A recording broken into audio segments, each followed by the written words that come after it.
How's it going, everyone? Day two. Got the mic fixed, by the way. Mike, I did a workaround for StreamYard. Boom, we are back. Tell me if you can hear my lovely, beautiful Shure microphone and the voice passing through it instead of the AirPods. We did it. That's a win so far today. We got a lot more winning to do, though. The schedule's packed. It's packed. So good. Very excited for today. And also have a special guest joining us for the beginning. I've given up my opening remarks, which is not that important anyways, to get one more speaker in, and glad I could join us. But share it on the socials. Speakers, let me know if you don't have a link yet. I think I sent it to everyone this morning. Also, yeah, Will is joining us for SciVive Panel. Boom, we got that as well. Should be fun. And we got a lot of great stuff today. So PulseX.com. If you're not familiar, you're going to get real familiar very, very soon. Let's go. Welcome back to the show. See, I'm still used to it. Welcome to the conference. Access Live. How's it going? What's going on, everybody? Happy to be here. How you doing, Max? Doing great, man. Pumped. Ready for day two. PulseX conference. Kicking ass, taking names, man. How you doing? I'm doing good. Have you been doing any swapping on PulseX lately? You know what? Is there some swap of it? Oh, maybe it's just buy only. Like they disabled the sell button on Max's interface. I think yeah, it's like the question is, have you touched your wallet recently? have you made any trades? Is there anything to do right now? I don't know, man. I've been hodling pretty good. Hodling. We could talk about DCAing, all that fun stuff. Yeah, that's good to know. 5 years into this game, and it's good to hear that the OGs are still buying.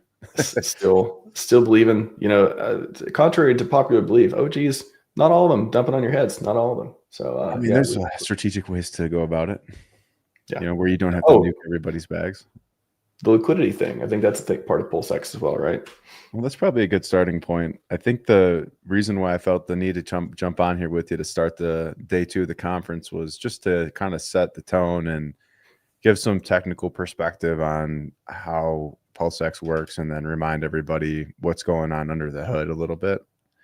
And because a lot of these concepts are pretty well known throughout the community, but if there's new people tuning in, or if you've been around a while, you might have forgotten some of this. So the number one, first and foremost, most important thing to understand about PulseX, well, it's kind of three components, but the first most important component is that Hart's Law, also known as bonded liquidity, is like the foundation of PulseChain's DEX. Meaning if somebody comes in and buys or sells a ton of a coin, it impacts all of the other coins on the network. And that's important because it creates this network effect inherently in the code level, so that almost like a ripple effect, all of the markets flow together. So Hart's Law, it makes it, that's part of the reason why people come over here and build, is because twofold. One is that PulseX, the token, is constantly being bought and burned off the market just through simple contract swaps, which is an important piece because it almost acts kind of like, you can imagine like a gravity well at the end of time, like way out in the future. It's just pulling the whole network up in value over time because there's less and less PulseX available just by volume alone. Right. And because PulseX is like the biggest pool paired with the other core tokens, that it's got heavy weight in the system, so it impacts everything to a much larger degree. Yeah, I think the principles of Hart's Law, there's so much in the ecosystem that since we got PulseChain and of course PulseX being the premier DEX, a lot of the liquidity, we've got other community DEXs and stuff as well, but a ton of it on the V2, the fork of PancakeSwap V2, which is fork of Uniswap V2, and how that plays out. Richard's talked a ton about it. Is there, how important is that? I know it almost goes underrated these days. It's kind of like in the back of our minds because we've heard Hart's Law, and when prices go up and down, we kind of like, it's always, okay, that's why. How big of a pump middle? We used to talk about this a lot. Like, how big of a pump middle is Hart's Law with the V2, and why? Everyone's like, I remember back before PulseChain was launched, it should be a swap of, we should have V3, and not that we shouldn't have V3 and PulseX, and maybe we will one day, but why is V2 so interesting on the pump middle side for for PulseX? PulseX itself inherently is a huge fundamental, like the way that it's set up, and here's why.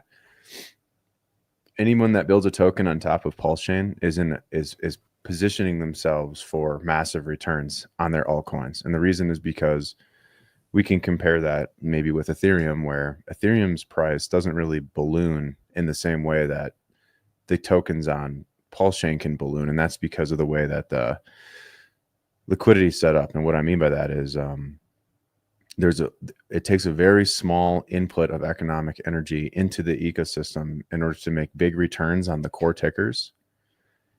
And if there's things living on top of those core tickers, those actually get amplified even further to the upside. And the reason is because when buy comes into let's say somebody comes in to buy PulseX, well, there's a certain paths or routes you could imagine, like streets that the coins have that the monetary energy has to flow through. So if there's the right amount of dollars in the pools, meaning a small enough amount that you can get big returns, but a big enough amount that there's a reason for large players to get interested, then you're going to see these altcoins that are built on top of it just get amplified in price performance, because there will be just enough of a shortage of core coins in the main pools that it'll have to start to tap into all the other altcoin pools, which tend to be a lot smaller than your core ticker liquidity. So it's like you have this baseline, let's say the number is somewhere between like $5 and $10 million of liquidity sitting in pools on the core tickers. And then if you have an altcoin built on top of that with like, 50 grand of liquidity or 100 grand of liquidity, it takes just a little bit of that. Let's say a $1 million buy comes through. Well, a lot of that $1 million is going to hit the $5 to $10 million base, but some of that $1 million is going to branch off and filter out and hit all those other little altcoin pairs to pull just a little bit more of the Pulse or PulseX out of those pools to give it back to the buyer, which is going to really amplify the altcoin's price performance. And so in this way, there's a very real impact to having the right amount of base liquidity at this stage in the game, and the right amount of altcoin liquidity kind of sitting like a film on top of the base. And so that makes us really excited. There's a lot of good sub ecosystems that have popped up, and a lot of new pools are coming online now that, like, a lot of the really good, strong, like some of the HEX derivatives like COM and some of these other ones, like they're starting to see bigger amounts of, or I should say, very strategically placed amounts of liquidity put on top of the PulseX DEX to ride up this next major wave as the revaluation occurs. Well, also people, we talk ad nauseum about buy and burn, and for good reason. I mean, it's one of the most amazing features of it. Deflationary PulseX. A lot of people love the token. I asked the question the other day: HEX versus PulseX. What you got, and it's pretty. I mean, they're pretty going hard. They're going hard on both of them. Both those people like those tickers. What is something that that we kind of forget about PulseX? Or, it could be the price, it could be the tokenomics, it could be, whatever in that area. But what is something that people are like, okay, that's a gem. That's something that, we really need to pay attention to coming up. Well, so, I mean, it wouldn't be an Axis stream without maybe showing a couple charts and kind of following along with me as we go here. Let's go. I don't know if this is the appropriate size. Hold on a second. Let me get it right. Maybe that's a little better. There we go. All right. So the number one thing is people forget is that when PulseChain launched, PulseX was the most sacrificed for a coin, and it got dumped the hardest. But over time, PulseX is, through its deflationary mechanics, which is easy to forget sometimes, totally overperformed Pulse. So I got a bunch of lines on here, but bottom line is, from bottom to top, PulseX did a 4x versus Pulse, and it actually hit parity. And if you guys remember back in the beginning, everyone forgot about PulseX down here and was pretty bearish on it. And once we started to see this kind of recovery get put in, I was already getting pretty excited about that. And then, once we started clearing like this all-time high, it was pretty apparent to perceptive people that this thing could actually go hit parity, right? And it makes sense when you figure Pulse is like slowly inflating over time, and PulseX is just getting more and more rare. So that's the main component. Is one is contractionary and one is inflationary. And I say that kind of with an asterisk because Pulse really isn't going to inflate crazily over the long term. It's going to be pretty stable and probably hover around like a baseline slow rate of growth, maybe like 1 to 1.7% per year or something like that. But so it's pretty small, but like PulseX is actually getting less abundant. And I think over 10% of the supply of all PulseX has been burned now. And so if you take the OA out of that, I mean, that's a huge chunk of the community supply, which is really going to make dumping it a lot harder long term. And you're going to just continue to see this trend up over time. So like what we just recently saw with PulseX was a breakdown against Pulse in light of a few large players kind of exiting the ecosystem. And so there was like a clear, on a technical level, there was a clear break of structure here, this parabolic move. But that's not too much a cause for concern, because then when you throw this channel on it, and like if you really think about how many people left are going to have like the size of PulseX bags that the number 3 sacrificer had, for example, the dumper. I mean, there's just very few people who have enough energy to even dump it. And look, this dump doesn't look that bad on this chart. And all it is really doing is coming back to test diagonal support. And that's a testament to the rarity of the coin itself through the buy and burn mechanism. Yeah, it's I mean, the ratio, a lot of people have been talking about the ratio too versus Pulse. I mean, that's something that's been, yeah, what is, I think I saw something a little bit earlier on that, but that's something I feel like recently people have been excited about. I think maybe, so this is the one versus Pulse, right? So it went from being like 1 to 4 to being 1 to 1. It's crazy. And now it's back to 70% of a pulse, right? So PulseX is worth 70% of a pulse. Now, but what else has been going on is the PulseX to HEX ratio. Let's see if I can find that one right here. And so it's an interesting dynamic. HEX is up till maybe just a couple months ago, I mean, like hyperinflationary, whereas PulseX was deflationary. Let me flip this upside down. This is PulseX over HEX. So look what PulseX is doing to HEX. It's doing kind of the same thing it's doing to Pulse, but except it's trading somewhat in a range.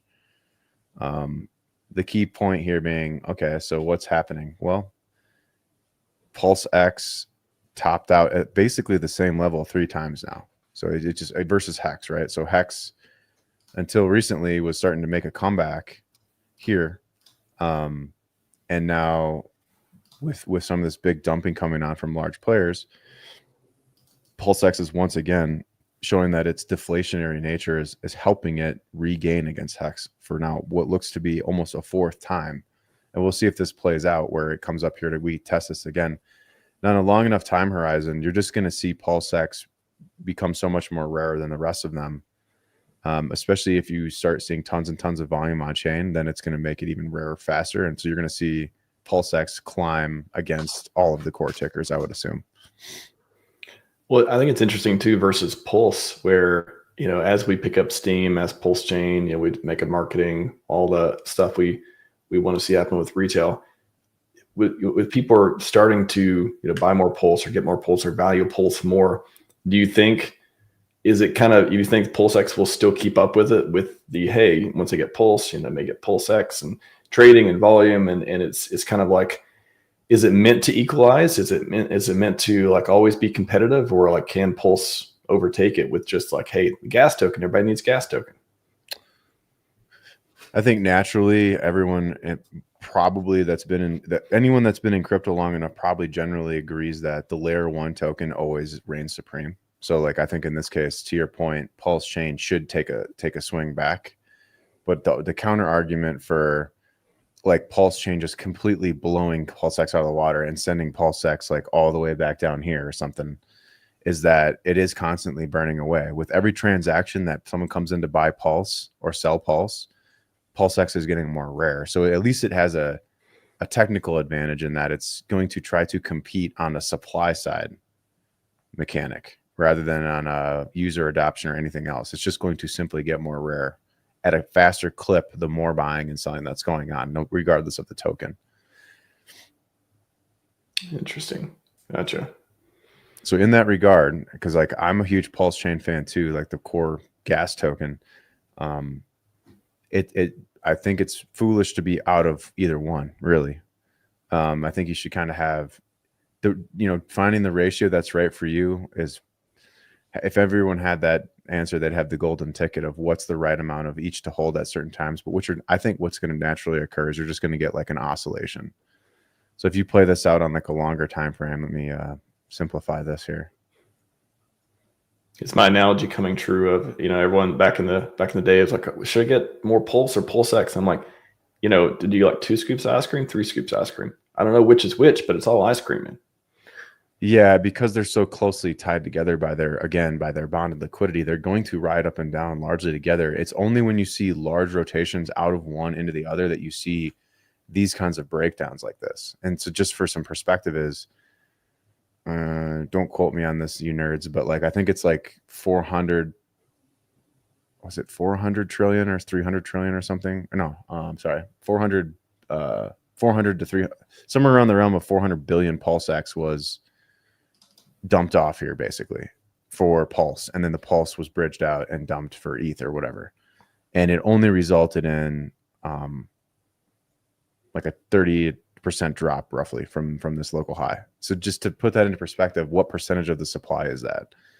Like I want to say the community's like, well, we'd have to go to check Go Pulse, and this is good for anybody else who wants to look at something like this, is come here and see how much has been burned. 7.4% of the community supply. So 1.46 trillion, but we just had 33% of that amount that's been totally burned since the start of PulseChain dumped in the last couple months. So think about that. Like that's like 3% of the community supply that's been dumped.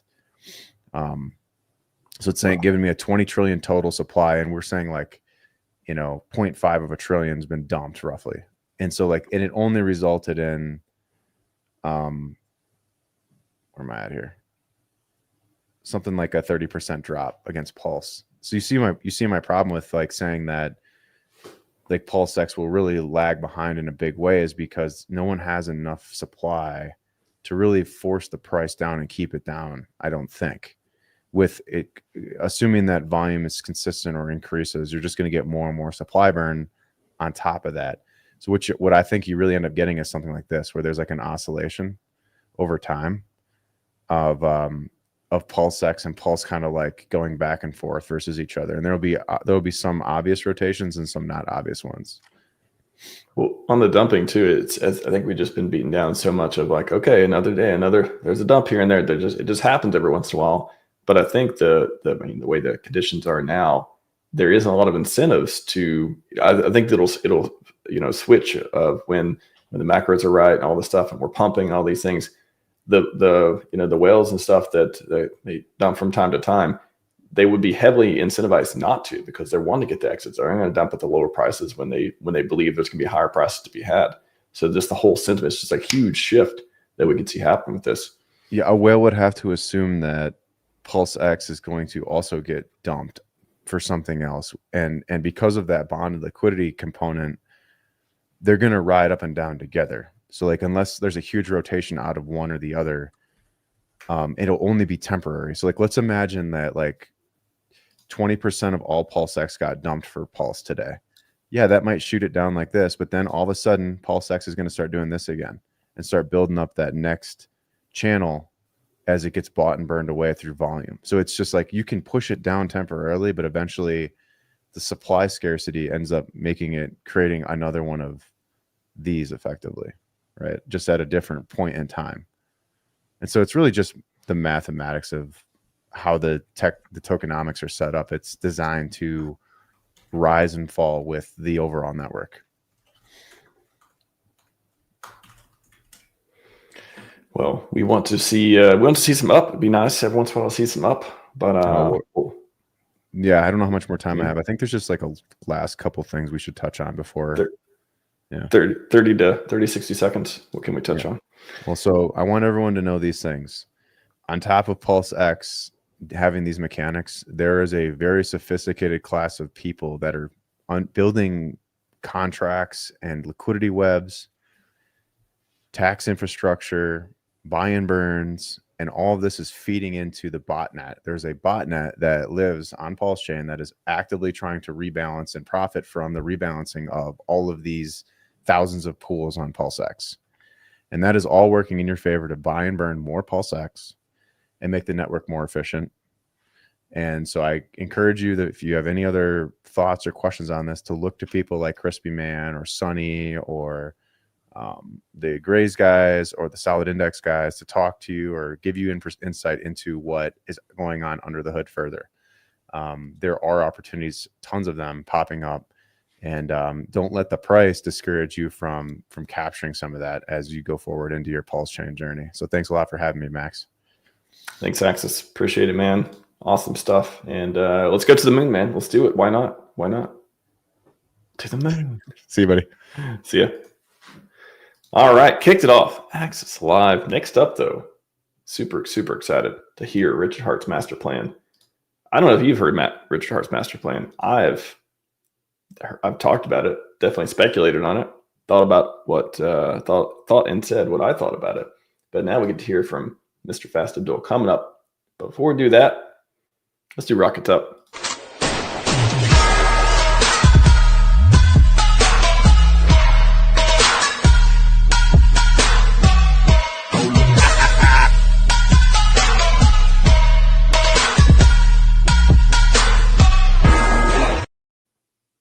Mr. Abdul, how's it going? Good, Max. How are you? Doing fantastic. Another day, another day of this conference. I'm excited, man. Yeah, I'm excited. We're pumping out. We're pumping it today. I'm ready. I'm ready for you to tell me about the master plan. I mean, that's what on the schedule at least, just seems as if you are the speaker for that particular talk. Oh, I misunderstood. I'm sorry. I'll come up with something off the cuff.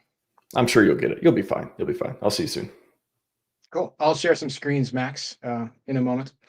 So, guys, I got 15 minutes here, so I'm going to kind of hammer it. These are, I have no insider information. This is just stuff that I could speculate could happen, not financial advice, but I'm feeling pretty bullish. So let's start with marketing. I think there's going to be mass marketing. We know about what I call Postcards 2.0. That's what I think it's going to be. That's with massive, never before seen mailer going out. I have quite a bit of faith in this idea. Targeted mailing to select people, via zip code, postal code, that sort of thing, where they can pick people who are in the right demographic, both in terms of money and age, that they can, get into PulseChain and they'll be valuable customers. I think that's a pretty cool idea. The concept of that being something that brings in the masses, I think it's just step one, right? So it'd be for the first step of a larger marketing plan. I have a screen I'll share here, Max, when you're ready. This is what I think that the mailer could look like. This is just something found on Alibaba. Triplet Dad found it. He showed me. I think it totally fits the bill. We can see here it's a electronic mailer, right? Has speakers, has video, has audio. Like, imagine opening that up and having it say, "Hello, Richard Hart here." I think that'd be super cool. It'd be the kind of thing that, especially to an older audience, we'll say 50 plus, who are the people who have the money mostly. That would be memorable. It'd be something that would sit on the coffee table that they talk to their friends about. It could be very interesting. So we know that the mailer is going to say the PulseChain.com. That's going to reference the HEX website, and it's going to reference Pump.Tires. We don't know much more than that. We don't know it's going to be this, but I think this would be a viable thing.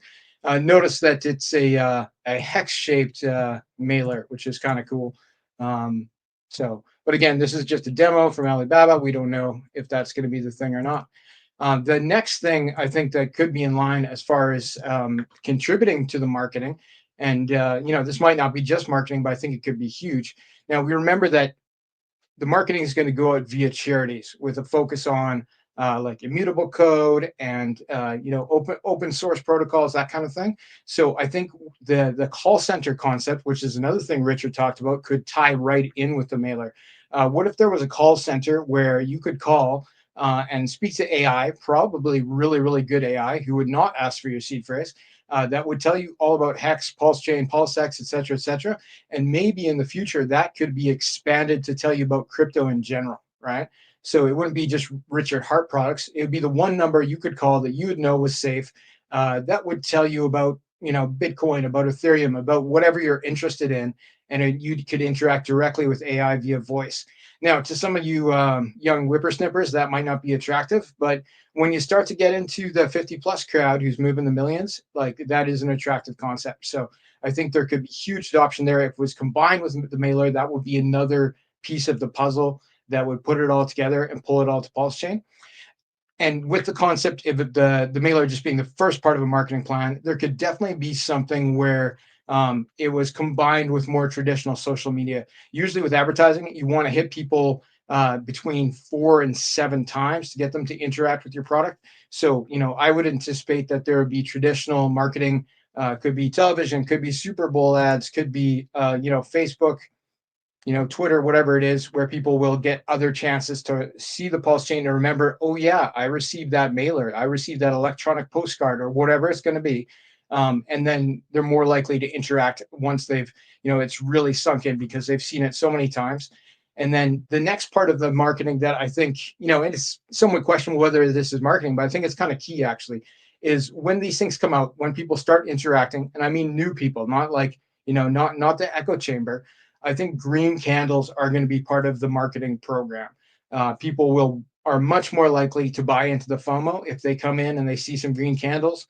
They'll want to get in before it goes up more, and I do think that is what we're going to see. We're gonna have not definitive, but I think there's going to be like a noticeable change in the PulseChain charts for all the core tokens, where we're going to see some very interesting. Very, very interesting plays as far as the changes to the numbers on PulseChain. We'll have green candles that will be very, very good for marketing, and that will be a huge thing. Along with that, I think it would be cool if there was a referral program. So something targeted maybe at influencers, but definitely at other people. And I wouldn't be surprised if that was already in place and it was part of something like the mailer that we talked about, where, like refer a friend and they get this and you get this. That's something that could get into other communities quite easily, that influencers like on other chains would pick up, and we could see it lead to mass adoption. So I don't know exactly what that would look like, but I do know it's been successful on other chains and with many marketing campaigns. So like, hey, it all adds up, and that would be part of it. There could be other interesting things, like as far as contests and stuff like that, but I don't want to speculate too much. Let's move on to some potential upgrades. So I'm going to start with the bridge. The bridge to PulseChain is safe. It's reasonably fast. It could be faster, which could be an improvement that I would like to see. But the one thing that I feel it's missing is it's only connected to one EVM chain, which is Ethereum. It wouldn't be that big a deal as far as an upgrade to connect it to other chains, like to have you be able to bridge directly from Base to PulseChain, from Polygon to PulseChain, whatever it is. A little bigger deal to move on to Solana, because that's not an EVM, like a Ethereum virtual machine fork chain, but that could be in the cards as well. So upgrading the bridge to access all the big EVM chains, I think would be huge. I think we could see that happening, and it's the kind of thing that could, it could literally happen over a weekend. Like on Friday you check, there's just Ethereum. On Monday you check, there's 10 chains. You can bridge from BSC, you can bridge from Base, you can bridge from Polygon. That's totally possible, and it's the kind of thing that I think Richard would surprise us with. So moving on to upgrades to PulseX that I think would bring the masses and keep them here and do happy things for the numbers. The single-sided staking concept, which could involve Ink or PulseX, would be hot, and I think would do wonders for the price.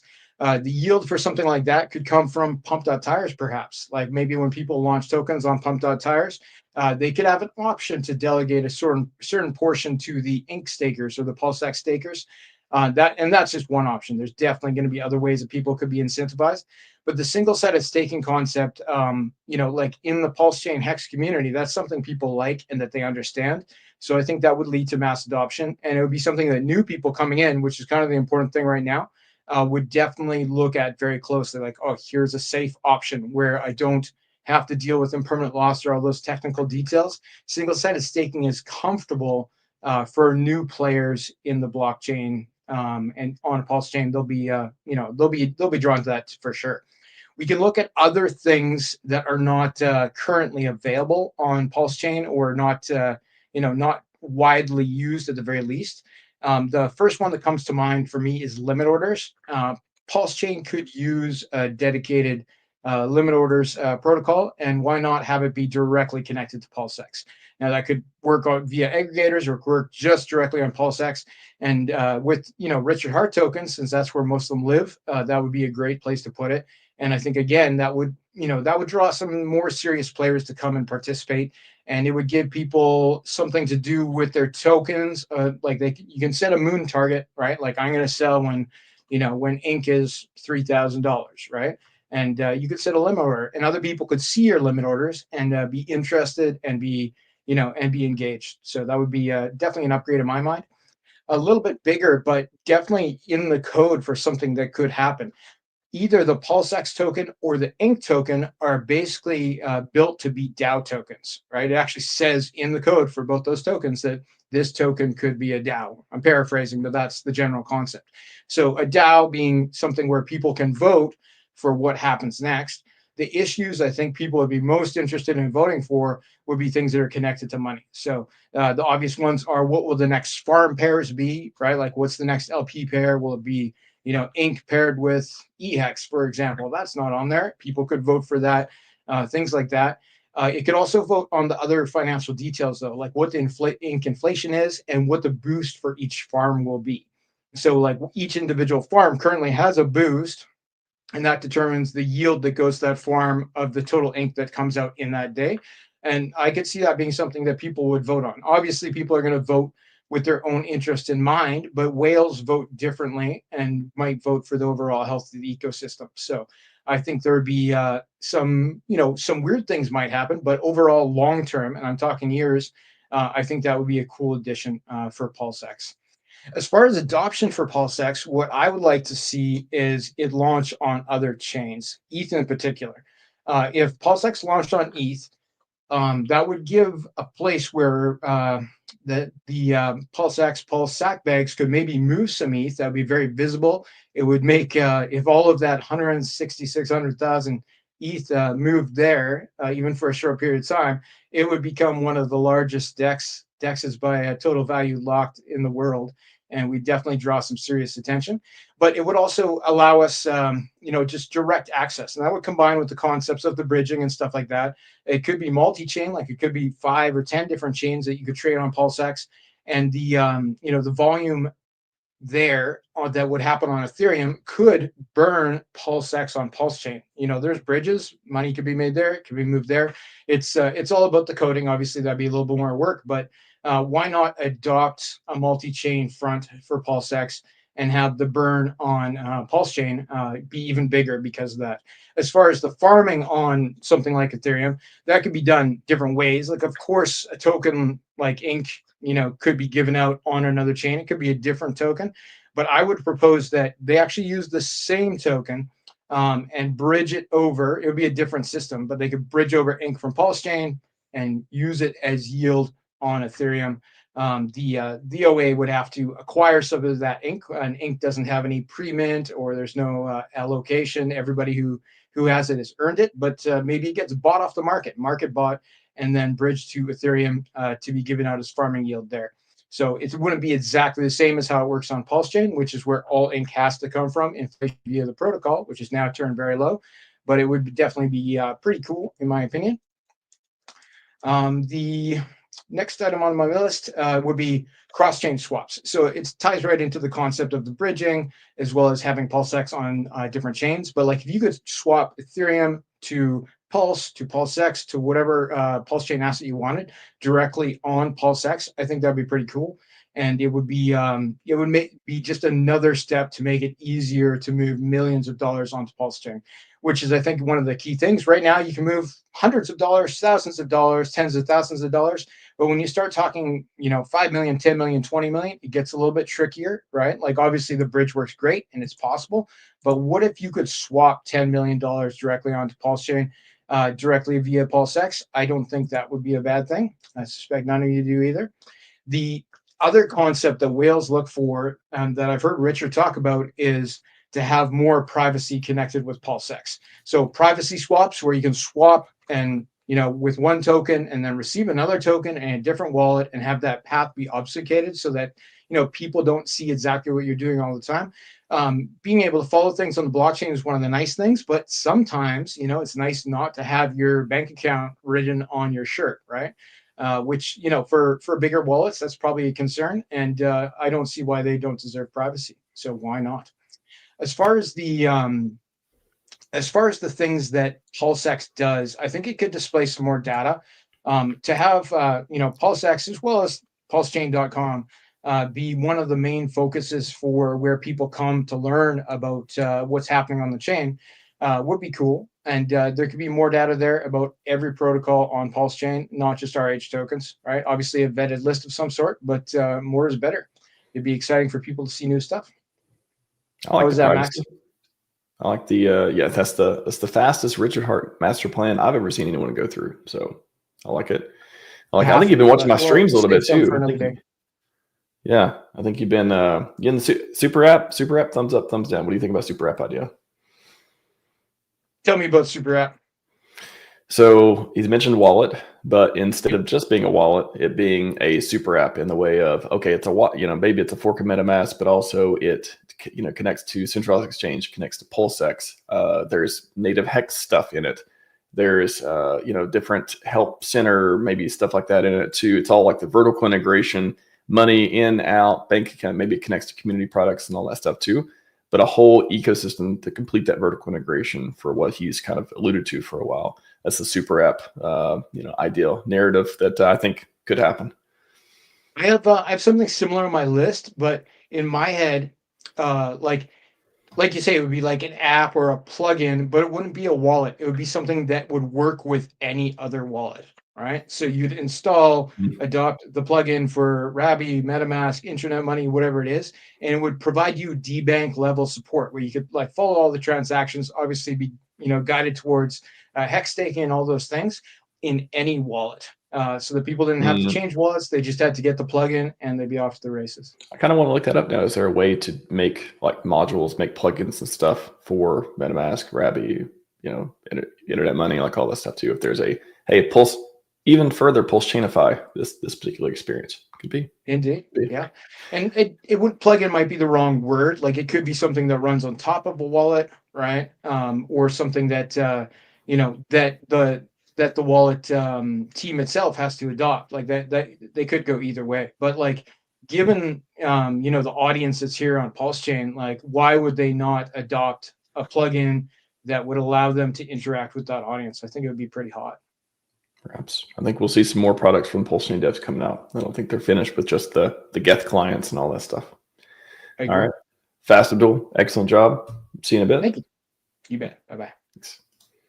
All right. Up next, let's go. Are you getting I want to say getting pulsy. Are you getting PulseXy?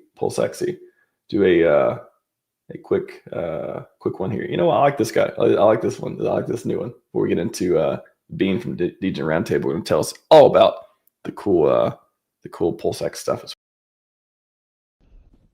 This is the greatest thing I have ever seen in my life. This is amazing. I think he was pointing to the PulseX logo. I think he was. I saw the thumb. I think so. What do you think, Bean? Oh, on mute. Can you hear me now? Yes. Looks pretty close to me. How you doing? Pretty good, man. Doing good. Day 2 of the conference. Great to see you yesterday at the debate panel as well. So should be a fun day. I know what do you got? Why PulseX superior version of Uniswap? I want to hear this one. I'm going to be in agreement and paying attention. Yes, sir. I'll try to keep it to 10 minutes to keep us on schedule. But you got a couple minutes. I try to make it up. I make it up here and there. Don't worry. You got 10, 15, whatever you need. Sounds good. Cool. Thanks for having me. Yeah. Hey, everybody. My name is Bean or Brendan from DJ Roundtable. I remember when PulseX first launched and we were waiting. And I had told my girlfriend at the time, honey, when this launches, no matter where we are, I'm going to need to have my computer. I'm going to need to get on the computer to work. So, of course, get the notification that it's about to launch. And of course, she had told me that was the worst day she'd had all year. And I'm like, great. And then I said, well, honey, remember that time I told you that when PulseX launched, I'm going to need to get on my computer. So I had to call up a friend and have her go to drinks with my now wife, who was a girlfriend at the time.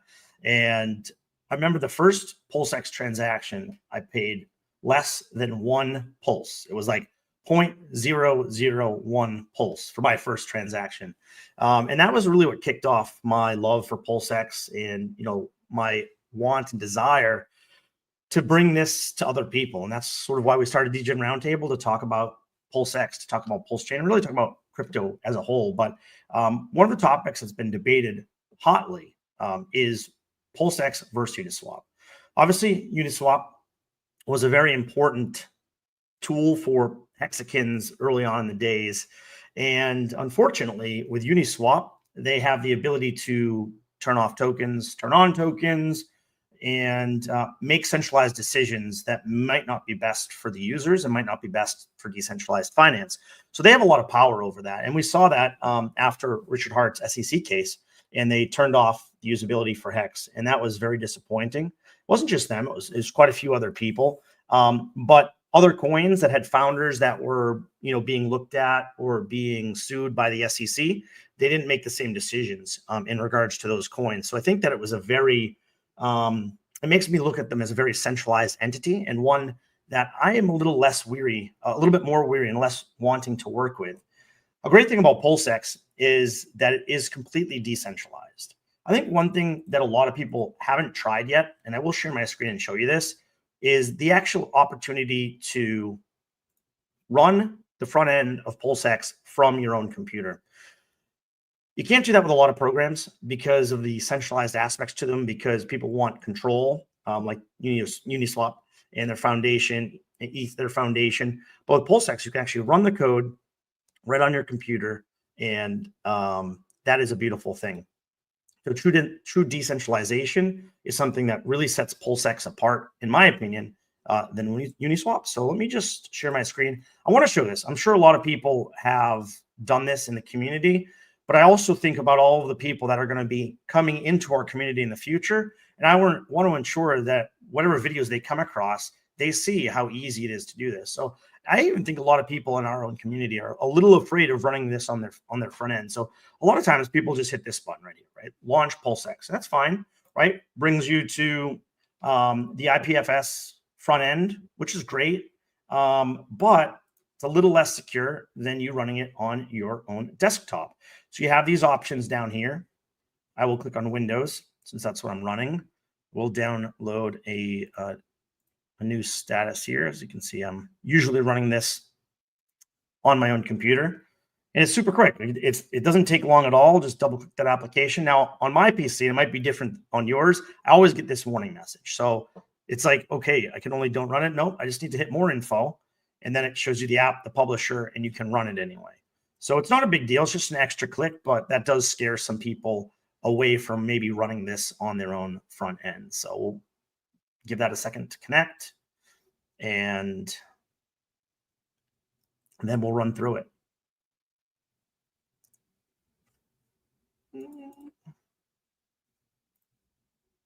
If it's going to connect for me.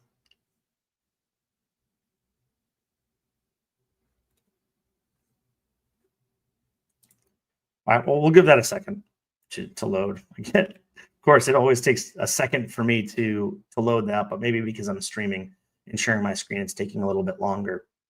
So we'll take that for a second. So I'm going to hop over here to Uniswap, and you can see that they have a lot of volume. They have a lot of total value locked. And one of the things that I always like to look at is comparing some of the pools in PulseX to some of the pools in Uniswap.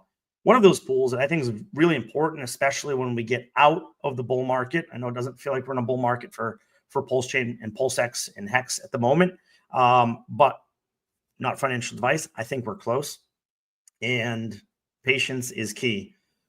But one of those things is going to be your stable pools. So when you look here, if I were to type in USDC, which I already did, you can see that some of these stable pools are running you at, let's see, DAI USDC, okay, 0.1% in APR, USDC, USDT, okay, 2.46, so 2.5%.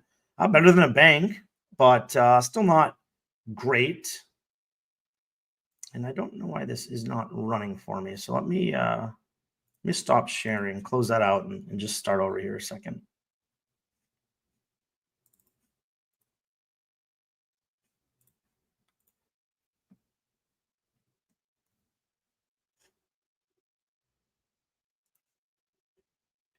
Bear with me here, a little technical trouble.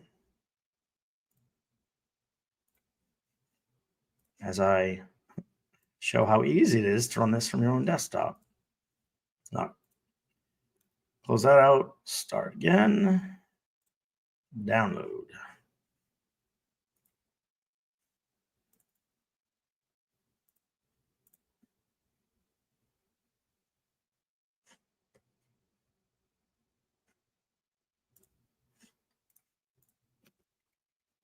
Okay, well, I'm having a little bit of a technical issue. I probably have tried to restarting that too many times. So let me just present and go back to PulseX here. Okay, so this is just the IPFS version, but nonetheless. So one of the things I was just talking about is your farming opportunities. So here, if we look at this, and we know that these changed not too long ago, but you still have some interesting options as far as your farms and your stable farms too. What is going on here? Here we go. So here's some volume for our PulseX. And here are some top tokens. And here is the top pool, the only pool that we have for stable coins. So here is our LP reward at 4.43% APR. And when we're looking at Uniswap, you can click back over there. I don't think you can see it, but Uniswap is the best pool that I found for stables was USDC and USDT, at least for the main stables. And that was 2.46 APR. So you're running almost double the opportunity of APR for stable coins, which again, I think is going to be huge for people that might want to keep money in the ecosystem and just swap to stable coins, earn your APR, still earning a lot more than you'll earn in traditional finance, earning a lot more than you'll earn on Uniswap, and you can keep money in PulseX, which I think is going to be fantastic for whales, sharks, and people that have made money, believe in this long term, but might want to take some gains and put them into stables and then just yield on those stables. I really think that's a huge benefit for PulseX over at Uniswap. And then this is something that people have talked about a lot, of course, is the buy and burn function that comes with PulseX. So in Uniswap, there is code that allows them to flip a switch and have a buy and burn mechanism. So that's already built into their platform. And in fact, I don't know how long you guys have been using Uniswap or how long you've been in crypto, but it seemed like that was definitely going to happen at some point. They were talking a lot about that, but it never did. It never did. And so that the Uni token's pretty much used for delegation for voting purposes, but it doesn't have any of that deflationary pressure or that deflationary benefit that you get with PulseX. So with PulseX, you're getting that buy and burn mechanism. So you're getting almost 22% of every transaction is being bought and burned on the open market. So that is incredibly important. I don't want to go over all the statistics because I know a lot of people did that yesterday. We heard about the buy and burn statistics yesterday. And I think, as Fast Abdullah was saying prior to this, that this is just the beginning. We're in what some people would call a bear market for PulseChain and PulseX and the HEX ecosystems. Yet we're still having a lot of volume. We have still a lot of transactions, and therefore we still have a lot of burn. But as we increase in price, as we market more, as we bring new adoption to the chain, what's going to happen? Well, more transactions, which means more burn. If we get a multi-chain front end, as Fast Abdul mentioned, could be a possibility for PulseX in the future. Well, that would even make the buy and burn faster. So what's the benefit of a deflationary token? Well, less supply. There's a fixed supply, and it is only deflating consistently, and that is incredibly important to note, because you're never going to have more than you have now, right? Almost every other token is inflating. Even Bitcoin's inflating. It does have a max supply, which is great. So it will be more deflationary in the future. ETH's doing a decent job compared to they were, having some deflationary options, but PulseX, in my opinion, really has, for a main token, the best buy and burn of anywhere out there. And so buy and burn, lower transaction fees, decentralized nature, those are the three things that I think make PulseX a lot better than Uniswap. And I don't have time to go into every feature that I prefer in PulseX, but another one that I did mention were the stable pools, that your stable pools are going to be a lot better, almost double your APR currently than in Uniswap. And I'll even say there are other places that you could potentially earn even more percentages within the PulseChain community, in other platforms that have been built. But I really like that you can run this decentralized. You can run your own code, and you can put your tokens into an LP and make almost 5%. Now, at one point, that was 14% on stablecoins. So could it get back to that point at some point in the future? Sure, it's certainly possible. I mean, what happens if people are starting to sell into stablecoins? What's one way that you can keep them keep that money in the ecosystem? Well, increase the amount of APR for those stable pools. So I think there's a lot of future benefits and future growth that's going to happen with PulseX. And I don't really need to mention a lot of them, because I think Fast Abdul did a pretty good job about Richard Hart's master plan. But I think that we continue to see upgrades with PulseX. We continue to see better interfaces, better options, and I think it'll continue to grow. I think there's a lot that needs to be built, but it's already, in my opinion, superior to Uniswap for many reasons, and only improving. So the future is bright. It's a great rundown, yeah, and a great segue. We got Fast coming up back for why Ink Token is awesome. So you kind of set them up for that. Great as well. Good job, Bing. Thank you. I'll stop streaming. I'll stop sharing here. Awesome. Thanks for having me. Y'all can find me on DGen Roundtable Sunday nights, flagship show 8 p.m. Eastern time. We also do Whiskey Wednesdays on Wednesday. If people want to come join the show, have a drink or not have a drink, and then we do book clubs on Fridays. So stay positive out there. Good things are going to come. Stay reading. Stay in the ecosystem. If you'd like to stay for the mad gains, stay for the tech, stay for the community. A lot of good stuff. Thanks. Shout out to DGen Roundtable. A lot of great content. Appreciate you all. Thanks, Max. Appreciate it. Yeah. All right. We're just getting warmed up. What are we gonna do for this? You know what? Let's do Hex Girls. We haven't seen Hex Girls for a while. Bitcoin, Ethereum, and so many coins. Which coin is the best? Is it too late to buy Bitcoin? Why must cryptocurrency be so confusing? When you need clear answers, go to Richard Hart. The smartest man in crypto, Richard Hart. Richard Hart started mining Bitcoins on his graphic card in 2011. Richard knows his crypto stuff. Crypto Smart with Richard Hart. Check out his YouTube channel. And Richard also made the Ink token. Is that correct? They're telling me he made the Ink token. Is that correct, Fast Abdul? Well, I'm not sure you could prove that, but I do believe he is behind it. Yeah, it has. PulseChain devs, PulseX devs. Remember the A team, the B team. Remember the. Yeah. If you've been deep in the weeds, if you remember the red team, the blue team, the A team, the B team, all whatever he was talking about back then, who's going to ship first? We're like doing all this stuff. Oof, deep in the weeds. I doubt he threw any of that away. Like, if there was a blue team and he went with the red team, like probably there's something sitting on his desk right now that could be deployed in a second. Who knows? There could be a giant whiteboard in a war room that has a schedule of the futures coming out, staged over time for the most fundamentals when it makes sense in macro environments. We don't know, but I'd certainly like to think that may be a possibility. We don't. Take the greenest logo, by the way, the greenest logo, the first ink talk of the day. Wearing my shirt. Take it away, Fast Abdul. Okay, so let's talk about Ink. Ink is pretty cool. It's the only core token that was only given out to basically true believers, right? Like there was no VCs for Ink, no team wallet. Every token was earned or bought.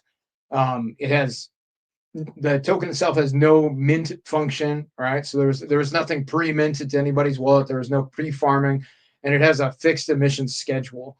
And we'll go into that in a bit. So with none of it being pre-mined, most Ink holders are farmers or believers, right? They're people who believe in the ecosystem or believe in the token. If they received it for free from farming and they have it, like that's a great example of diamond hands, right? Like they had every chance to sell it and they didn't. There's some huge Ink whales out there, and I believe those guys or gals are pretty solid. It has a lot of staked LP too, right? Like there's LP providers, big whales who are supporting Ink. It doesn't seem to have an option to go below $1. Like there was huge buy pressure around that range when it went lower. I think it could go much higher. As far as Richard Heart core tokens, it's one of the ones with lower liquidity, meaning that it could pump quite a bit higher with less insertion of cash, right? Just a rough numbers, but like if like $1 billion came into Ink and there was 80% sell pressure on the way up, we could see a $3,000 Ink token, which would be pretty cool. I think that would be make the PulseX farms pretty interesting. And I think the PulseChain ecosystem needs a token like that has a higher price tag on it to sort of show the world that like, yeah, we don't just have 10-cent tokens, 50-cent tokens, sub penny tokens. Like we have $1,000 plus token in our ecosystem. And I think Ink is the ideal candidate for that. I may be somewhat biased. That's possible. As far as the token itself, it's been adopted by multiple protocols. Ink Printer has a stablecoin that uses Ink as collateral, a fork of Liquidity from Ethereum. I think there will be more adoption for Ink. There's other protocols that have used it as a reward token, etc. as well. All Ink comes from PulseX. So it has an inflation where every day a certain amount of Ink is printed by the protocol. That inflation was turned down by 97%. Right, so it's a huge decrease on the supply in the market, making it exponentially more rare. I think that's going to do great things for the price. There is a possibility that the inflation could be turned up in the future.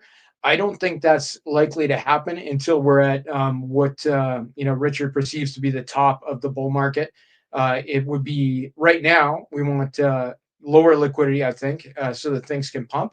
When we get to the top, maybe we want higher liquidity, and Ink is the perfect tool for that. So if at that point in time we had a $3,000 Ink and then the inflation went up, there'd be a huge amount of liquidity to float into those LP pairs on PulseX, giving us a soft cushion as we move into the bear market. I think that'd be good for a lot of people, and Ink is the perfect tool for that.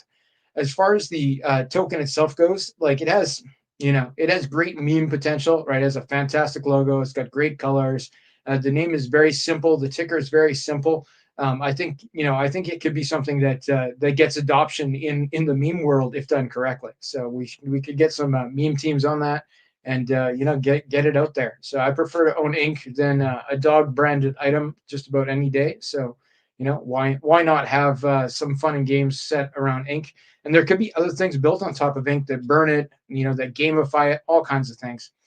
The part that I'm really interested in is what it says in the code. And I mentioned this previously, but we can go into a little more depth.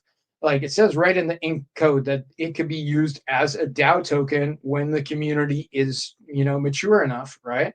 And distribution is spread out enough.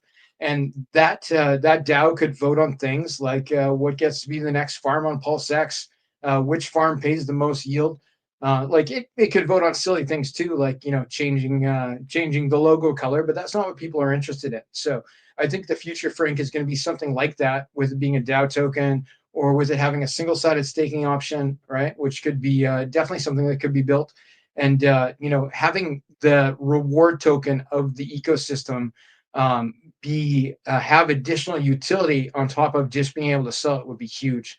One thing that I think would be cool, and this is kind of a PulseX thing, kind of an Inc thing, but like we have this community built that was basically built off of HEX, right? And hexagons know how to do one thing really, really well, and that's the hold, right? Oh shit. Oh, I'm still here. Good. My computer just flashed off for a sec, but we're continuing on. So with the with PulseX, like what if there was an option to not just stake your LP in the farms to earn ink, but also to lock it for a period of time? Like what if you could commit 3 months, 6 months, a year of having that LP in the farm, and in return you received a larger portion of the ink tokens that went out on any given day? I think that would be a cool add-on that would really resonate with the HEX community in particular. And that would, as we move through, different cycles from bull into bear and back into bull again, the option to have liquidity that was locked in the system that was rewarding people in ink for doing that, which would give Richard a single lever to pull to support the community, right? Like you want more LP, you want more liquidity for the tokens as we go into a bear market. You can increase the price of ink, and that will result in more liquidity flowing into the system, which would be huge. But like I don't think we should count on that being the case. Certainly, there's enough interesting things just about the token by itself. When we look at the LP options that are there, the additional protocols built on top of it. But I think there's room for some upgrading, and like I said, some of the upgrading is built right into the code. We have a relatively low market cap token here, and it has an asymmetric upside, right? Like the potential for ink to pump over $1,000, in my opinion, is greater than any other core token, right? Now, part of that is because it's starting at a higher price. But when we look at the chart, like ink's been $80 in the past. I think it would quite easily return to $80 myself. But like to have it like go up to $300 to $1,000, as far as the amount of money that's required to do that, it's much lower than it would be to bring Pulse up to like a penny. It's going to be something that's would be a great lever to pull to when that marketing comes out to get people interested in the community. Because do you want to farm for a token that's worth $1, or do you want to farm for a token that's worth $1,000? And I think that $1,000 plus price point would really draw in the masses as far as that goes. So yeah, that might be one of the levers that gets pulled. Some camera trouble there. But the long term, I think, is that ink is going to continue to be a core part of the ecosystem. There's no reason that those PulseX farms will ever go away. But the inflation on ink could continue to get lower and lower. Right now, it's down by 97%. There's no reason it couldn't be down by 99% or more. So, making the token exponentially rarer as we go. Making the inflation on ink less than the inflation on HEX or on Pulse, for example. We know that PulseX burns itself, which is fantastic. There could be something set up where ink gets burned as well. It could even become deflationary in the future, right? Via third-party protocols or something that gets set up via PulseX itself. That would be pretty interesting. So when we look at similar tokens and how they've done on other chains, I think the most obvious one to look at is Cake on BNB. Cake did fantastic, right? And brought mass adoption to that chain. I think ink could be the lever that brings mass adoption to PulseChain. We just need a couple extra features to make it a little bit more interesting to engage the big players. And yeah, we're off to the races. It's an interesting balance always with ink because we've seen the inflation be slashed just like with HEX and stuff too. Except this was with direct knobs, with PulseX and stuff versus just OA staking with HEX. But how do you balance hey, if you're not going to pay me, I'm not going to liquidity provide versus, hey, this token's super rare. It has to be price go up season, right? Like there's no other rational explanation.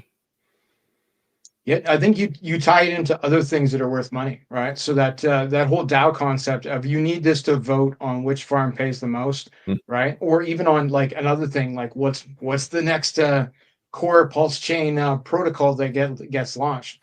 Like if ink token was the thing that decided those things, it would be interesting to whales, right? Who would, want to hold a lot of ink, and they'd have reason to. Or the single-sided staking thing, right? Like you have something with this community that you can stake, that you can lock for a period of time to earn something extra without impermanent loss. Like that's a hot concept. Hot. Ink token, greenest logo I've ever seen. They're telling me it's the greenest logo as well. Amazing. It is indeed. Fast Abdul, I will see you back in a little bit. Looks like you're back on the builders panel. Builders, we love the builders. Builders so good. Yeah, see you soon. Thanks, Max. Fast Abdul, he's all over the conference today, especially today. He's all over yesterday too, but he's got a lot of says a lot of smart things. Got a lot of good words. Says good stuff time to time. A lot of good stuff. Let's do a quick one before we get into the next one. You know what? Let's pump it up a little bit. Let's pump it up, not with rockets up. Let's do a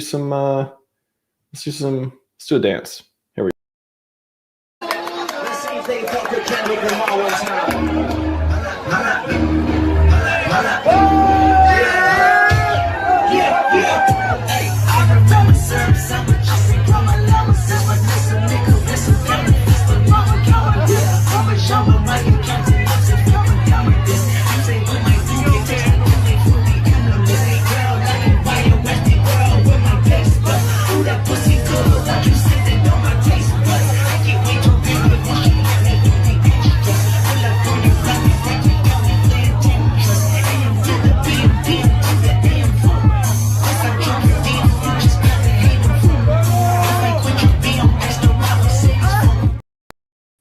We're all going to be on Hexco dancing, having a good time one day. Certainly hope so. All right, bringing in the next speaker, Ben, talk about real world assets. How's it going, Ben? Hey, how's it going? Thanks for having me. Of course. Glad to have you at the PulseX conference, day 2. And 15 minutes of yours, sir. Thank you so much. All right. Well, in October of 1964, Nikita Khrushchev, one of the most powerful men in the world at the time and the leader of the Soviet Union, was called back to Moscow while he was vacationing in Georgia. He gets off the plane, he walks into the terminal at the airport, and he expected to see his normal entourage, which would have been a driver, a couple of bodyguards, maybe a couple of allies and friends in government. Instead, he walked into an almost empty airport. Confused, he walked up to a desk and asked for a phone. Back in those days, people actually had phone numbers memorized or carried something with them so they could call people. And he punched in the number to his office. The phone just rings and rings. Nobody picks up. So he calls his undersecretary, and the phone number's disconnected. So he proceeds to go down the list of all of his allies in government, everybody who should be picking up the phone, and realizes that every phone number has been disconnected or changed. The Presidium, which was the managing body of the Soviet Union at the time, had figured out how to remove Khrushchev from power by making just one little tweak in technology while he was out on vacation. A career in politics, all the leverage that he had, all the hands that he had shaken, all the babies he kissed, gone with just one little change. All they did was just change all the phone numbers in the government while he was on vacation. It's a great Cold War story and a great story about technology because it reminds us of a critical truth. Technology is a powerful tool, but it's only as strong as the networks, the communities, and the systems behind it. In the world of RWAs, real-world assets, tokenization is an incredible tool, one that's transforming how we interact with assets like debt, real estate, and more. But it's the communities, the builders, founders, visionaries, all of you, that make this technology meaningful and the values that you bring with it. Tokenization is just code. It's a movement driven by people who believe in a more transparent, accessible, and equitable financial future. Technology can amplify power, yes. It can solve problems, yes. But the source of power is always in the people who wield it and the values that they bring with them. There's a conflict in the crypto space right now around these values. And I want to take a second to draw your attention to one particular case out of the Southern District of New York that RH brought up earlier today. Tornado Cash is an open source protocol that was published by a developer named Roman Storm, and he's currently being prosecuted for publishing this software. The case has huge implications for free speech. If found liable as a money transmitter, which he is not, because he never held custody of anyone's money, it would suggest that anyone publishing anything on the internet could be held liable for how their users use it. It would be like me reading an article online in the New York Times about something, choosing to commit a crime related to that educational content or opinion, and then the paper getting sued for it. This is a disaster for First Amendment rights. There is an incursion into crypto, not only of government overreach, but the TradFi infidels are coming as well. We are under attack. The hot wars of the last century have first mostly gone cold and are now shifting to the digital and legal frontiers. We invite you to that frontier with us. I'm Ben Gotchberg. I go by Midas on X, and I'm the founder of CVRE. After a 10-year banking career, I became a contractor and then a real estate developer. I drive a 10-year-old truck with a seat full of tools. I own 2 chickens. I've been hit in a crosswalk twice because I believe in attorneys and the strength of the United States justice system, and I'm absolutely obsessed with the real-world applications possible between real estate and crypto, and I've spent the last 10 years dreaming about it. So, what are RWAs and why do they matter? For those new to the space, simply real-world assets are tangible or financial assets that have been tokenized. We break them down into tokens and people buy them. But if you're a crypto native, you know that it's more than that. We're talking about liquidity, we're talking about ability to transfer, and more than that, we're talking about the way it flows across jurisdictions, time zones, economies, and currencies. It's a big deal. Let's look at where we are today. According to recent data, the tokenized RWA market is growing rapidly.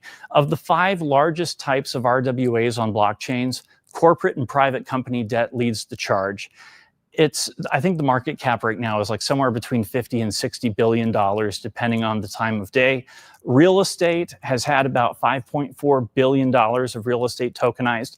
But interestingly, we've had over $1 billion of failed real estate projects so far. This tells us 2 things. First of all, the potential is massive, but the road is going to be a little bit rough. Tokenizing real estate is complex. The thing's illiquid. It requires trust, not just in the asset class itself, but in the people involved. And yet these challenges are exactly why we're here. We want to push the boundaries of what's possible. Now, let's talk about the winds of change and what's happening and why a lot of us are putting our foot on the pedal. Paul Atkins came out on national news media, CNBC, just a couple of weeks ago and said, the SEC has been standing athwart, it's a $5 word, athwart, against innovation. And he believes that the United States should be putting their foot on the gas pedal with crypto entrepreneurs, especially in regard to tokenization. This is a signal from the federal government that we should be all gas, no brakes. And we expect new rules as soon as September on the subject. I am surprised that more entrepreneurs and builders don't see this as a clear signal. Obviously, there have been very clear chilling effects over the last several administrations from the SEC. But I believe it's go time. I'm going. You should go too. And it's not just regulators that are taking notice. Traditional finance is charging into tokenization as well. Vlad Tenev from Robinhood is making moves. Many of you saw that he tokenized securities in Europe just over the last couple of weeks. I personally am not a huge Robinhood fan. I was in the GameStop trade, as many of you were. I don't personally trust what they're doing. I know they just want my fees, but look, they're going to onboard a lot of people into crypto. They're going to bring a lot of capital in our direction. And even though the TradFi infidels are going to take some fee money out of the space, they're going to bring a lot of dollars in as well. And then once people get here, we can yell and scream about the traditional values of crypto and about self-custody. Mainstream finance is waking up to the power of tokenization, and that's mostly a positive thing. So why does this all matter? Tokenization democratizes access.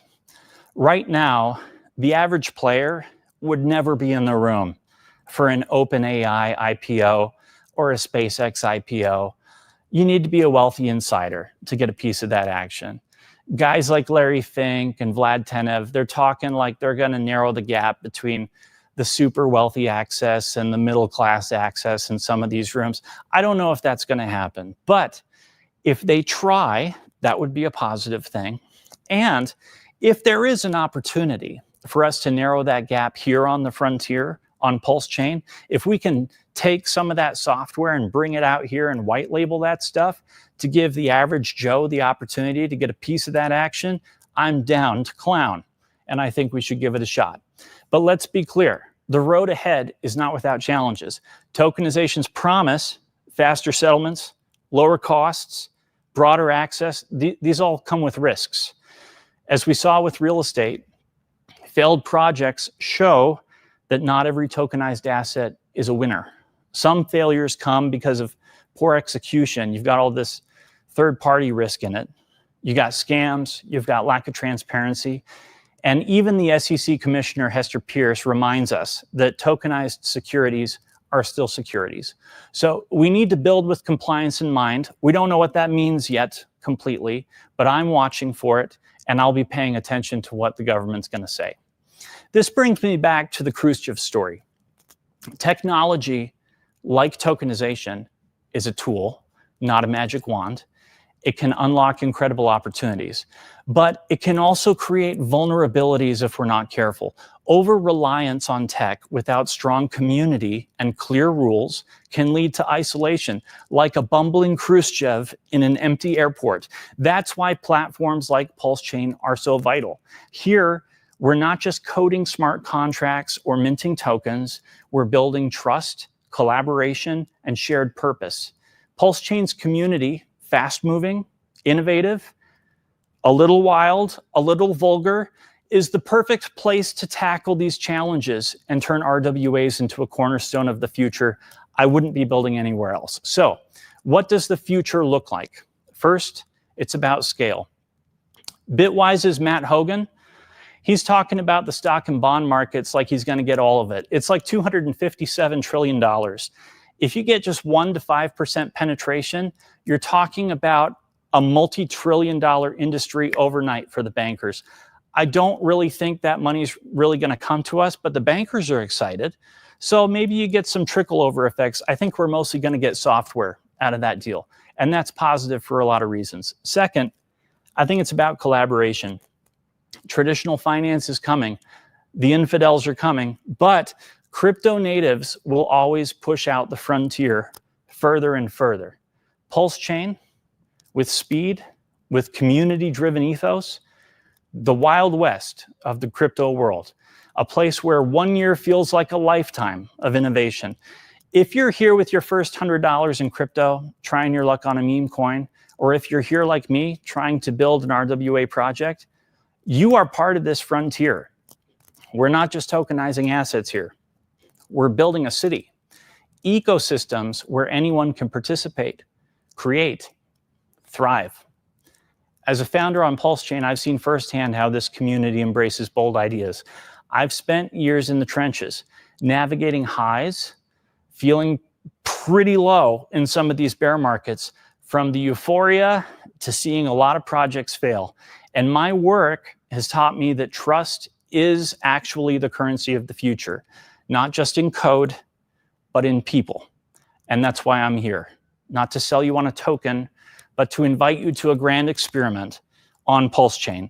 And I'm talking to you, the sidelines, the people who don't have any money here yet, the entrepreneurs who have built a business somewhere else and are ready to come out to play.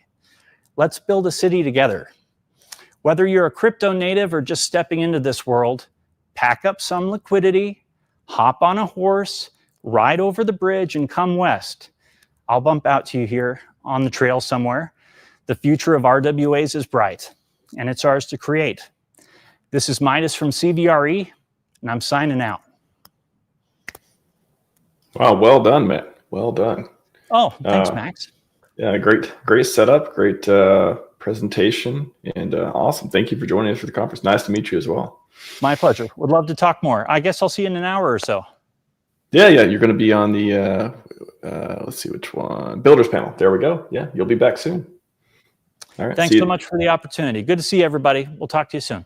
Of course. Thanks. See ya. Whoop, hit the wrong button. I only did it once today so far. I'm doing good. You know, these 6.5 hour streams, super streams, I'm start calling them. Conferences are basically super, well, I guess they can be super streams the way I set them up. Oh, only hit the wrong button once today so far, but it's going to happen more because there's many more panels, and the panels are when people are coming in and out. I'm clicking, I'm like waiting to see if they're going to go or not. All kinds of fun stuff. We've got a great one coming up. I'm excited for the marketing panel. A lot of great people in the green room waiting for it. What are we going to do in the meantime, though? Which one? We're going to do 10,000. It's time for 10,000 X. It's time for 10,000. We're going to do.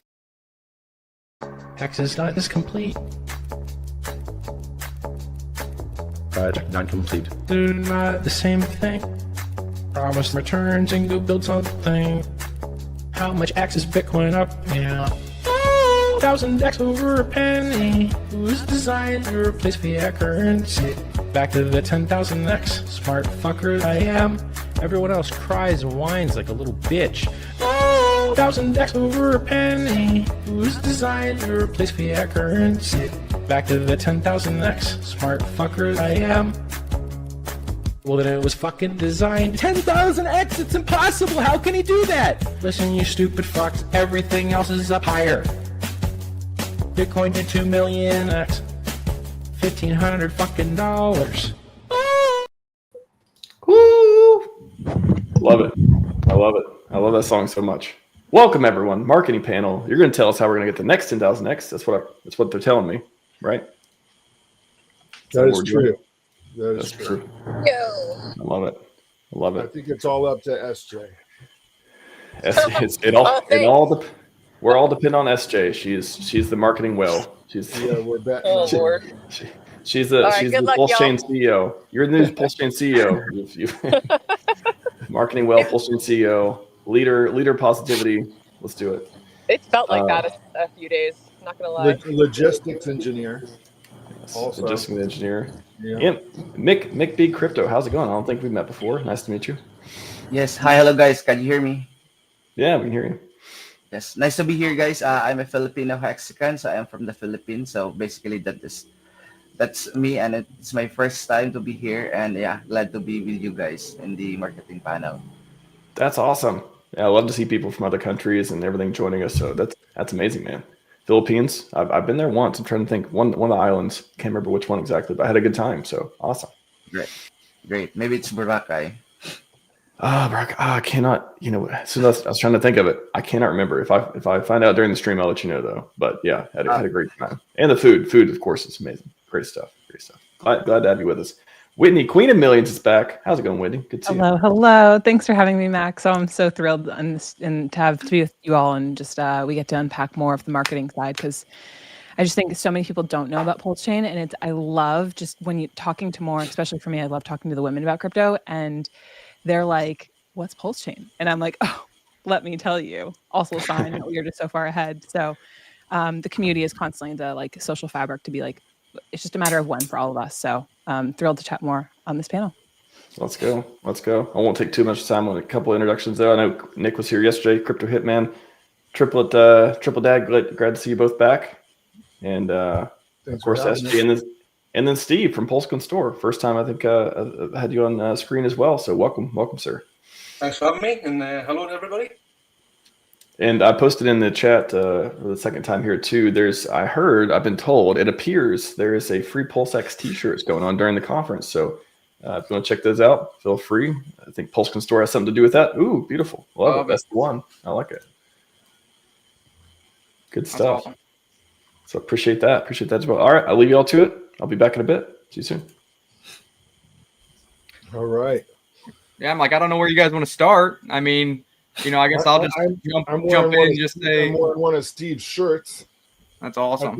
I think Steve's doing some awesome marketing work, right? Go over 2XL. Yeah, 2XL. You've seen my order. Go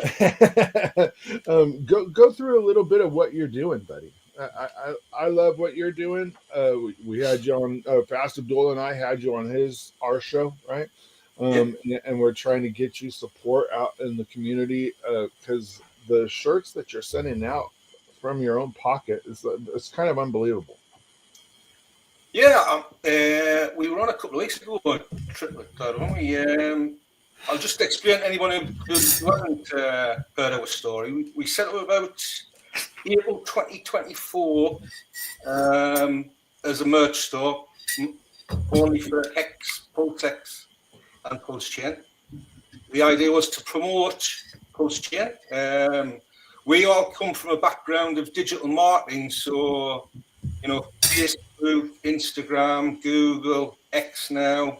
We've spent, and we've been in a lot of years. We've probably spent millions of dollars in digital advertising on other stores.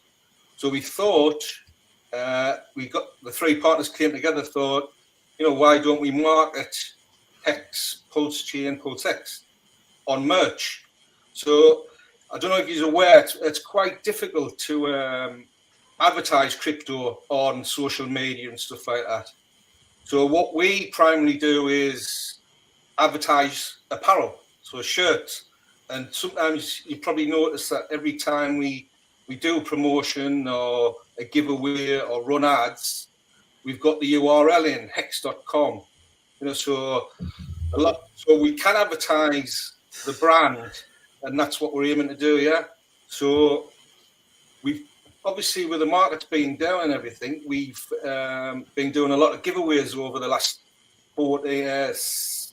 maybe 16 months. So a lot of people all over the world now own stuff like this, and we've been giving them away basically. So that's our short story. Nice. That's awesome. I know you've worked with other projects and given out free t-shirts for them as well. I think like PTGC and UFO and some of those guys, some of the best performing assets on PulseChain. And I think that's important too, outside of just the blue chips, because ultimately what gets people into any chain, whether it's PulseChain, BNB, Solana, or whatever, is green candles, is success stories, and is consistency. So doing that and kind of really polarizing or magnifying the success of some of the on-chain innovation of PulseChain and why people should get over the bridge, I think is important. And you guys have done that as well. And really that gets to my biggest point, that green candles are the best marketing for any chain. We see Ethereum showing strength here. Usually when that happens, PulseChain starts to turn green. Unfortunately, right now, Ethereum has all this strength, but we have this massive PulseChain whale selling. But I think ultimately getting whales out now at these lower levels helps those green candles comes and helps tell more success stories moving forward. And that's where you get the flywheel and the momentum of onboarding new users to this chain, bridging in new capital. Right now there is a very cult-like community over in PulseChain due to the success of HEX and due to the sacrificers of PulseChain and PulseX. But we got to get out of the echo chamber, and we got to get people from other walks of life, no coiners, BNB chain, BSC chain, Solana, Ethereum, to make their way over to PulseChain, see the light and see the opportunity. And only then are we really going to be able to expand the network growth and really see number go up, which is, I think, what most people here want to see. Steve, going back with your shirts. So I have a community of over 200 ladies in crypto. That's what Queen of Millions is for me. And it's a lot of either no coiners or ladies who wanted to take this crypto market seriously for the first time. And naturally, we're all very PulseChain heavy. And so one thing that has been quite cool with you doing a lot of these giveaways with the t-shirts is I've had a few ladies who are they shared some of your free shares of shirts out into the group, and they were so proud to get the shirt arrive into their home. And I think it's green candles are a really great onboarding tool, but also just having those social evidences where ladies can go out into the world and wear their colors boldly. And then my ladies love going up and like they cross paths with different guys who are either in crypto or in tech, the tech side of things. And then they start breaking down the smarts of why we're actually in the space, the liquidity game, all that stuff. And then people are like, wait, this stuff is like, why haven't I heard about this?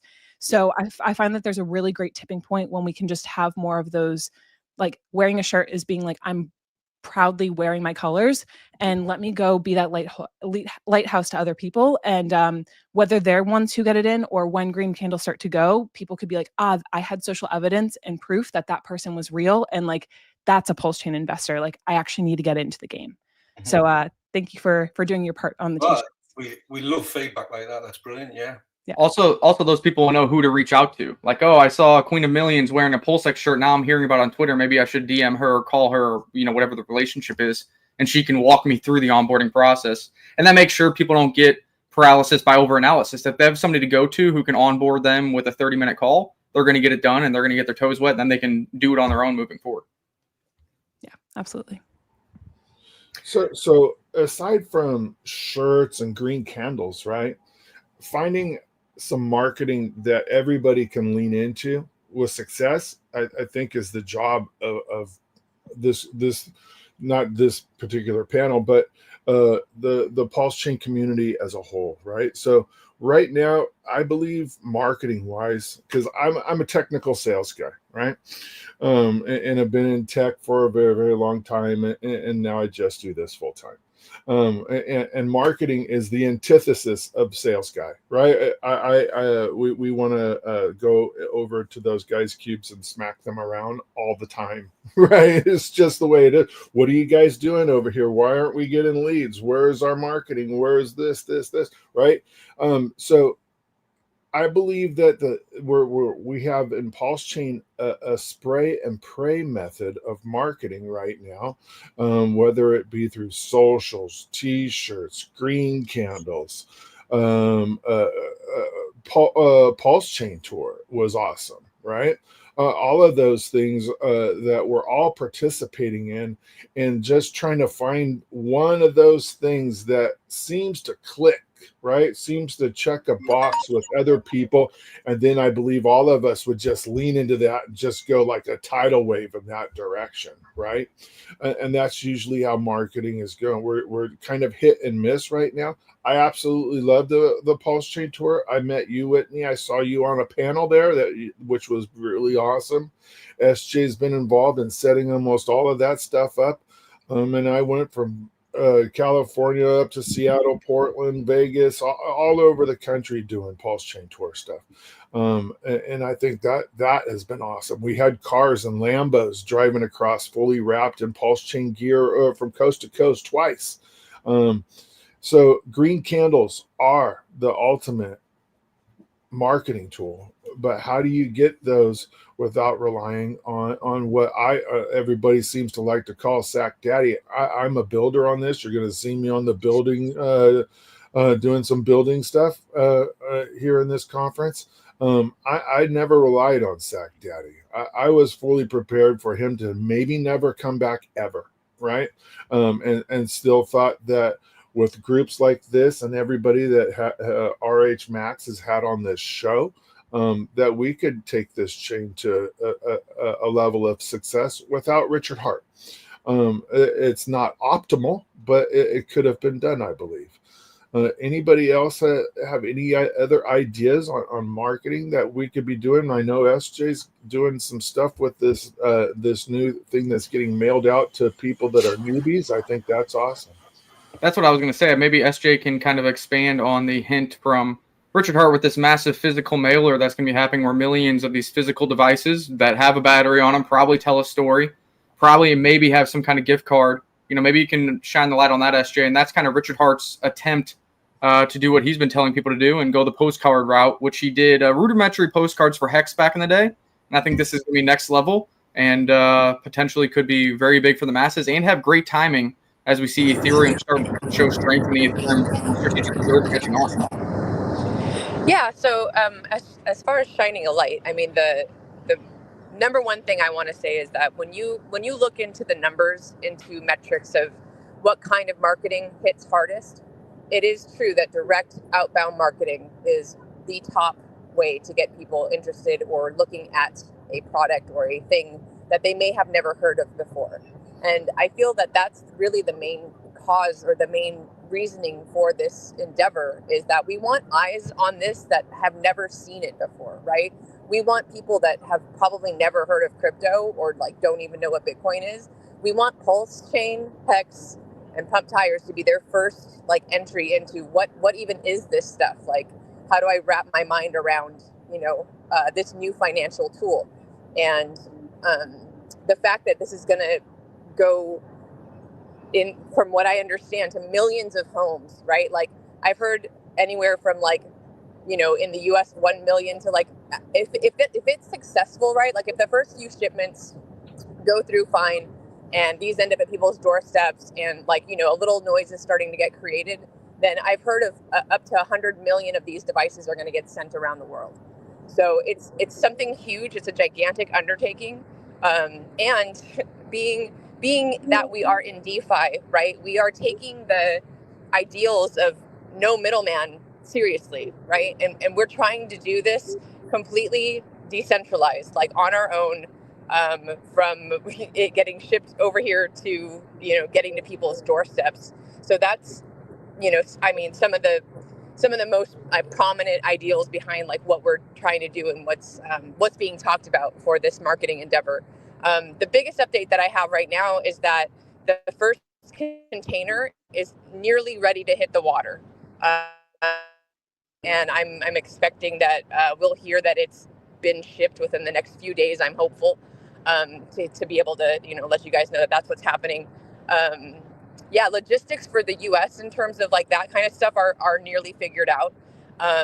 In terms of the shipping aspect of it, we are currently trying to look into printers that would print the marketing details on the outside of these packages or on labels. There's still a lot of moving pieces, right? And we do have 2 other charities that are being created in the US. So it feels like things are moving along really well there. The other update I had is that there's a charity in the UK that has been filed. It's not been granted yet. And we know that the Australia team's working real hard. I've been seeing some awesome tweets from those guys about how they've been meeting up and discussing all these marketing endeavors. Australia, from what we understand, it might be a bit hard. Sorry if I'm breaking up. Australia might be a little bit hard. It might be about a 6-month process until their nonprofit or charity is defined. And yeah, we're still just kind of plugging along and doing this step by step as we go.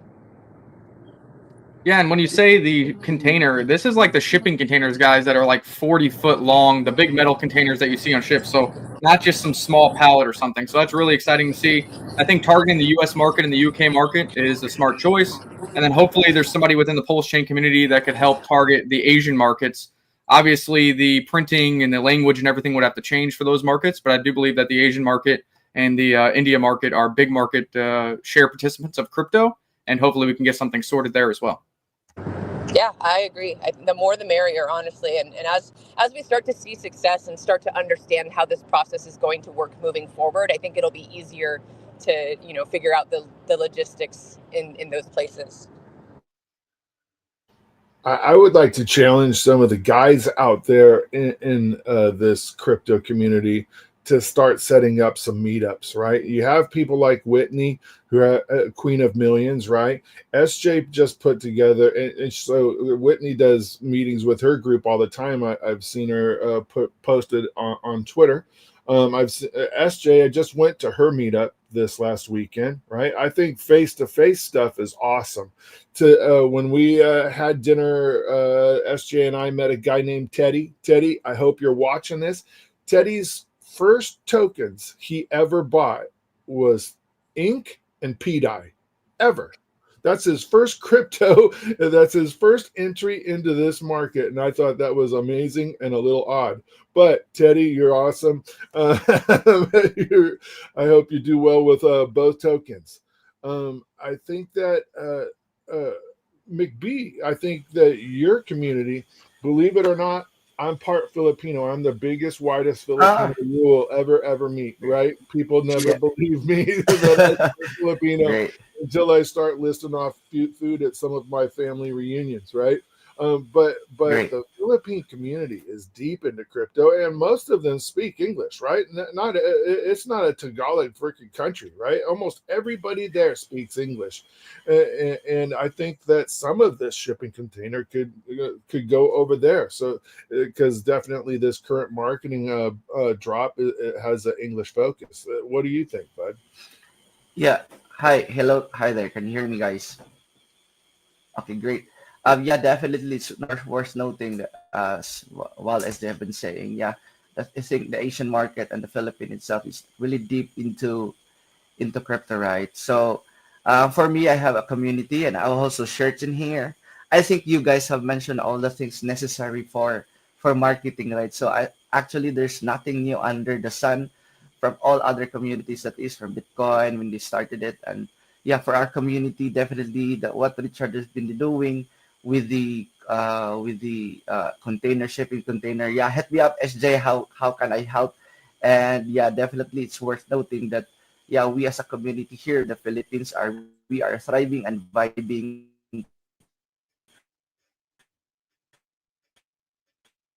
with all the crypto stuff in here. So sorry guys, I cut out. It's 1 a.m. here in the morning, by the way. Hello guys. So yeah, yeah, glad to be here, guys. And yeah, all the marketing needed. I have a T-shirt like this one. I have leather shirts in here in my in my bag. So all the marketing that is needed. And actually, I have also a Filipinos are heavy in Facebook. So I have this every Tuesday and Thursday na activity, or should I say an event online, and telling people and guide them in how to do crypto the right way. So yeah, thank you for asking, brother. And yeah, you have to eat adobo one of these days. Oh, I've eaten adobo, pancit, all of it, buddy. I'm down for the Filipino food, 100%, 100%. I don't drink, so I didn't get this belly drinking. Let's eat. All right, all right. I swear, SJ, thank you so much for sharing the updates. I feel like that was everything that we needed to hear and so much more. But I think it's when we get in this feeling of like being an insider, or it's not even insider, it's just like you are in the know. And the benefit of hearing like SJ's updates is like, because we're so decentralized, we don't necessarily have the roadmaps that a lot of centralized cryptos have. And so when we can bring our community together in spaces like this, or in community form in real life, there's a different part of exclusivity that people feel, and it's not even exclusivity, it's just like people are actually opting in to know, in this digital era where there's so much information, where you're like, you matter, you're in the know, you belong. And I find that's the biggest transformation that keeps pulsicans and hexicans in the space, even when green candles aren't here. So I've definitely helped within my community. I have found that when women find, so like, I think the benefit that we have within the PulseChain space too is like, it's a network. There's a reason that there have been many coins that have been built within the space. And so you don't have to be strictly just core coins, but you can get into spaces and really fall in love with your investing strategies. So personally for me, I'm not really shilling here, but just like there are certain printers that have been really great for my ladies to be like, wow, I understand what's going on here. I'm making more money for myself. Like there's a certain strategy that has them really be like, I don't want to leave this chain and I belong here. And so I find and invite you guys, like if you do host your meetups too, wherever you are in the world, it's like, let people in on certain strategies, gamify this for them so they can really like fall in love and be like, whoa, I'm early to this. And I get to like print coins, or I get to have a strategy in this kind of like bear market energy for the network, that really puts them ahead for the next few months as well.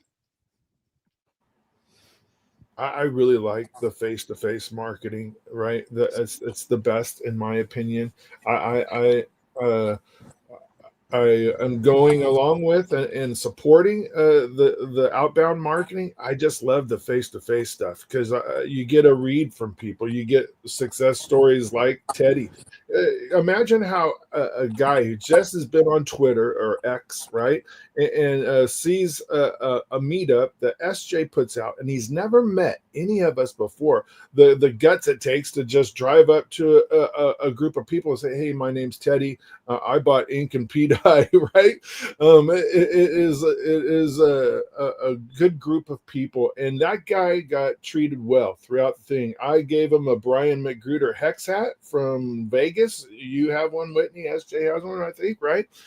So he's got a hat that not many other people have. We got to hook up with Josh Wu, who's doing his form of marketing and memes, right? That's a thing that we haven't touched on at all. Do you guys think that the meme culture out in Twitter, the Twitterverse and socials is helping or hindering, or what do you think about that? I'm one of the people who believes that anything built on chain is a net positive. Now, does that mean that all of them will do well? Does that mean that some will go to zero? Does that mean that some are outright scams? Of course. And, that's just the nature of the beast. But understanding, how network activity and economic power is really generated by people coming here, whether it's the meme that gets somebody to bridge over, whether it's the developer building a new yield printer or a new DeFi platform that people can utilize and kind of make them more sticky users of the PulseChain network, or whether it's the next great fundamental play building over here as well. So, I'm a big proponent of it. Of course, you guys got to follow the right people. You got to learn how to do your own due diligence because, again, not all of them will outperform the blue chips. Some of them will go to zero. Some of them will be scams, but that's on any chain. But without the existence of economic activity on chain, it's really hard for the underlying chain to do well. And why I like PulseChain, I was really early to BSC. CZ follows me, Binance US follows me, Binance follows me. I made a killing there, and PulseChain feels like the early days of BSC. You're watching the first protocols be built on this chain. You're watching the first DeFi yield be built on this chain. You're watching the first cult-like communities being formed. It was around Bear, it was around PDI, now it's around Teddy and PTGC and the alien community. This is what it is like in the early stages of the chain. And although the blue chips have been down to the right, they haven't got much help from the broader market. And until recently, Ethereum was also down and to the right. So I think, the meme culture, that's a subcategory that does do its part to bring economic power, bringing new people to the network. And that's what you need for a network to thrive. You're not going to love everybody here. You're not going to love every project here, but you want them using it. You want them generating fees because on PulseChain in particular, it's a very benevolent chain. There's a ton of PLSX being burnt. There's a ton of PLS being locked into liquidity pools, something that hasn't been seen on any other layer one. And I think that is why I have such a positive outlook for PulseChain. And why I think conviction and consistency is key for everybody watching this. Whether you have 100 followers, 100,000 followers, or a million followers, have conviction and consistency. Even when there's red candles on PulseChain, still get up and do your daily update, your weekly update. Show the project you love on PulseChain. Tell people why they should own PulseX. It isn't always fun, but the consistency is what will bring people to the chain. And everybody on this panel is showing that consistency. Red day to day on PulseChain, but still showing up for this PulseX conference. Very cool. Good points all around, everyone. I got to make one more, I guess call to action. Mick B had said, what can I do here? Being, actively worked on right now. The best thing that you can do, and this also goes for people in the US, figure out what it is that is going to get us the best rate for shipping. Right. Most of the time that's going through a charity or nonprofit, which is why these entities have been created and that that marketing money is, going to be donated to these nonprofits and charities. Right. Because that's usually what the best funnel is to get, the mail out with the best rate. And when it comes to the US, one of the biggest things that we're kind of trying to figure out is the wording. Right. Like if you know anyone, I guess that my call to action just is like, hey, if you know people working in the nonprofit sector or that have done mailers like this for their nonprofits or charities, like get them in touch with us, right? That's a big piece of the puzzle that we need help figuring out is how can we word things on the outside of these mailers so people are stoked about what they're seeing on the inside and what are the rules? Like what lines can we cross or not cross? Like where is the line in terms of how to word those things? Amazing marketing panel. I've been able to take a little bit of a break and then also listen in even if I take a break, I usually take my phone with me and listen in. And you guys are killing it. One of my favorite panels of the day. Well done. Well done. If anybody would like to work on doing some meetups, some face-to-face meetups, SJ has a room for HEX meetups for people to organize across the country. So what's the Telegram? I'll put it in the chat. Yeah, put that in shout chat. out to Will Stevenson. He set that up. I've been interested in doing a meetup in the Bay Area, Northern California. So if anybody that's watching this would like to do a meetup in Northern California, I'm all for it. Could be from Sacramento to Bay Area. I would be in 100%. I drove to the LA one this last weekend, so I'm in if it's in within 8 hours of my circumference.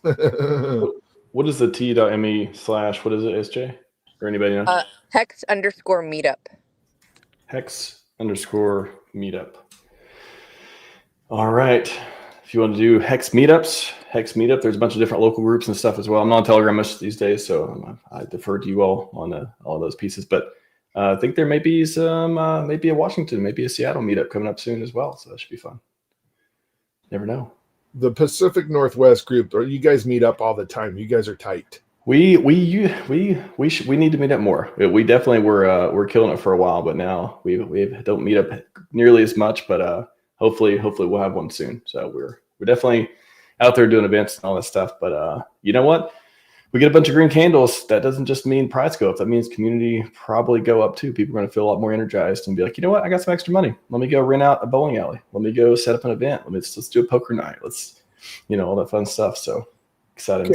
Can I say one more thing before we end on this? Because I don't think Steve is going to do it. Right? Steve needs help with all these shirts. He has shipped out tens of thousands of shirts on their own dime, right?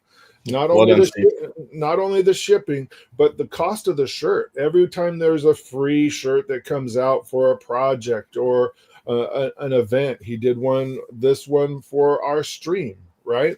They're covering the cost of those shirts. There is a donation address, even if it's half the price of the shirt that you guys get sent to you for free. Send them some USDC, send them some tokens. I placed a bet with HEX Ray Vision, Pulse Ray Vision, and I sent all my winnings to him, right? So if there's any way that you can support those guys, those shirts are all over X all the time. They're all over on the other socials and YouTube. They're getting a lot of recognition for our chain, and he could really use some help. Can I just say something as well? We've been doing this for 16 months now, and we finally got a retweet off Richard. Well, that day was crazy. For the first time, that T-shirt, I think we sent 900 of them out.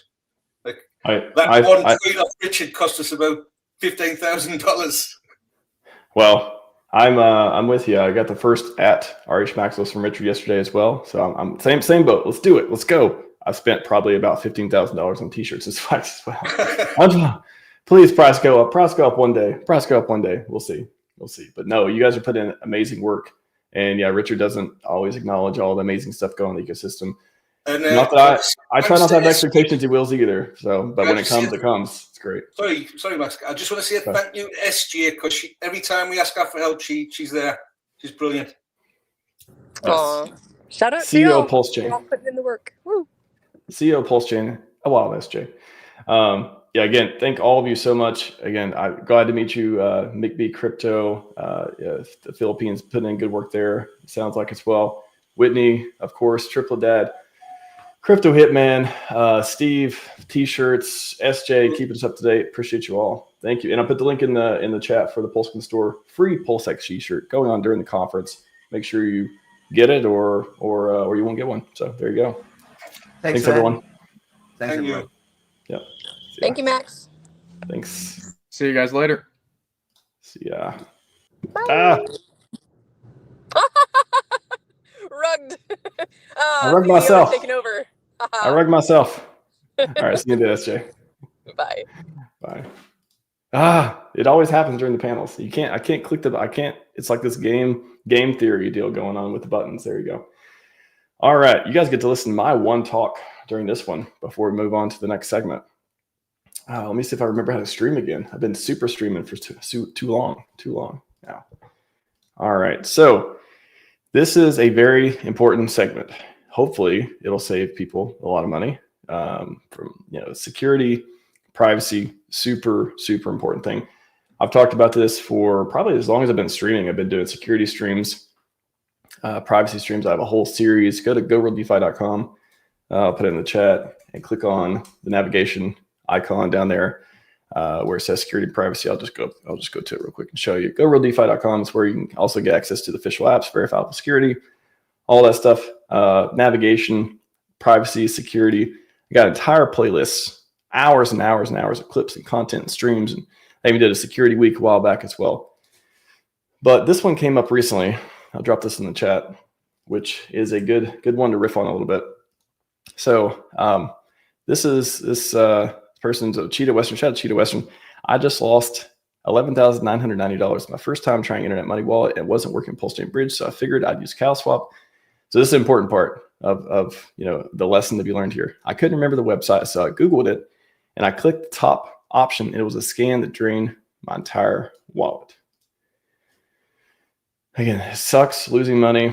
Again, I hope Cheetah even put in the comments there.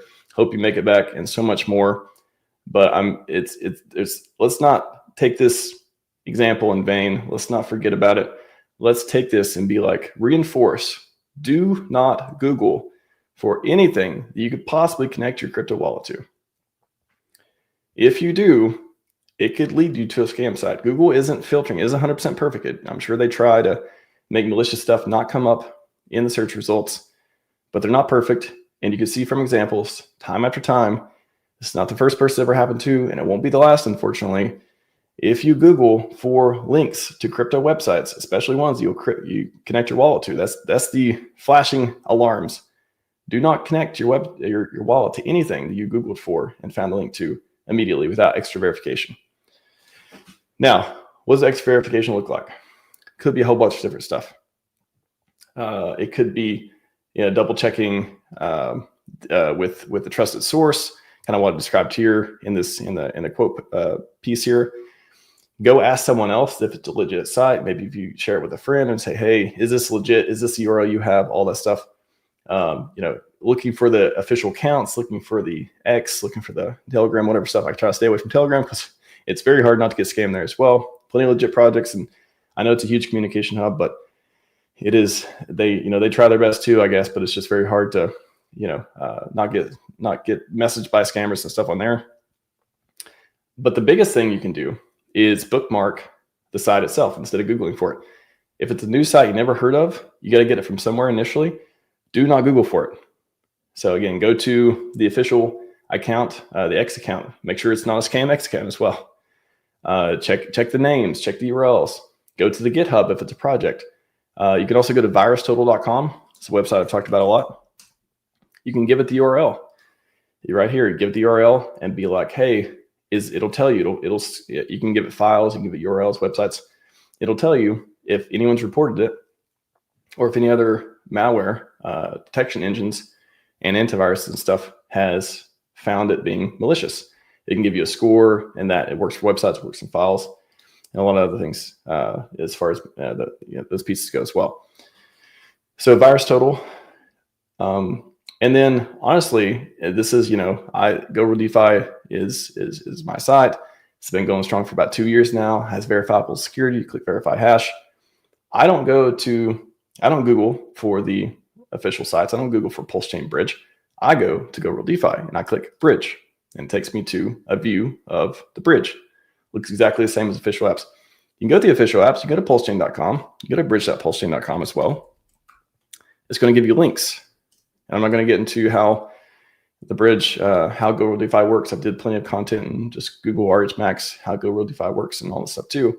But you can go to the official links. You can download it right on your computer. You can do all these things, but do not Google for PulseChain Bridge and click on websites.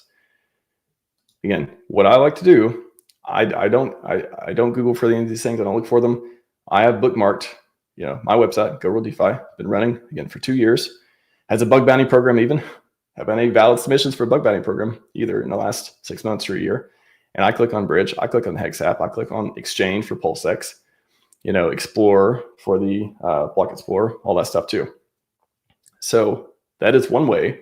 Like, funny enough, some of these, if it's done well, and it has, this has verifiable security, click on the hashes, you can compare them, what they're supposed to be. It pulls everything from the official sources. It just gives you a view into the app itself. If you get internal server error, just refresh, because it's probably just multiple people using it at one time. So just click refresh on that if you ever see that. But it'll tell you what the official links are. It automatically updates to the latest ones. I've covered this many times on the show. Again, if you want to go through a full walkthrough, how it works, all this stuff, just look on YouTube and X. I did long form posts about it as well. But again, I'm going to say it one more time before I move on. Do not Google for anything that you would connect your crypto wallet to, because it may look like an official site. It may have all the things that look like it. May have complete copy, but it could be talking to another contract, not the real one. A scam site. It could be trying to trick you into giving access to your wallet to then take your money and all that stuff too. If you just click, there's always this user interaction. It's not like you go to a website, your wallet's going to get drained immediately. Technically, not true. You have to click buttons or make a prior approval, which you may have done as well on another app that could be compromised or malicious and stuff too. So do not Google for this stuff. Bookmark it. Check trusted sources. Check the official counts. All those pieces too, because you do not want to lose your money. You don't want to lose something. Again, if you lose $1,000 in Pulse or Hex, what if we do 1,000x, a 10,000x? That's a lot more money than it used to be. So you don't want to, don't put yourself in that position. So hardware wallets can help with a lot of stuff too, but you still got to check the numbers. You still got to, it's not going to save you from this type of attack, but it could help you, do the different confirmations. I talked about hardware wallets before. I think of them as 2FA on your phone, two-factor authentication on your wallet. So they just give you an extra, like, hey, are you sure you want to do this? That way, if you have malware, if you run Windows, which I recommend you do not, and you have malware in your computer, then they can't just mess with your wallet and stuff. They need a physical approval on the hardware wallet to do transactions. It's great for that, and it gives you secure seed phrase generation. So when you do generate seed phrases, that you're able to do it on a secure device that doesn't have any malware on it, and all that stuff too.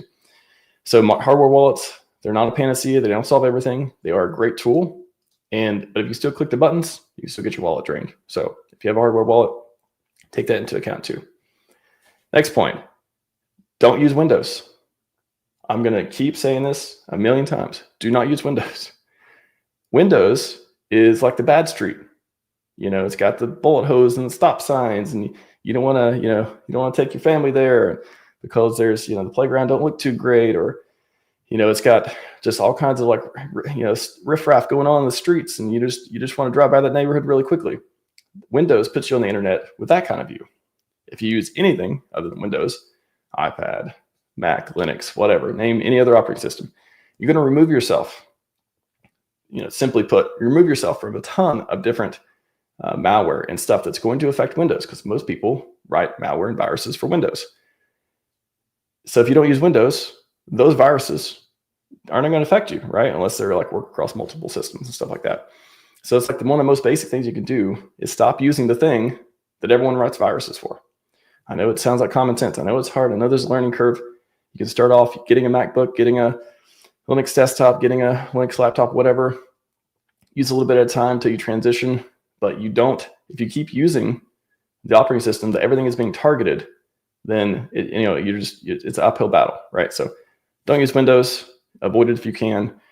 That's going to make things a lot safer. But still, again, don't clicky all the buttons. Verify these things. I have a ton of content on rhmax.org/blog. You can also check out as well, a bunch of long form content on that. But really, you should just be binging. If you're interested in security and privacy, just go to Go Real DeFi, click security, click privacy, and binge a ton of those different videos on specific stuff. So stop Googling. Get the link from trusted source, bookmark it. I like Go Real DeFi for a lot of PulseChain stuff. And then, unlimited approvals. Everyone's curious about that. If you trust the app, that's kind of like an app-based thing. I'm not going to go too much into that, but it can be annoying versus not doing it and all that stuff, but it's kind of comes down to like how much you trust. Like I trust PulseX much more than some random dApp out there. So there's that piece for like the random approvals. Anyone curious about that? But I'm going to go into depth on it right now. Revoke.cash, if you want to check your permissions and stuff, revoke.cash. You can see what permissions you have, what approvals you've given. You can revoke it. You can do a lot of that stuff with revoke.cash as well. So check that out if you want. What else? Keep your browser up to date. It's another one. You can't get, if your browser is the thing that's browsing the internet, it's browsing the bad street, right? Like avoid using Windows, use something else. You may be going down the nicer street. People are out, waving at you, having a good time. There's lemonade stand. Everything's, a little bit better. There's still some shady people around, but it's a lot better than the Windows side. Your browser's old browser, out of date. There could be vulnerabilities in that. You could malware could be taking advantage of that as well. So another thing, keep your browser up to date. And then for privacy, I'll just touch on it real quick. So that's a lot of security stuff. You can use Brave. I like Brave. Some people don't like Brave. I like Brave for ads, blocking ads and all that stuff instead of Chrome, Safari, especially on mobile. Desktops, it could be this or that, but on mobile, I think it's been a game changer for a lot of stuff. Proton Mail instead of Gmail. Again, Gmail, it's like a huge, what I heard recently, 75% of the world's email or something like that. Big company, they have every incentive to not make things very private as well. So I wouldn't trust that. If you have an Android phone, Graphene OS, there's different privacy, different security focused OS and stuff. You can try that out. Graphene OS, just Google for that. Google for stuff you don't, connect your crypto wallet to, or I guess GPT it these days. And then Signal or Simplex for text, instead of text messages, iMessage, WhatsApp. They're still big companies, control them, maybe safe, kind of still corporate stuff. Simplex, Signal, they're more community based, more privacy focused for that piece. There's a whole bunch of stuff, different stuff I didn't cover. VPNs, not for security, do nothing for security. Basically, just change your IP address. Good for privacy if you're interested in that, doing that stuff. But also depends on the VPN provider. Again, I did entire clips and videos and stuff on VPNs and their limitations, but not for security. For privacy, but not for security. That's like the biggest thing. You can use Tor, you can use proxy servers and all the like old school stuff like that as well. Burner wallets, I'm not going to cover that, but that's another piece as well.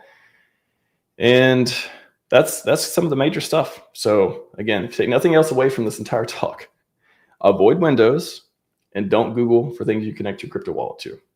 I'll end it with that. But if you want to go down, bench more stuff, go to DeFi.com, click security, tons and tons and tons and tons of content and commentary, a bunch of different guests and stuff that have talked about it as well. So that's what I got for you there.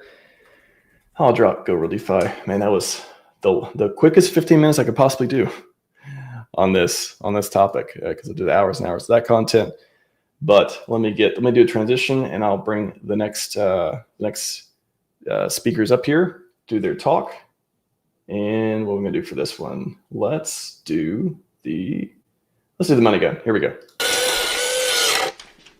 Wow. Neat.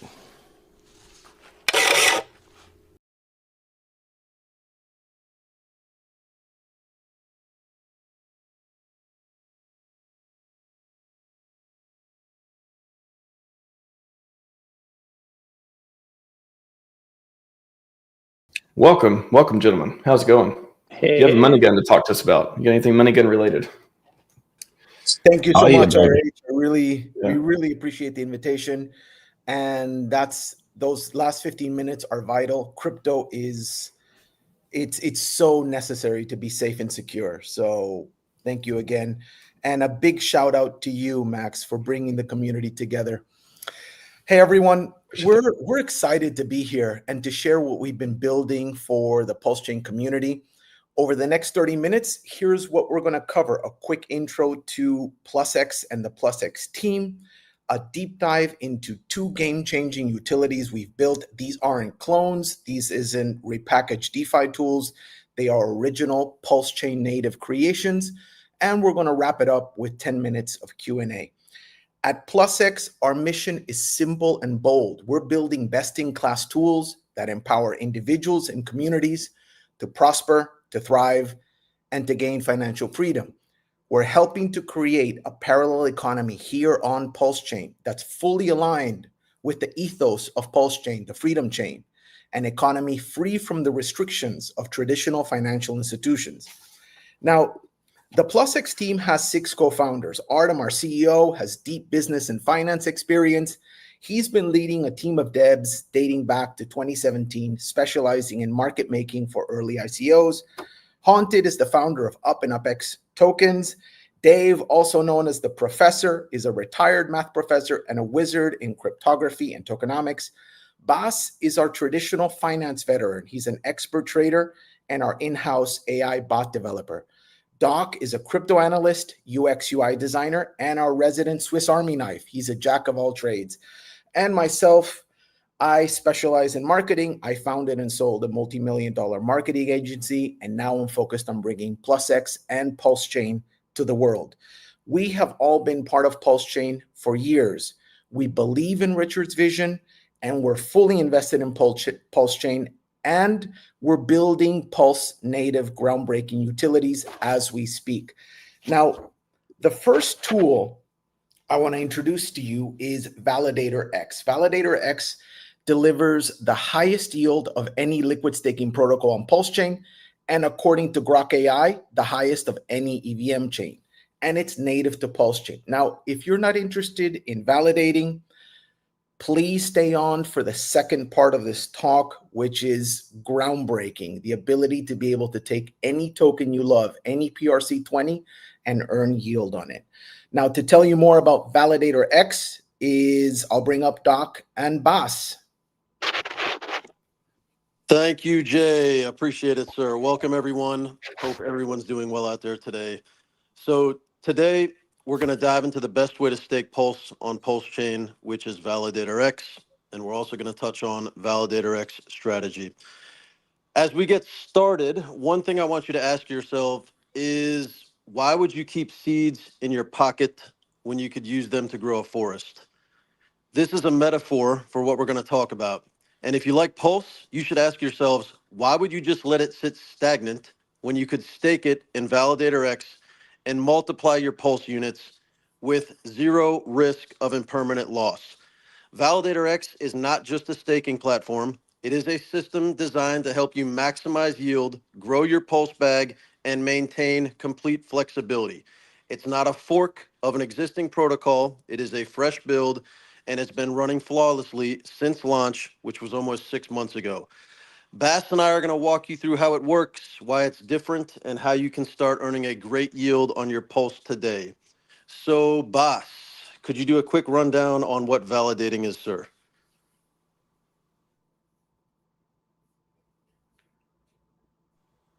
Boss, your mic might not be open, brother. Well, until Bas jumps online, Dave, do you want to jump in for him, or I can run with his slide? I'm right here for you, brother. So yeah, validations are the backbone of the blockchain. They propose new blocks, they verify transactions, and they keep the chain secure and decentralized. But running your own validator can be complex. And for PulseChain, you need 32 million and a stable node, constant uptime, and the technical know-how. Validator X was created to simplify this for us. Right, thanks. So yeah, I mean, this is where liquid staking comes in. And with Validator X, you can stake any amount of Pulse, and you immediately start earning validator rewards. After you stake, you can claim UPLS, which is the liquid receipt token that represents your staked Pulse. There's no lockup period, there's no penalties, no unstake fees, and you can move or use your UPLS whenever you choose, such as using it to provide LP or using it in our newest tool, LPX, which Haunted and Dave are going to talk about next. The UPLS receipt token is a PRC20 token, which is fully immutable and verified. The only way it can be minted is by staking Pulse, and only the UPLS holders can redeem it for the underlying Pulse. So I'm not sure if Bas is back. We'll see, but if he's not, Dave, could you run with the next slide on why people are choosing Validator X? Absolutely. This thing was built for everybody because there's no minimum stake. You know, regular validators, you take 32 million. There's no deposit fees. There's no withdrawal fees. There's no hidden costs on this. It's audited. It's battle tested. We're running over what, 3,500 active validators flawlessly, 100% uptime. Yep. And if you started staking since inception, earlier this year, your APR would have been approximately 2.22, a little over 22%. That's by far the highest staking yield anywhere, and definitely on PulseChain. Importantly, 91% of all validator rewards flow directly to you as the staker. This is the purest form of validator yield, shared transparently and fairly. Doc, why are people using this? So, I mean, look, I believe Validator X is fundamentally different from other liquid staking options. Here, you're not getting diluted with inflationary tokens or unnecessary incentives. Every PLS reward is real, and it's directly increasing your stake's value. Your rewards are automatically compounded, and new validators spin up each time 32 million Pulse has been accumulated. The continuous compounding is one of the reasons we offer the highest APR. With regards to the 91% of yield that you just mentioned, it's important to note that this means all validator rewards. We don't just share one pillar of the rewards, we share all three pillars, meaning we direct 91% of the block yield, the attestation yield, and the sync committee yield to the stakers. Essentially, we broke the status quo by offering the lowest liquid staking fee in all of crypto. We broke the record. This setup means your position keeps growing automatically without needing to claim or reinvest. And as Validator X spins up more and more validators, our chances to build blocks and boost rewards keep rising. It's basically legit set it and forget it compounding. Dave, could you touch on the receipt token, please? Absolutely. The UPLS receipt token is fully backed by validator rewards. You can hold it, you can transfer it, you can use it in DeFi, or exit your stake at any time after the 48-hour cooldown period. Unlike most tokens that inflate and dilute over time, UPulse only appreciates as more pulse is earned and added to the system. This is why UPulse constantly goes up in value against Pulse. Basically, we see no reason why you shouldn't be staking your Pulse with VX and holding this raw PLS. It just makes no sense. Let them grow. And I'd like to touch on the transparency if we can. Can we jump to that next slide? Here we go. So it's at the core of what Validator X is all about. All validator rewards are visible on chain. Every new validator, every block reward, every block built is fully transparent. We at PlusX took the transparency to another level. We have a bot system that's constantly running in our Telegram room, and it tracks most of the stats you could possibly imagine in real time and by way of queries within the room. Here's a slide where we have a screenshot of a block build where Validator X was awarded 96 million pulse in just this one block. The smart contract immediately spooled up 3 new validators with rewards gained from this block. We are unaware of any block with higher pulse rewards than this one here, and we claim the trophy for the largest block reward until someone else can show us another block that was larger than ours. But the chance of hitting a block like this while solo validating is like winning the lottery. But with VX, with Validator X, the chances of building a high value block, it's just a matter of time. And 91% of that 96 million went right to the stakers. This protocol is built to maximize value for the stakers, not for the insiders. Thank you, boss. Yeah, I mean, with the amount of validators we're running, we pretty much build a block every 100 seconds. So here's a look at the Validator X user interface. It's sleek, clean, and easy to interact with. You simply input the amount of pulse you wish to stake, hit the stake button, confirm the transaction in your wallet, and you're good to go. You'll see the units of UPLS that you'll be able to claim after the 48-hour cooldown period has passed. The 48-hour cooldown period is essentially a security feature, and it's a way to ensure people don't game the system. With that being said, as soon as you stake your pulse, you start earning yield, not when you claim the receipt token. So let's touch on Validator X strategy, or VXS. I like to think of it as your personal yield automation tool. VXS allows you to control exactly what happens with your pulse yield, automatically and on-chain. You can direct your pulse rewards to DCA into a token of your choosing, or you can elect to burn a token to reduce that token's supply and support a token you love, right? I mean, it's crazy. Basically, what we've done is we've given any token the ability to have an automated buy and burn. You can also harvest your pulse yield partially or fully, all without touching your principal. VXS unlocks a new level of strategic control for stakers, and we're unaware of any other liquid staking protocol that offers this level of freedom and flexibility. Here's how it works in practice. First, you stake Pulse and then claim the receipt token as usual. After you claim your UPLS, you can build a custom yield strategy. You're actually building your own smart contract that interacts with Validator X. And once you've built it, the contract executes your strategy automatically.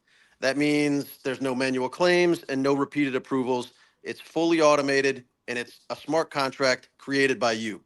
And here's a quick look at the VXS user interface. We don't have time to do a deep dive on it. In short, you've got several parameters to set up, both in the strategy tab and the executor tab. For the record, we are here on the PulseX conference. All buys that are routing through VXS go through the PulseX V1 or V2 router, which means it supports the PulseX buy and burn. In this next slide, we're going to touch on the TVL currently held in the PulseX ecosystem. We're running a grand total of 4,516 validators, which is 144.5 billion Pulse. At the current Pulse price, yesterday when I ran these numbers, that was about $4.7 million.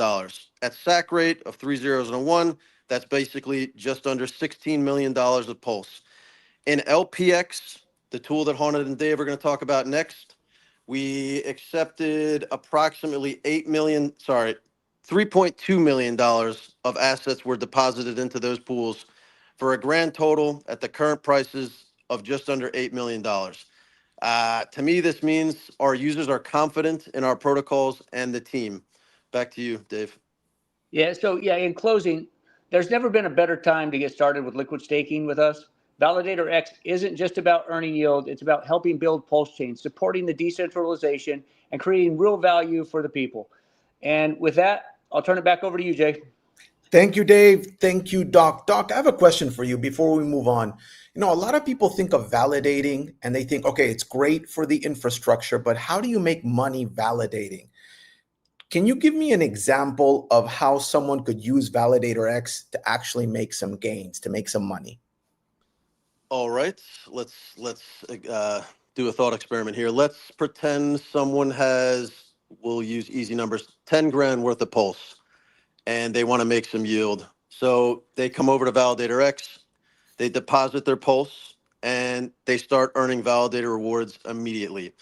Currently, since the inception, the APR has been about 22%, but let's drop down to 20% and assume that they stay in for a year. So now they've earned $2,000 worth of Pulse on their 10K. But let's use a 10X here for easy numbers. People like X's, right? So let's imagine that Pulse does a 10X over the course of that year. Now the $2,000 you earned in yield is worth 20 grand. So, wow.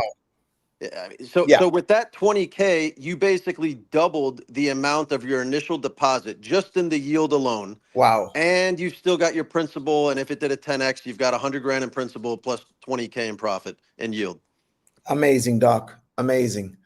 Someone could essentially really have passive income just validating. I mean, this is amazing, Doc.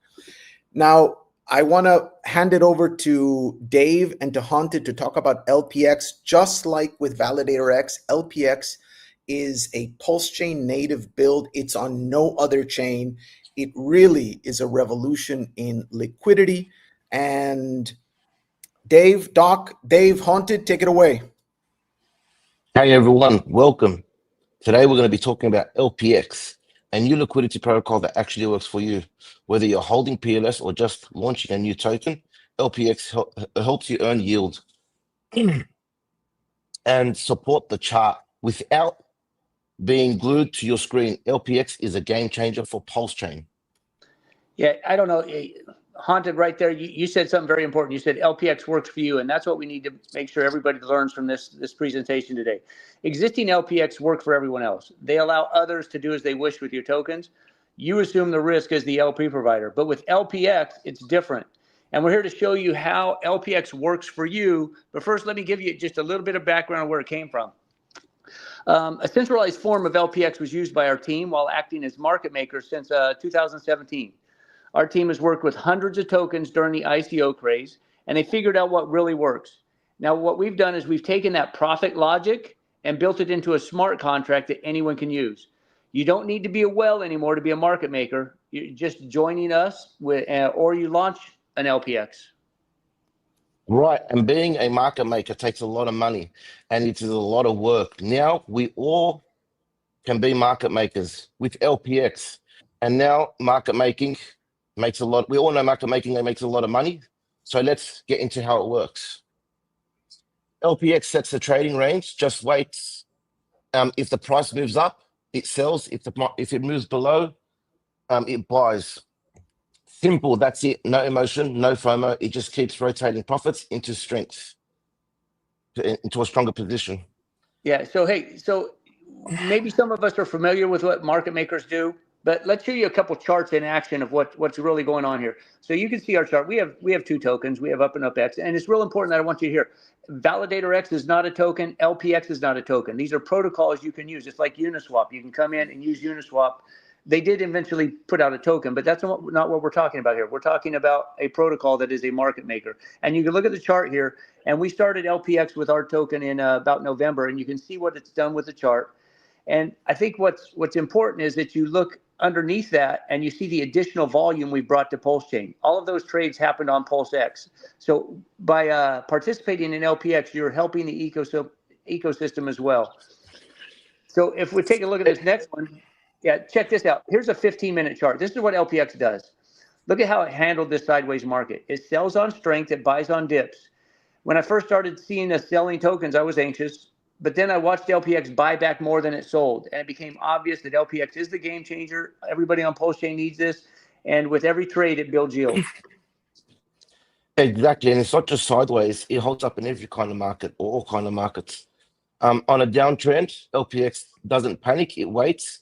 And then it starts buying once the price moves out of the no trade zone. And as you can see in this chart here, that it also is still selling and buying. So it's still locking in profits in a downwards trend. And it also boosts confidence in people buying into the chart. If you go to the next one in an uptrend, this is a 1 hour chart. And if you can see, same thing, it's also locking in profits. It's doing that, the loop. It's selling high, buying low, but even in the upwards trends, locking in profits every time. And the chart is moving up and you're making some mad gains. So, so when the price goes up, it sells. And when the price dips, it rebuys, like having a smart trader on autopilot. Look what happens when a shark exits in a single click. In the next block, LPX goes to work and buys to protect the price. Having a protective whale wallet gives the community so much confidence in our token. This protective force is what we want to see for all of tokens on PulseChain. Yeah, so you guys saw the chart. This thing buys and sells, and it protects your chart price. Now, some of you guys are thinking this is a liquidity system similar to V2, and you're worried about impermanent loss. You've heard that phrase, and we've heard it a lot in this conference. Well, yeah, that's what typically, wrecks people in traditional LP. But LPX doesn't expose your token like V2. That we are not doing that. LPX only enters the market when there's profit to be made, and the no trade zone adjusts automatically to match current conditions. So, and then here's another huge benefit. Not only do we avoid the impermanent loss, but we also put a stop to these pump and dumps that you see within our ecosystem. LPX actually helps reduce those. It sells a little when things move too fast. It uses the profits to buy when the price dips, and that softens those crashes. And the community notices this. People feel more confident when there's a smart system backing them up. So this community coordination that we build with LPX is like a symphony of positive price pressure for your tokens. And just to be super clear, Dave said LPX is not like V2 or V3. LPX isn't Uniswap. Uniswap V2 and V3 are passive. They don't care what the market's doing. Your tokens are always at risk. LPX is active. It only trades when it makes sense. Plus, you can customize it. You want tighter ranges, want more yield, LPX gives you those tools. Here's something people miss. LPX doesn't need a busy chain to earn yield. It feeds off price movement. So the more volatile your token, the more LPX can earn. And we all know that PulseChain has a lot of volatility. There's a lot of volatility that works for you. All right. And unlike other liquidity systems, you don't even have to have a pair. You know, some people don't participate because they're afraid of having to buy the second side. You can use just what you hold. You know, the tokens you love. You got Pulse, you got HEX, you got a meme coin. Great. Put it into an LPX. No need to match it up with anything else. That alone makes it so much easier to get started. Joining an LPX is simple. You let the tokens you love earn you a yield. But if you want paired liquidity, you have that option. LPX, I mean, we have so much flexibility. It works for you. Dave said it, LPX has options. It works for you. There's 4 types of LPX pools. There's a single, a dual, a directional, and liquid. Single-sided, you only need 1 token. The dual, you set both sides, and you can set a range. Directional, if you want to sell on the way up or buy on the way down, your choice. And liquid, where you need to provide both sides, and it has a tighter no trade zone. LPX lets you customize your position so you can trade or exit like a V3. Yeah, and within those pools, you have managers, you have solo pools, and you have immutable pools. And all right, so you have all the flexibility to grab the type of LPX you want and set the settings you want for that, whatever mode. And so a quick recap here for you. What is LPX? It's an automated market maker. It buys low, sells high, avoids impermanent loss. It makes money from the price swings, not from the volume. It creates yield and acts like a guardian well for your token. With a profit logic engine, LPX builds confidence, pushes prices higher, and strengthens the whole PulseChain ecosystem. All RH tokens are going to benefit from the LPX liquidity protocol. LPX is a game changer. If it sounds like something you want to be part of, here's where to go. We are all looking forward to helping you grasp the many options LPX offers. Here are the parts we have for you to join. So just come and join to TME. This is the front end of the pools. You can have all the pools that you can join. You can click on the pool that you want and continue from there. So, sorry, Dave, can you continue? Yeah, no problem. So yeah, we showed you our socials here. You can go to PlusX.app to join. You can come to our Telegram room. Thank you. We still, t.me/UPABNS. And back to you, Jay. Max, how many minutes do we have for a Q&A? 2.5. 2.5. Yeah. 2.5. Well, Max, do you have any thoughts? Actually, why don't I ask a quick question to the panel, Max? Sure. Because people have all the RH cores, PlusX, Pulse, HEX, Inc. They also have the Pump.Tire memes. How can LPX help you get yield without pairing it to another token? Maybe Dave can pick that up. I mean, this is quite amazing. You could take the tokens that you love and start earning yield. Yeah, exactly. We launched this thing a few days ago. We've got tokens trading on it. We have Pulse, PulseX. We got all the RH coins, Inc., HEX, EHEX. All the pairs are currently working for members that have found us, and they found us early. You come in single-sided. You take your tokens, you place them in there, and they're sitting in a smart contract, and they're basically looking for an opportunity to sell high, buy low, and that's the game. And it's been proven to work very well. We've had ours running since November, so ours are running about 8 months now, and the yield is incredible. We started them off with just a single token, and you don't need a second side. This system, we've always talked about having single-sided staking on PulseChain. It was something that Richard had talked about. Well, it exists now, and it exists through the process of a market maker. And there's no inflation token here. You're not getting a token that we minted out of thin air as the yield. The yield is real yield. So if you go in with Inc. token into an LPX, your yield is going to be additional Inc. tokens because it trades high. It sells high, buys back low. So when it sells, 50 Inc. tokens, it buys back 54 Inc. tokens. And the system, has a no trade zone of 2.34 is a system we set up with a pair for Inc. Thank you, Dave. Yep. Thank you, my friend. Max, I want to say again, a big shout out to you. Thank you for bringing the community together. We're here to build. We're here to stay for the long term. And by the way, LPX works with Will in 4 weeks. LPX, you can start a pool with any PRC20 token. Thank you, Max. We really appreciate you. Yeah. Thanks, Dave, Jay Gold, Doc Haunted. Appreciate you all building on PulseChain. Thank you very much. Thank you very much. Yeah. Good one. All right. Building. Got some builders, got a lot of good stuff.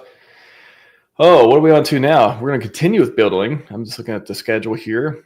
Got LPX on that one. And now we got the how to build on PulseChain with Triplet Dad right on time. Let's see who's in the green. He is in the green room. He's in the green room, and he needs an intro video. He needs a transition video. What would he want?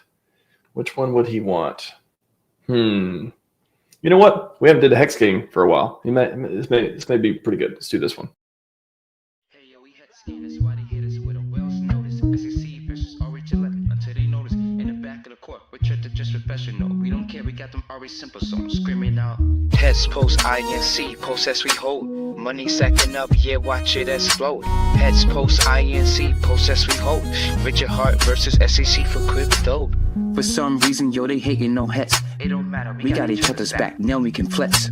Forget a market cap. Heads could burn all of that.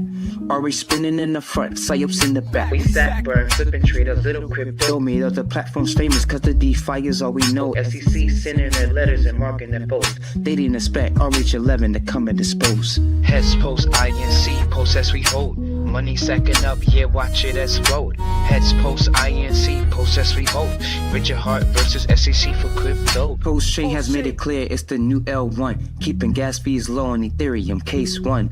PulseX your way into crypto. Regulations gonna take things slow. Everyone knows we stack, burn, flip, and hold every bit we own. Richard Hart got the vision. 5 heads can grow. INC incentivizes us to run the show, while the SEC installs in the status quo. Heads post INC, post as we hold. Money stacking up, yeah, watch it explode. Heads post INC, post as we hold.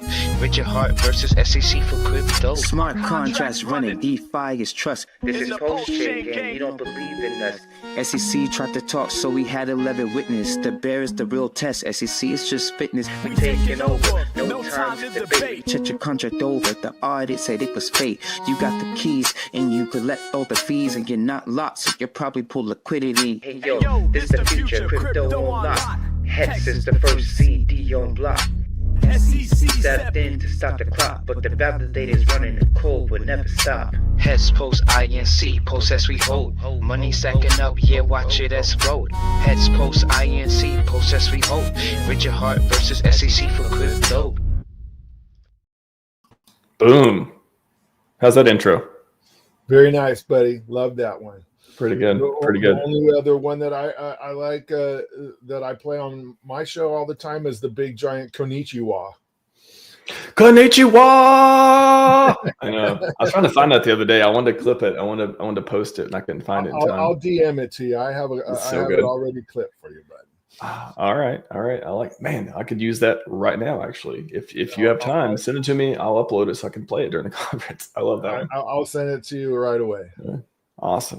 Well, you got 15 minutes. Lightning talk. How to build on PulseChain. Triple Dad taking us in from there to the builders panel. It's all yours, sir. Thank you, bud. Appreciate it. So, I'm going to go through building on PulseChain, but it's going to be from a different point of view. It's going to be from my point of view, right? How I got started in building on PulseChain. And some of this may resonate with others out there that are interested in building on PulseChain that may not think that they have the skills or anything like that to build. Number one, I can't write a line of code, right? That's not my forte. I have been involved in tech for quite a while. I could put blinking boxes where they need to go and configure Cisco routers and stuff like that, right? But from a tech point of view, I don't write in Python or Solidity or any of that kind of stuff.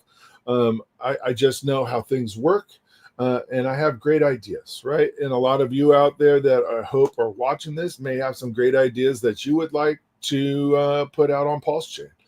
So building is not just putting a DApp together or finding something to fork or anything like that, the first question I have asked several people who said they're going to build a project, right, is do you really, really want to do this? Because it is very, very time consuming. If you have a idea or a token or something like that, a DApp that you would like to put out there, produce, it is not a set it and forget it type of thing, right? You can see from everybody on here, Fast Abdul, even Haunted and those guys, right? Those guys are in chats all the time, right? They have built a community around them. So building is not just building a DApp or a token, it's building a community. And that is what actually puts your token or project winning side, losing side, right? That the community building within this ecosystem is like none other than I've ever been in, right? And I was a degen prior to being on PulseChain. I made all of my SAC money from Phantom and BNB farming back in the day. And that's how I got introduced. And I actually got introduced to PulseChain by a degen on YouTube. Said that he had played around with HEX, got his start in HEX, and that there was a new blockchain coming out called PulseChain that Richard Hart was doing. Then I did a deep dive on Richard Hart. And from that point, I was just in it, right? I did nothing but Richard Hart stuff basically since the SAC time to now. So one, building a community is first and foremost. Ty and I and another group, a group of people, Haunted was included in that. We just started doing videos. I streamed with Haunted, and we did his Haunted strategies, right? We did that. We did a lot of educational videos on bridging and stuff like that, and that was building a community around us. And then we were picked up by the Power City crew, and we started doing sacrifices and stuff like that, pooled sacrifices, which built our community even more, right? So building that community is key. With the Power City guys, I started getting a feel for getting the feel wanting to build something of my own, right? So we branched out from the Power City guys, helped them build some stuff, helped them with their funds, and we started doing a couple of projects of our own. It is very difficult when you first start doing this to get in the mindset of thinking like a dev, right? Everything that we have built has been ground up builds for the most part, except for Barista. But interfacing with devs and artists and stuff like that, this is going to be something front end UI devs is going to be something that you are going to have to make part of your daily routine, right? It's not easy. It's very, very time consuming. If you have a 9-to-5 job, this is going to actually tax you quite a bit. It just is. It just is. We at one point in time had 3 dev teams working on 3 different projects. Those dev teams are always open and available to anybody else that we talk to. When we find dev teams that do what they say at a reasonable price and on time, we lean into those guys and we make those guys available for the rest of the community. It is my goal to keep good devs building within PulseChain. Going from let's just say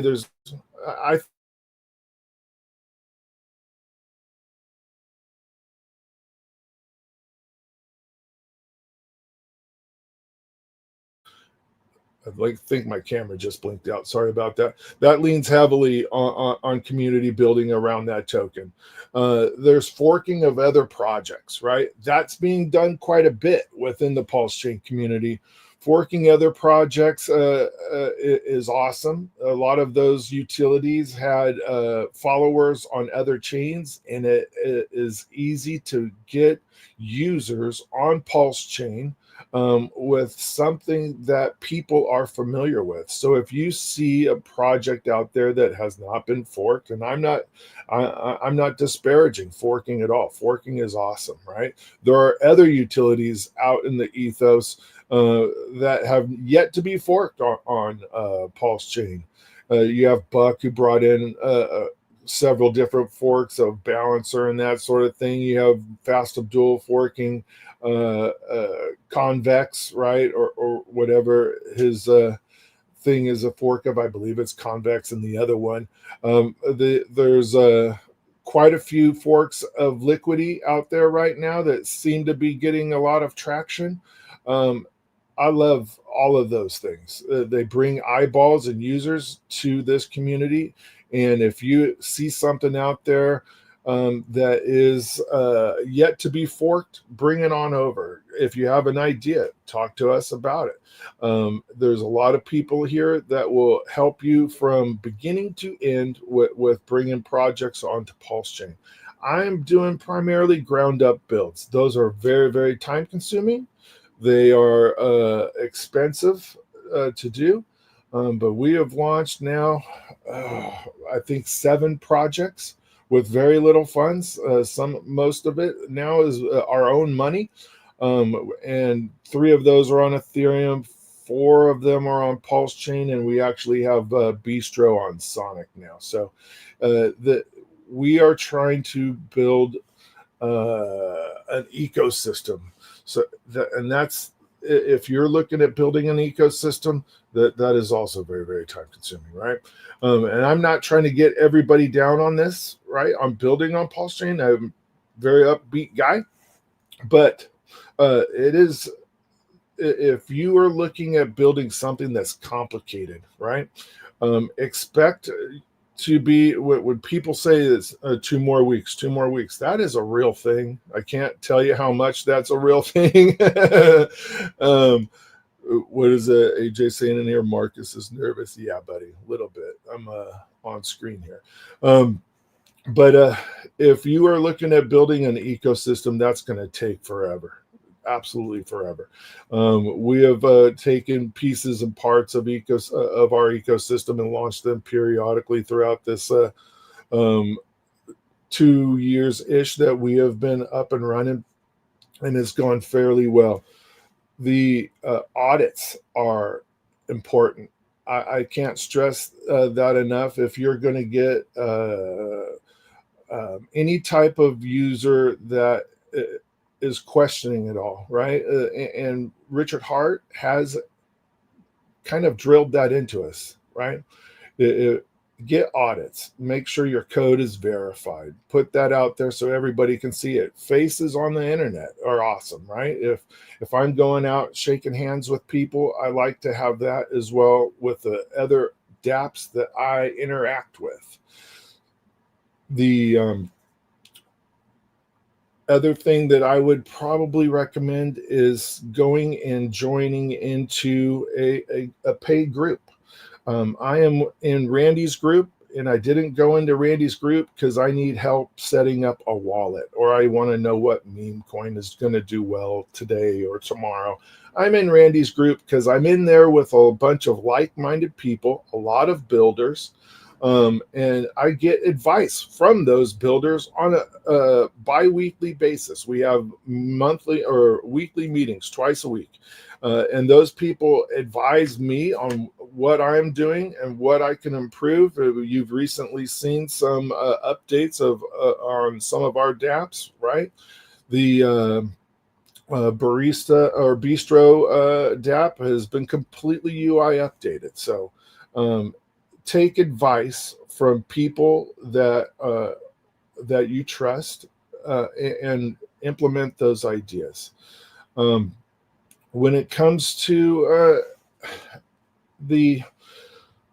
let's start with something else. When it comes to getting these things going for code, right? When it comes down to putting it together, code for your dApps, trust your devs.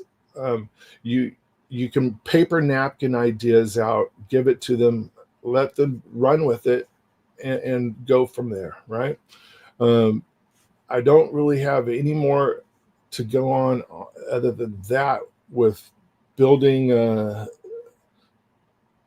those particular things. When it comes to core infrastructure, right? That's the part where we have actually had some issues with core infrastructure, RPCs, that type of thing have been absolutely brutal for us. So I would recommend, if you're going to do some building on PulseChain, to do so and get some of the core infrastructure that we need to make PulseChain work properly.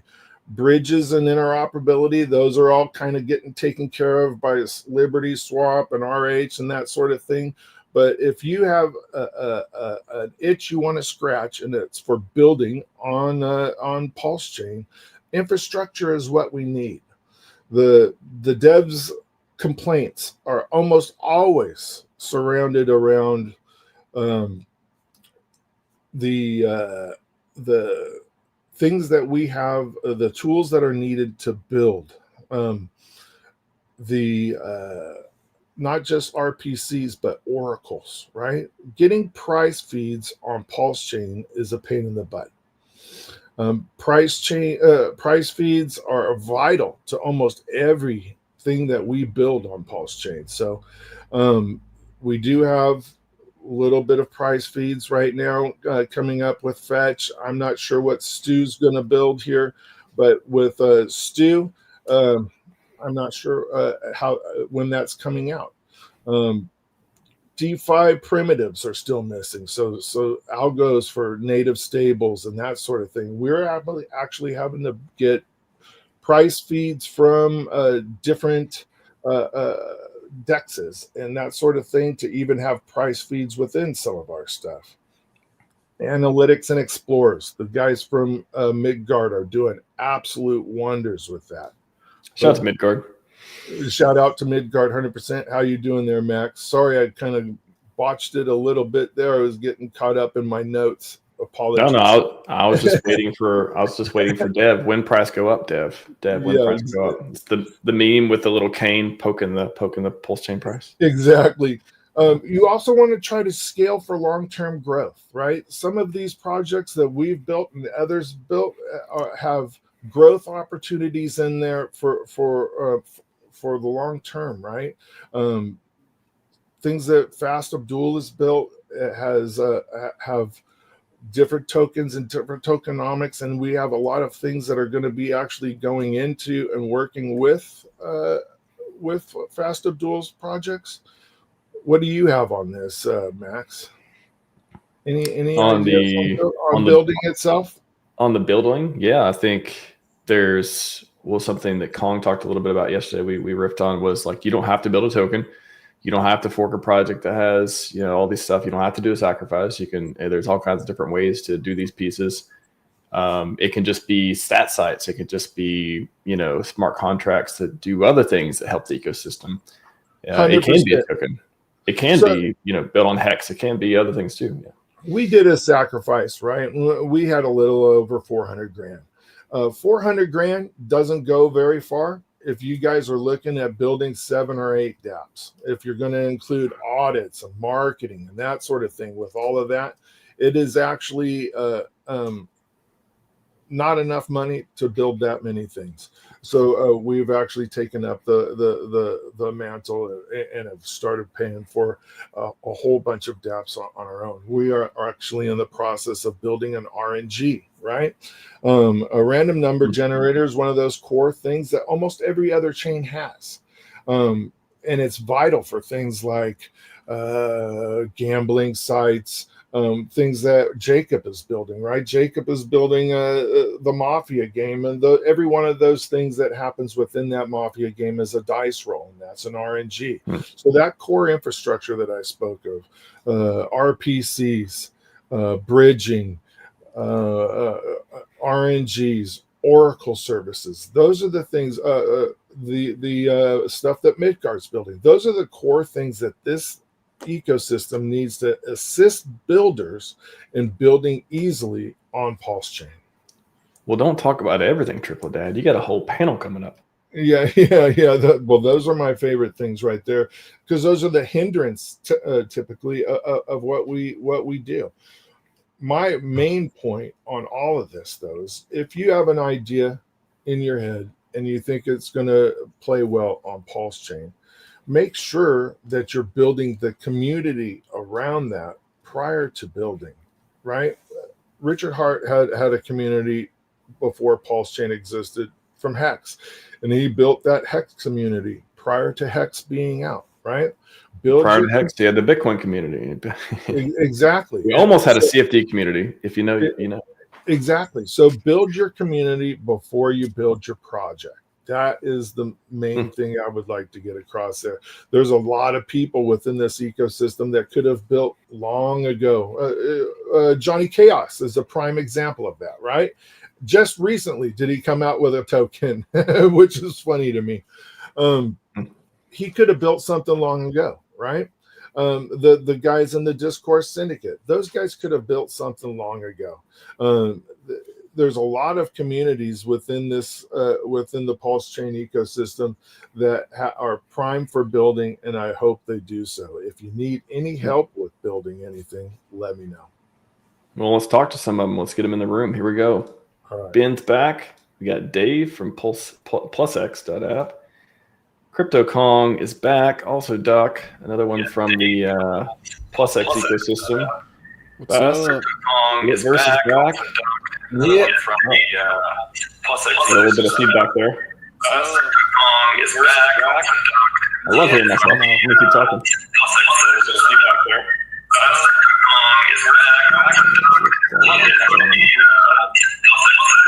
Somebody's got their computer on. Oh, it was Ben. There we go. I was like, who isn't muted yet? Who's still got it? Anyways, Fast Abdul's here. Tim, do you want? Are you? Tim's. Do you want to? Okay, I can't hear you in the green room. But can you tell me if you want to come join her? I think you said no, but you're in the green room. So let me try. Please put one of the. I'll hang out. Okay. Tim's back as well. And let me unmute Ben real quick. Unmute Ben. Yeah, it's the last panel I won't be available for. Oh, okay. Okay, gotcha. Did I get confused? I thought you said you meant not this panel. But anyways, all good. Ben's having some Ben's getting that worked out, and we'll get into it. But you guys get into it, and then I'll check in with Ben in a second too and get him unmuted. Take it away. Builders. Biddle stuff. Johnny Chaos is in the chat. Every time you say his name on stream, I think he has a bot that brings him in. Welcome, Mr. Chaos. I think he is a bot. Pretty sure. No, I met Johnny. He's real. He's as real as he gets. Yeah, so we all jumped on this panel for a reason to talk about why we're building on PulseChain, and there's probably a couple things we might want to bring everybody's attention to. It's like, why would anybody be in crypto in the first place? Why would they go to DeFi? And then the great question is, why are we building on PulseChain? So that's probably a good place to start this conversation off. Anybody want to take the lead on that? Sure, I will. I'll start off with why I chose to build an NFT brand on PulseChain. We need some excitement here. We need some fun here, and we need a way to onboard youth here and how to bring in people from other chains, right? DeFi is cool, making money is cool, but in a bear market, none of that happens. So we need to find a way to keep people entertained, educated, and engaged, right? And that's what 404 Monsters is going to do, right? We're creating a encapsulated ecosystem that represents PulseChain and Richard Hart. So while he called them stupid JPEGs, we decided to just come here and show him how smart they are, right? They're not stupid. They're needed. Art is needed, right? but I just feel like we need something cool. And the reason I really came here is because I must be crazy, right? Like I could have went to other chains, but I said if we go up against the grain so hard, we're either gonna fail hard or we're gonna go super big, right?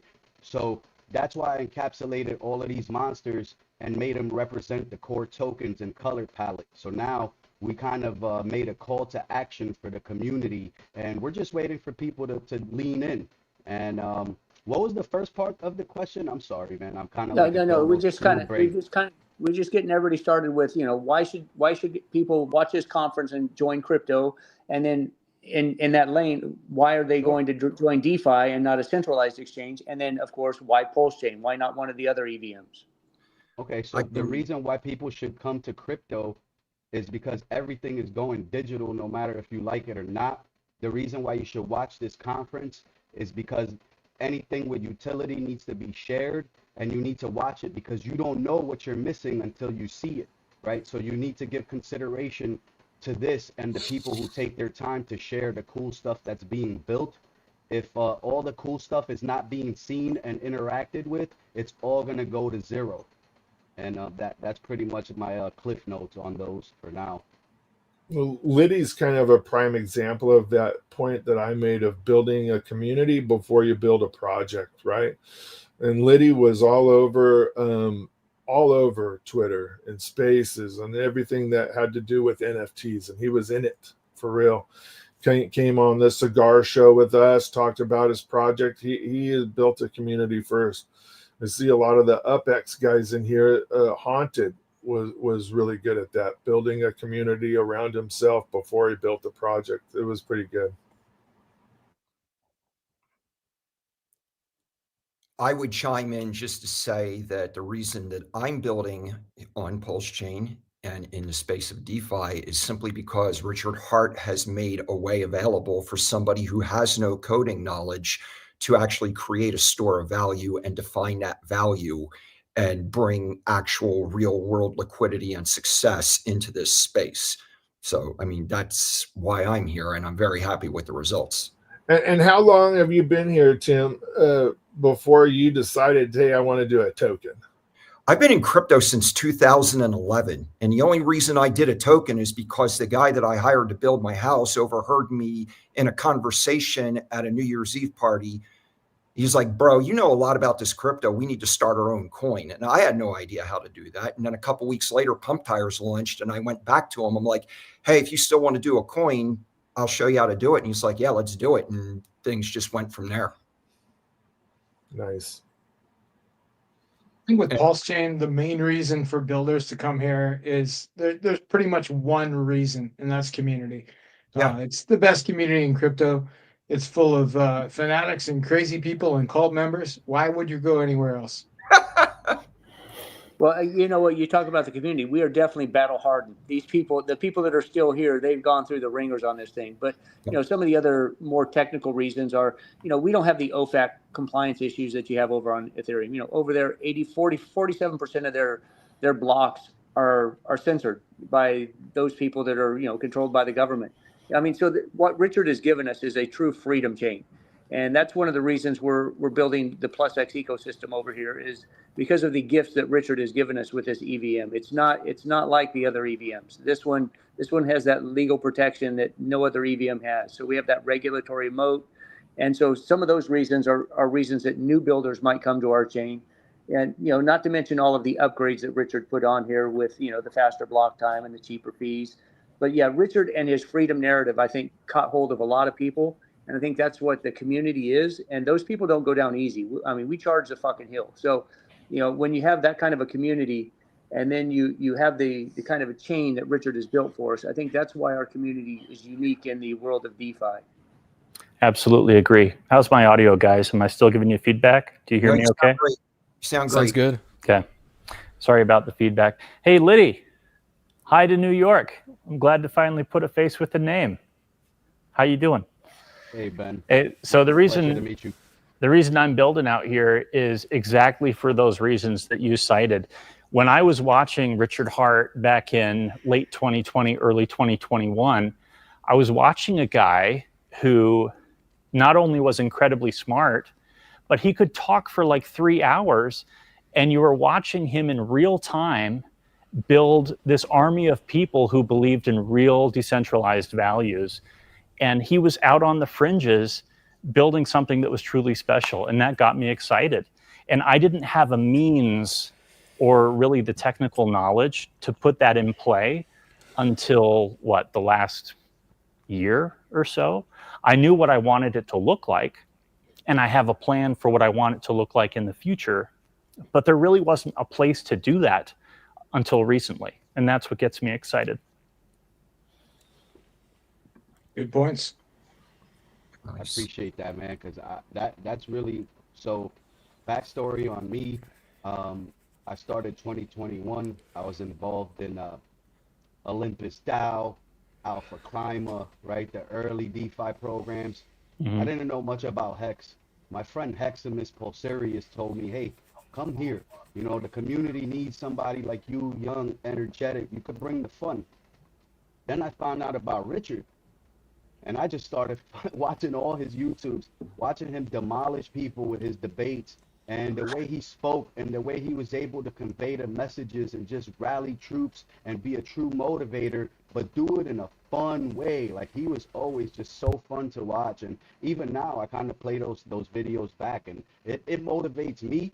And that's what made me want to come here, not only to put my money, right? I invested in HEX. I sacrificed big time, put like 10 grand into the sacrifice.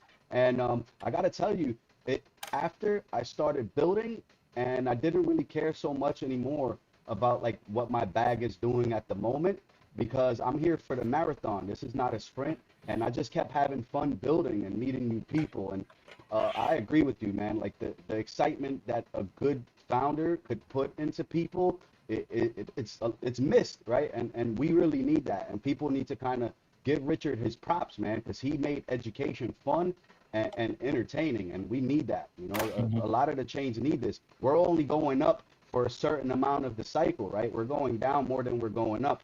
So we need to find a way to keep people balanced, even keeled, and entertained. Have some fun, you know? Like when things are red, everybody's going out screaming, fudding, all this stuff. But if we have fun things to interact with, well, you know, it doesn't really matter what the situational landscape is.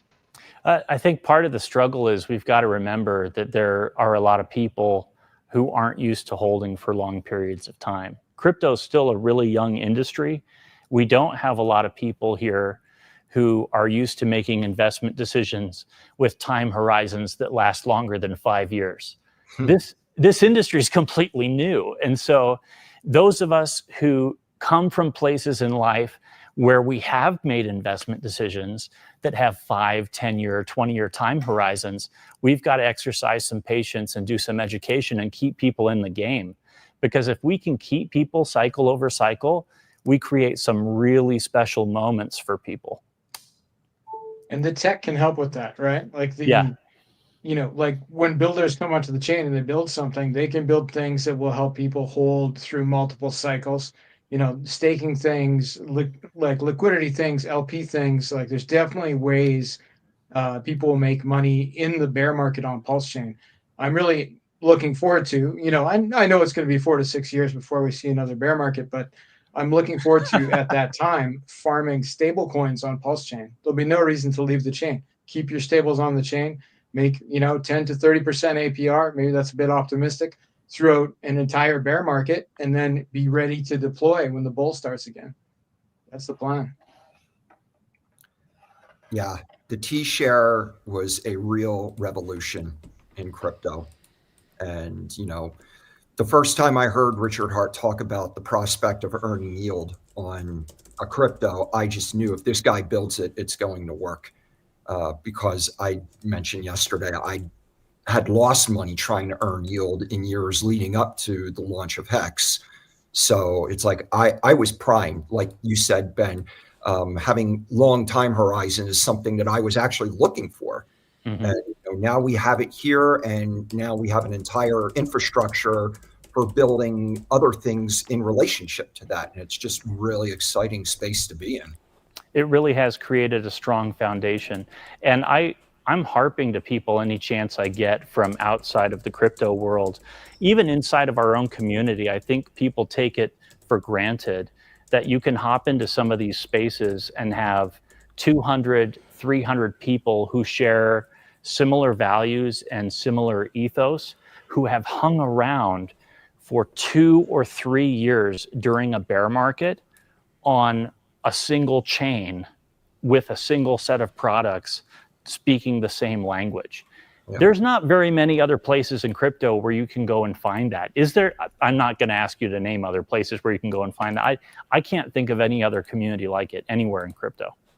Centralized systems don't create community. That's the strength of DeFi, is we're in a place where we can connect with one another by exhibiting our talents through DEXs like PulseX. I'll We take have a like stab these here real quick about why I think people are building here and what makes, this chain a little different. It's like a regulatory moat. It's the only L1 with, a US court level, basically proof of separation. There's more freedom to innovate here and release new products. Its block censorship is much better than ETH, which is 47% OFAC compliant. And, we're fully EVM compatible without all the layer 2 hack risks. Pulse inflates from the validation, but what people don't realize, or maybe they don't look at, is the amount of pulse that is in circulation and in liquidity pools, which is like almost 500 billion, right? 20% of that has been burned and removed from circulation. Yes, people can add to the liquidity pools at any time, but this is an interesting fact when you look at the circulating supply, that there is a reduction. We, like you guys have mentioned, it's a resilient community. These guys have been through hell and back. There's content creators out there, a lot of you guys pushing content like nonstop. And there is the underlying thing of the treasury here, like what top 1, 2, 3 ETH treasury. So all of these things make it very interesting. And our team believes that it is probably the best chain to try to build a parallel economy on. And if I could just throw it over to Dave for a second to kind of give his intake on why he may think PulseChain would be good for building a parallel economy. Well, and when you talk about parallel economy, some people get a little confused on what the hell that means. But basically, anything you can do in the traditional finance world, we want that availability through DeFi, and we don't want to centralize control. We don't just crypto, and then somebody else still has to give you approval. We want you to be able to do all of those economic, tangential things that you do on the outside. Those things that are important to you, whether it's getting a loan, getting insurance, borrowing, trading. We don't want anybody controlling any of that. We want to open on the blockchain. When you go to a centralized exchange and you look at their order book, you don't know how much of that's real or fake. On a decentralized chain, you go to PulseX and you pull up the LP pair, those tokens are there. Yep. You know they're there. Unlike a centralized exchange, I don't know how many Bitcoin Coinbase has. They can tell you, they can publish it, but it's not on chain. And that's where DeFi comes into play. And if you can build an entire economic model so that people can participate in the economy regardless of their geographical location, that's what we're about on PulseChain. We want you to have the freedom. I don't care what your government says. Richard fought that battle for us.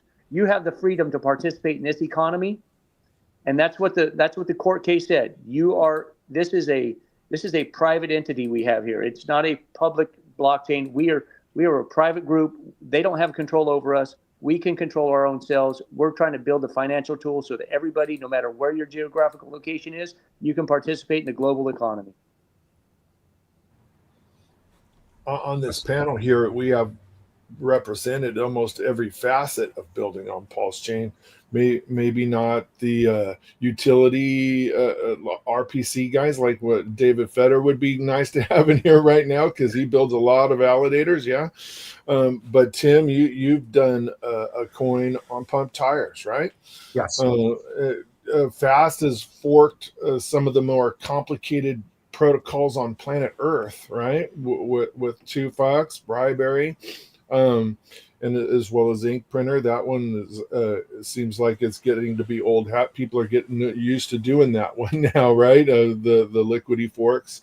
We've done ground up builds. The UpX guys have done ground up builds, and when we had Liddy on here, he's doing NFTs. There's something for everyone to build on PulseChain. If you have any ideas that go within those genres that I just mentioned, including the utility side stuff that David Feder is doing and Alex is doing with his RPCs and all that stuff, come talk to one of us, right? I may not have got it out as eloquently as I possibly could on my little 15 minutes, but that is what PulseChain needs. 100%. It needs builders. We have more stuff being built on this chain than any other chain. You can go over onto Sonic right now, and even though they just got listed on Coinbase, some of those chats are ghost towns, and they're fighting just as much as the people on PulseChain fight, and they're smaller fights because there's not as many people. It's baffling to me how many people we have in chats on this chain. It's crazy. The community is awesome. I'll say one thing about kind of the question that got asked earlier in terms of like why should you or why should someone or why should anyone build on PulseChain? Like I think I have a few kind of answers or points to this, and like my number one point would be, and they're kind of 2 points together in a way as well. But I think the number one thing is there's nothing really stopping anyone, especially if you're an experienced Ethereum developer, Solidity developer, or if you know any of the development on Ethereum or any other EVM chain. Like there's nothing really out of the ordinary or really stopping you from coming over to PulseChain. And then that kind of ties into like the second point of what is PulseChain, right? I think most people here would probably agree it's maybe a little bit of a higher risk, higher return kind of altcoin play. So if you look at it like that, like, I mean, if you're building on Ethereum, chances are you're going to need to be ultra competitive with all the products on Ethereum. You're going to have to market to those Ethereum guys, which could be, I don't know, maybe more difficult, maybe less difficult. I think if you're on PulseChain, you can get first mover advantage, right, in terms of finished product on chain. Number two is like you get that high risk, high return of like if PulseChain is successful and you set your roots in kind of while everything's low, while everything is in the bear now, and users adopt your product, by the time things pop off, like you'll likely see that, you know, that same adoption that comes onto PulseChain also come into your projects that, I mean, all the builders have built here on chain as well. So I'll say it's kind of like that feedback loop of like you're building for the chain, but I think the chain will also kind of like build for you back in a way in terms of like providing more of a community and more of a like a support and kind of solidifying your roots more on chain. But yeah, that'd be kind of my point is like, I don't think if you know Solidity, if you know how to dev on Ethereum or EVM, like there's nothing really stopping you from coming over. And in fact, like there's almost incentives, right? I want to argue it's easier market to break in, right? There's probably I see Let's shaking his head. But yeah, I do think there's plenty of opportunity here on PulseChain, especially compared to other chains as well. So I also wanna think touch that. on that real Oh, quick. go ahead, Since Liddy. I've been rug pulled myself, so I just have something to say like instantly to that. Yeah, I mean there is more market here, and it's better to be organic and start from the ground up. But maybe for us in specific, like there really is no market, right? Like it's hard for people to lean in on NFTs right now, but you know, that's just because there is no real standard of what a real good NFT is, or what is the utility, or like what does it do besides the just being the art part, right? But the cool thing about that is right now we get to build and change the sentiment and recreate the wheel, right? So that's why we came out with the 404 contract, which fixes illiquidity within NFTs, and now you can sell directly in the chart or mint right from PulseX. Like, so we pretty much cut out the middleman, and we don't suck middleman D. Like Richard said, we don't need to pay anybody to make us a launch pad or to bribe us in with the, we'll give you this and you give us no. Like we do our own thing, right? But I also want to harp on the fact that this is what early looks like, right? Like the benefit of being early is like now we get to tailor make our communities and we kind of curate who we have in here, right? And that's way better than letting the gates open, because we've seen in America how what happens when you leave the borders open, right? Like we leave terroristic threats And that could happen even with any projects in Web3. So like, it's way better to stop people at the door. Who are you? I'm Alex, right? That's Ben. And then we really get to see who everybody is. And then on top of that, you really get to see who your founders are. You get to see people quit and cry, right? And now these people up here, these are the legends. These are the people that people are going to speak about years from now. Like, yo, Ben didn't quit. Fast was there every day. Tim was killing it. Triple Dad, right? CryptoCon. Like, we were all here and we all weathered the storm regardless of the battlefield. And I feel like this chain has just turned beasts into monsters, right? Like, we already beasts, but Jordan Peterson said it best: be a monster and then learn how to control that, right? So now we're kind of just the pioneers of the chain, and we're going to be rewarded, like you said, right? Later, the community is going to lean in hard because they're really going to respect the people that stuck around, especially when we've seen so many disappear, right? Like, I don't want to name names, but we all know who these people are, right? So later when we're winning, they're going to come back and try to grift you guys and say that they were here the whole time. That's when we make fun of them. That's when we make fun of them, right? That's when we be monsters and just boot to neck. Liddy always gets me pumped up. I want to add one more thought to that. With how dovish the administration is, and with how dovish the SEC has been in this administration, I am shocked that people are not in more of a hurry to build. And I am shocked that people are not being more aggressive. And I am shocked that we don't have more traffic on chain. I think as soon as people realize what's going on over here, we're going to have a flood of traffic, and we're going to have to deal with a lot of education all at once, and it's going to be a lot of fun. A traffic jam at the bridge, I hear. Could be. That happened one time. That happened. I remember that. Gents, awesome panel. Appreciate all the builders out there. There's plenty more that couldn't be on the panel today, but appreciate all of you out there putting in the work, marketing, onboarding, giving people a reason to use the Pulse chain outside of just the gas token, the buy and burn, the premier store value. Okay, there's pretty cool tokens on the core too, but there's some great projects out there as well. Gents, I appreciate you all. Yeah, thank you for hosting, Max. Thanks, Max. Yeah, thank you, Max. A lot of hard work, buddy. Appreciate it. I would say any day, but not any day, just sometimes, just every once in a while. The Konnichiwa is in your DMs good. on Twitter. Yes, thank you for that. They're going to Konnichiwa that soon. Thank you, sir. See you guys. Have a good one. Yeah. Be back soon. Take it easy. Boom.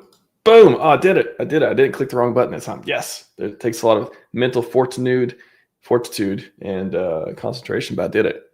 Must have been the Konnichiwa. I was channeling the inner Konnichiwa.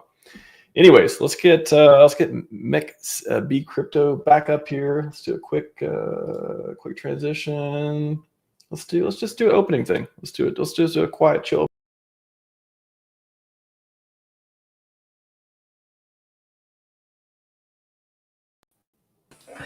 Here we go. Mick B Crypto, welcome back. Oh yeah, I'm back, brother. Yes. Hi, man. How you doing? Yeah, glad to be back here. Doing great. Saw in the marketing panel, and now you're back for community building on PulseChain. So excited to hear more about it. Yep, indeed. Glad to be here again, Max. I just want to say out loud to you, man, that great job you're doing here, and people come together in such conferences, and yet again here we are for this is my first time, by the way, so definitely I don't know what I'm gonna say, but I'll be speaking to the heart. And with the PulseChain community that I'm building, or that we are building, yung panel natin, the panel that a while ago was the builder, so here I am as a panel in building communities. So definitely, guys, we have to start somewhere, right? So I am not a dev, I am not the founder. So one thing to consider is to really put the word out there to people to understand in how we can build a community, right? So building community takes a lot of effort, and to make a solid community is really to let people know how to do crypto the right way. So when I say solid things, you have to let people understand that the fundamentals of things. That's what I mean with when I say solid, right? So parang hindi maganda yung aking background. But anyway, yeah. So we have to understand that solid foundation of the community is really to have to equip them with the right knowledge and understanding and all the education needed, and to do all the uh, do it yourself research. I say DIY, right? So yeah, at the beginning I was kind of, I don't know where to begin with. And when RHMax asked me, yeah, if you could be talking about the PulseChain community building. So yeah, I've been building since 2018. I am a Hexagon OG before pre-launch, by the way. And yeah, I've been talking to people, reaching out to friends, and telling them how to do crypto the right way with Hex. Before, I was telling them that yeah, you have to hold your crypto, and yeah, to hold it for 15 years. And we heard crypto is not just about trading, right? If you are into SocMed, almost Pinoy influencers are into the trading stuff, but not all. But there's really people who are into trading, and I could really see that uh, over the internet, or you can see the trend on YouTube that people are into trading. But if this all trading for all these things, then definitely we're not going somewhere, right? So I think building community like the Philippine community that I am building, I can only speak on my on the community or the Pinoys that I'm building. So you have to consider the the the geography or the people that you are trying to build, right? We Pinoys love on Facebook. And yeah, I'm reaching people on Facebook, but I am still on other segments like X, like on YouTube, right? So I am restreaming it, and I'm using Restream to reach more people, right? So there's no better way to do it and to reach more people over Sockman. So I think definitely, guys, we have to do something and to really work for the community, right? Again, I am the network. I do understand that from the beginning, that I am the network, that I am here on my own volition, and I'm here to help us, all the people building on PulseChain, all the founders, and all the things that you hear. And yeah, and I said to myself, how can I help? I am not a dev. I don't know how to code. So yeah, definitely talking to people and sending the right message to them in how to do crypto the right way by installing non-custodial wallets, right? Like by having I making contents on how to do video tutorial in sending Gcash. That is an e-wallet, by the way, here in the Philippines, and send it to the internet money wallet and buy Pulse using internet money wallet with their swap function. So these are just the basic things that you have to tell the people and to let them know that yeah, crypto is not about trading, right? We heard to change the monetary system, to change the financial system. We do understand that crypto is a vertical. It's a complete. It's a vertical system, complete system already. It's a payment network. You could do DeFi stuff in here, right? You can send and receive all around the world, right? So you could just imagine the tech that could change how we deal with money, we as a community, especially here in a country in which, yeah, we are kind of, should I say, on the brink of social economic, like in the world, by the way. So yeah, it's worth noting that changing the money system and changing how we deal with money, how we interact with money as a people doing this for goods and services is one thing that we are really, or I am personally pushing to people, that we have to fight inflation, that we have to understand that money is really for goods and services. And yeah, those are the things that I'm really passionate about and talking to people. Yeah, I have these events talking as Triple Dad was saying a while ago, that yeah, the best thing is really to see people in person in real life, ILR, right? So yeah, we have to begin with something, right? In the community. Oh man, the last thing you could do is to and sorry my word, but to shit talk your bags. Like I don't have to name names, but yeah, people are crying over an ex, and yeah, I have watched the stream before, and here you are, you're kinda against the grain and kinda of different tone at the moment, knowing that maybe some of these people are all over leverage, right? and yeah, might be over invested in things. And yeah, I keep this is part of me doing on the on building the pulse chain community, at least here in the Philippines, right? What I'm saying is, if you're hearing this, I'm talking to you right now, that wherever you are, yeah, in this globe, you have something to do, and you could do it right by having saying the fundamentals of things, and maybe you could later tell people, yeah, on the speculative part of this one, right? So yeah, we as a community, me as an individual can add value, right? So that I was saying, from all my stream, how can I add value by telling people that's part of you adding value, the right things they have to hear in crypto, not just about trading, not just all these mga scams, and yeah, some are kind of really new into the space, and some are really gullible and don't understand where to begin with, right? So yeah, let me check my background. I have to change my background. Wait lang, guys. Kind of clunky here. So as I was saying, yeah, I have a green screen. So going back to the topic, so that is rebuilding the pulse chain or the Pinoy community. Yes, I was saying, been here 2018 during the pre-launch. Yeah, I got my T-shirt. That's the first T-shirt that is part of building the community by having to market to people, to talk to people. Yeah, and I am not a dev. So yeah, you have to ask yourself, how can you help to the community that you're in? Yeah, price is just temporary. We have a price dump, and here we are, RHMax, all the people, right? Wild SJ, the builders are here, and yeah, price is just temporary. With the pulse buy and burn, with the pulse also burning its supply. So yeah, we're here for the long run. One thing to consider, by the way, if you are building community, is to really tell them the delayed gratification mindset, that this is not a get rich quick scheme, kumbaga. So yeah, I'll be speaking in Tagalog, Taglish, Tagalog and English, by the way. So Tagalog is the national language here in the Philippines. But anyway, so yeah, again, this is the opportunity of a lifetime for me to make a difference, right? I am in my mid 40s, right? So yeah, I was asking, and you should ask yourself also, how can we leave a difference in this life? We are not here forever, and yeah, and I do believe that this community has a heart and a soul in providing the gateway, the floodgates to be open for people to come into crypto by doing the crypto the right way, by doing real DeFi. Go real DeFi, as RHMax has been putting out these URLs on his website. Yeah, I'm here for longevity.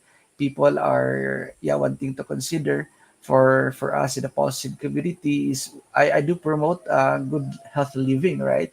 So these are just the things that I'm putting out there, content on social media, especially with yeah, sorry.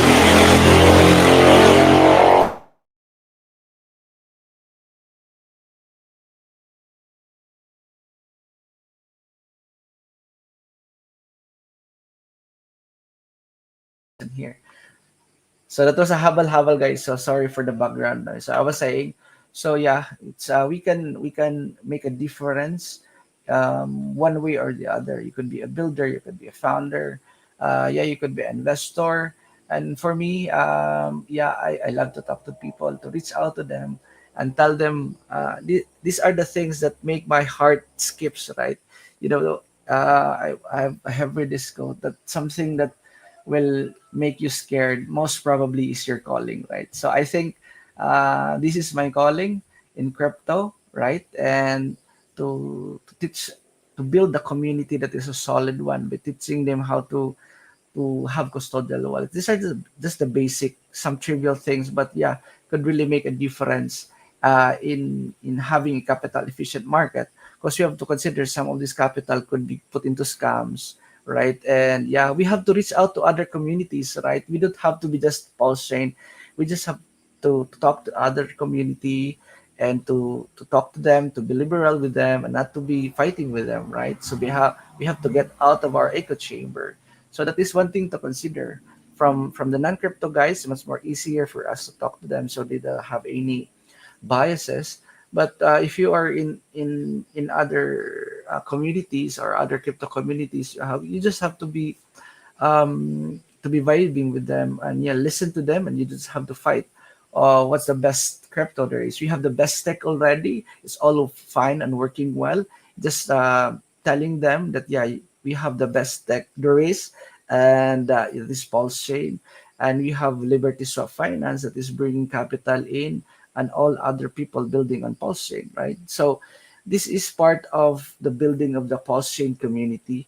So I'm encouraging everyone, if you're hearing this from around the globe, around the world, to reach out to people, talk to family. Maybe you could start small. Maybe you could start from the office or from over social media. For me, I'm doing this in real life. I'm doing this in social media. I'm streaming. I am not a streamer, by the way. So people ask me, why are you doing this? Am I paid of doing this? No, I am not. I am doing this for free. Again, I'm saying on my stream that this is not financial advice. This is for educational purposes, right? So one thing to consider also is the regulatory framework in your country. So that is one thing to consider if you're building a community, that you'll not be asking for money, that you'll not be putting addresses, especially crypto wallets, for people to send you money, just to give you hi there, brother. I think my 15 minutes is up. Hey, no worries. We're enjoying it, man. Man. Really appreciate you out there doing the community building in the Philippines and just onboarding hexagons. I love to see all over the world. I mean, we've got people everywhere in the Western world, in Asia, in everywhere in between, and it's really inspiring and to see people out there putting in the work. Again, you said not getting paid. It's amazing. So really appreciate you and the work you're doing out there. Yeah, likewise, brother. So you are my idols. I look up to you guys. You are like my heroes, because I could not stream, right? We don't have Starlink technology before Starlink. So sorry, I have a background noise. Okay, no worries. We enjoying the chicken and the car and all that stuff. Awesome. Yeah, indeed. You have heard of the habal, right? Yeah.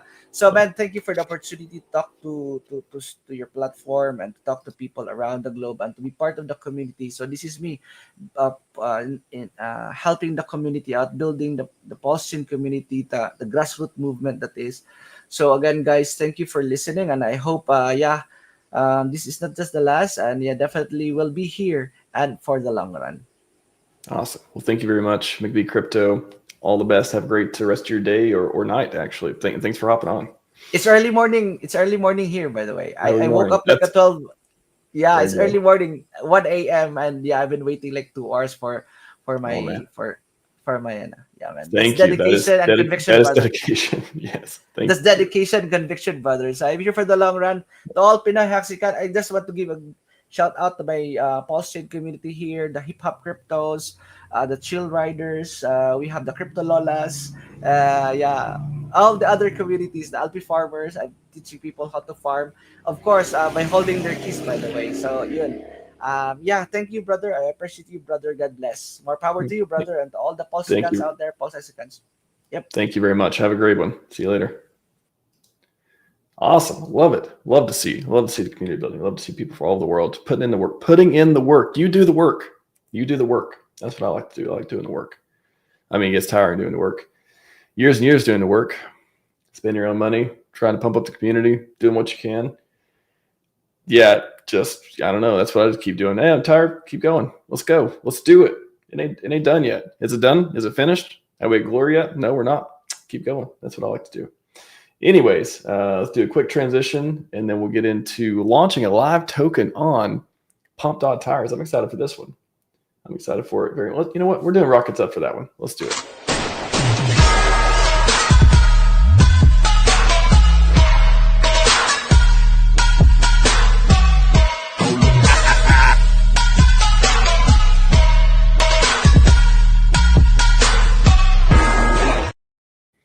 All right, Pedro, how's it going, man? Going well, man. And you? What about yourself? Doing fantastic. I've only got one set of glasses on as of now, but so you've doubled it. You could have put them on a double. Yes, exactly, man. I'm gonna launch a token on Pump.Tires with you, so I had to. I had to. It was like an obligation, I guess. I love. Oh, you need me to be here? All right, I can be here if you want. Let's do it. Yeah, if you want to, I guess. I don't know, man. If you want to stay, please be my I mean, guest. up to you. Usually, I'll leave it if you want to have a conversation about it. Otherwise, we can. If you just want to like do your own like solo talk, you can. Just let me know. But Okay. what do you like? I'll come out. I'll come back and I'll give you a few minutes. How about that? I'll come out. I'll bring out. I'll go out. I'll come back in a few minutes and we can talk about that. Okay, sounds good, man. Yeah. See you soon. See you soon. All right, guys. So I guess we're launching a token on Pump.Tires. Are you guys excited? I am. I created a meme precisely just for today. Glad to see you. Some support in the chat. Thank you, Jamie. How are you doing, sir? So let's do this, guys. Let's fucking launch a token on Pump.Tires, and I'll talk about it while we're doing it. Let me share the screen. Let me. I think it's this one. Yes, there we go. Pump.Tires.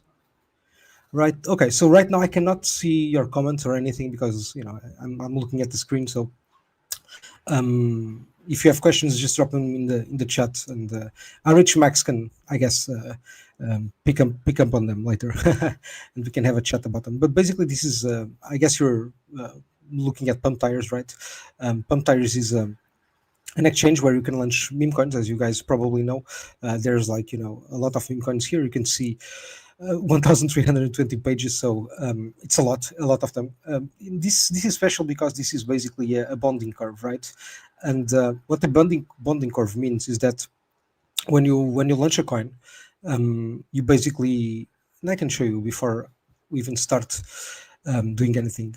It means that basically I'm bonded, right? So when like you don't get an option to basically get all the supply without paying, right?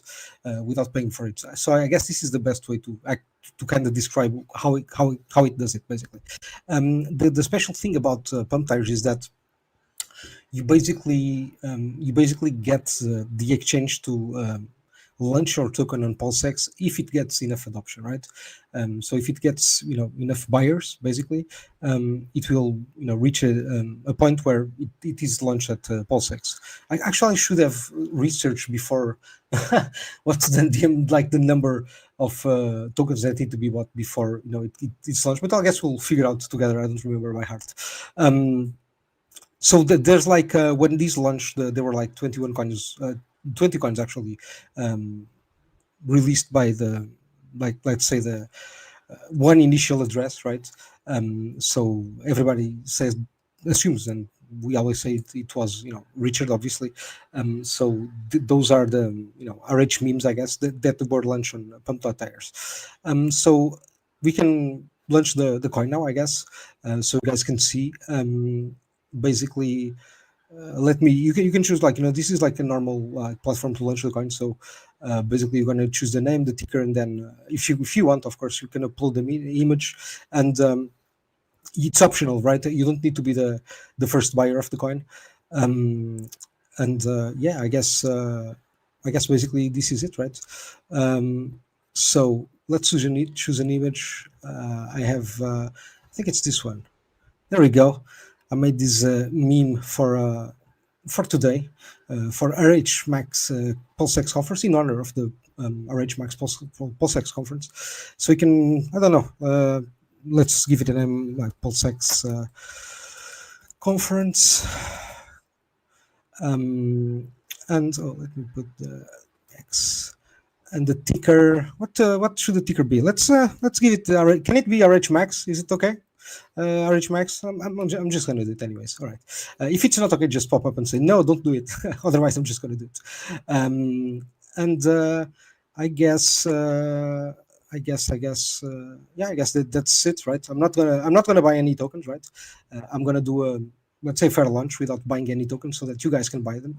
Remember, this is the launcher, because I'm sure that there can be imposter tokens while I'm doing this, right?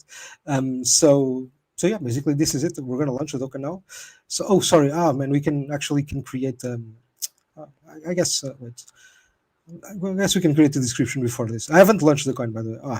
No, it's botched. Sorry, let me reload this to see if it did it. No, it was there. Sorry, guys. There we go. It's still here. Perfect. So let's do maybe the description, like meme coin in honor of RHMax first ever PulseX conference.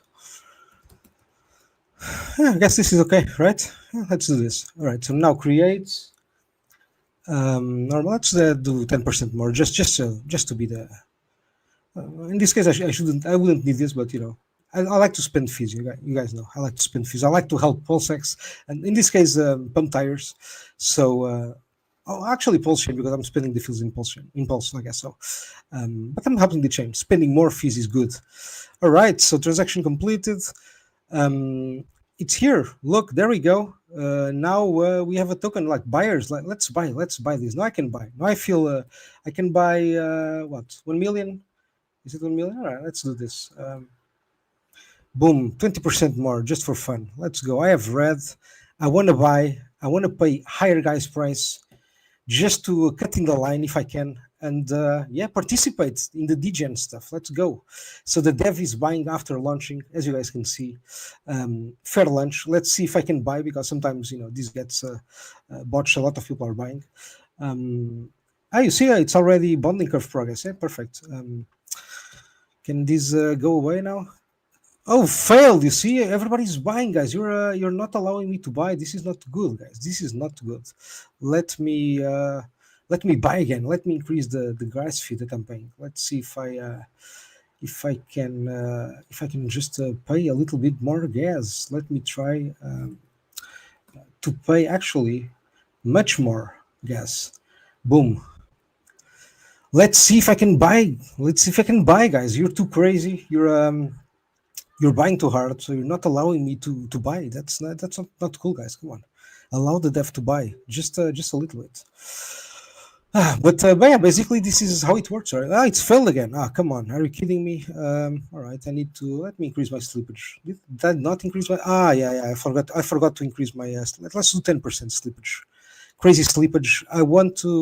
I don't mind losing 10%. I just want to buy the fucking coin, guys. At this point, I just want to buy it, right? I just want to buy it. Just allow me to buy, because I just want to buy it. But let's see if I can buy it. But anyways, this is how it works, right? This is Pump.Tires. You launch a meme coin and people go crazy. And finally, I forgot to adjust the slippage before, you see. So I received this amount, right? Because of slippage. It was less than what I was expecting, but it is what it is. And boom, now I have some tokens, and it's progressing, I guess. King of the hill progress. So when we reach 100%, basically we become the king of the hill, which is a very good sign. It means we'll get the attention, because the king of the hill will appear here, right? This is the king of the hill right now. So we're gaining traction. It's looking good. It's looking very nice. Let me open the chart again. Oops, sorry. I minimized. Let me open it. You can see there's like some other coins here, but our coin is doing better. We already have some sellers. Somebody enjoying some profits. You can see here some addresses, like probably bots, I guess. Let's see where the bots buying. You see, like some bots probably just buying because they're not buying much. See, they're not buying much. All right, what's going on there? How's it going, everyone? Yeah, man. People are dumping now, man. Whoa! Like, why? Oh, whoa! They're already dumping, guys. Come on, you need to pump this shit. What are you guys doing? Dumping the thing. Come on, I'm gonna leave the chart open. I saw the chat. They're like, no. It's funny because you're like, I'm not gonna look at chat, and then after you said you're gonna call it RHMax token, chat's like, sorry, no, man. don't do it. Let's do something else. They're pretty fervent that they know I don't do meme coins, but this is.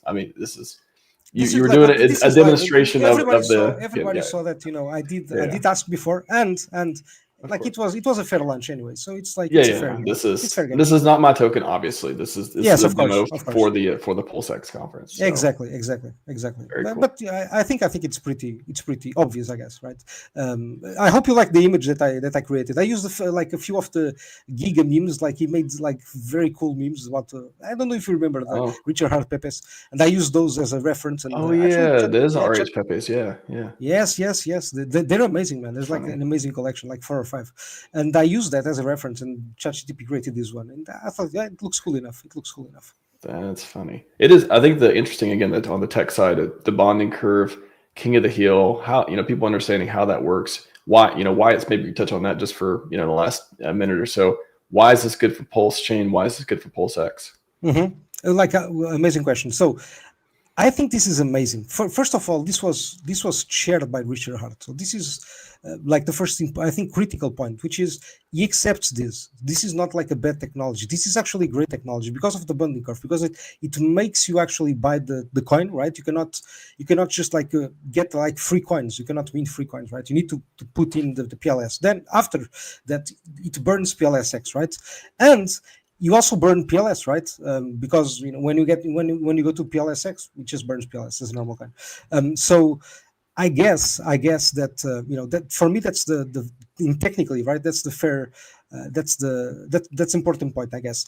In terms of what you can do, right? The meme coins that are launched there, they're basically I think they're like they're cultural things, right? They're very important for adoption. I know a lot of people, like especially in our ecosystem, ignore this because everybody likes utility, like HEX and stuff, right? Which is fine, absolutely fine. I love HEX, right? But at the same time, I absolutely love memes because I understand the memetics. I understand that there's culture involved. There's moments there in like for example, the Pepe memes that Giga did, right? They're full of like nuggets of history, right? About HEX, about Richard streams, etc. So I think they're like they're important because of that, because they kind of like explain the history of something, right?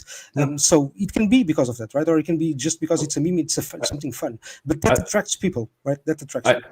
I think one important thing to this too that if we haven't expressed it yet too is, hey, I can mostly ignore memes, but also I can acknowledge. I can have the two ideas in my head. I acknowledge that could onboard people to the ecosystem. There's all these pros and cons with them. That there is this art, there's this storytelling, there's all these different aspects. Just because I'm not interested in NFTs either, but I totally see how PulseChain needs all these different things, and people are interested in different stuff, and that's gonna bring people, give people whatever they want to play with. So I think it's important for everyone to understand too. Even if you don't like something or you're not interested in it, it still could be good for the chain, or at least the people out there want to do it. Yeah, because you attract people, right? Like imagine, like the people that buy memes, the number of people is much greater than the people who are actually interested in utility things. This is just the reality. It's much easier to attract people because of a meme than it is because like, oh, look at how X works and T-shirts and blah blah blah. Because like people get lost and they're like, it's hard, etc. It's much easier. Look at this fun meme that I have here. Look at this Pepe frog, and people are like, oh, I like that, and they buy it, right? It's easy. It's a limited supply, and that's the reality. That's how it works, right? I want to see the T-shirt. Look at this Pepe frog. Oh, I like exactly. that. Okay, exactly, because it's hard to explain a T-shirt, but it's much easier to just show a Pepe frog, and people, bond with the Pepe frog because they understand the culture, right? So, and people like undervalue that, and I don't. I think it's actually very important. And I was so happy when Richard, released Pump.Tires. I was extremely happy. I was like, man, like I'm not sure why he didn't launch it before, honestly, because I think it's needed. We need some like these kind of mechanics, at least to teach the people in PulseChain that like memes are important, and we should not like put aside, right? Not put aside people who like memes, because those people are actually a huge community on other chains, right? So if they can feel loved here, that's going to be awesome, I guess. Thank you very much, Pedro. Great demonstration there. I don't think, has anyone ever did a live? I mean, I'm sure they have at some point, but a live token launch. Probably.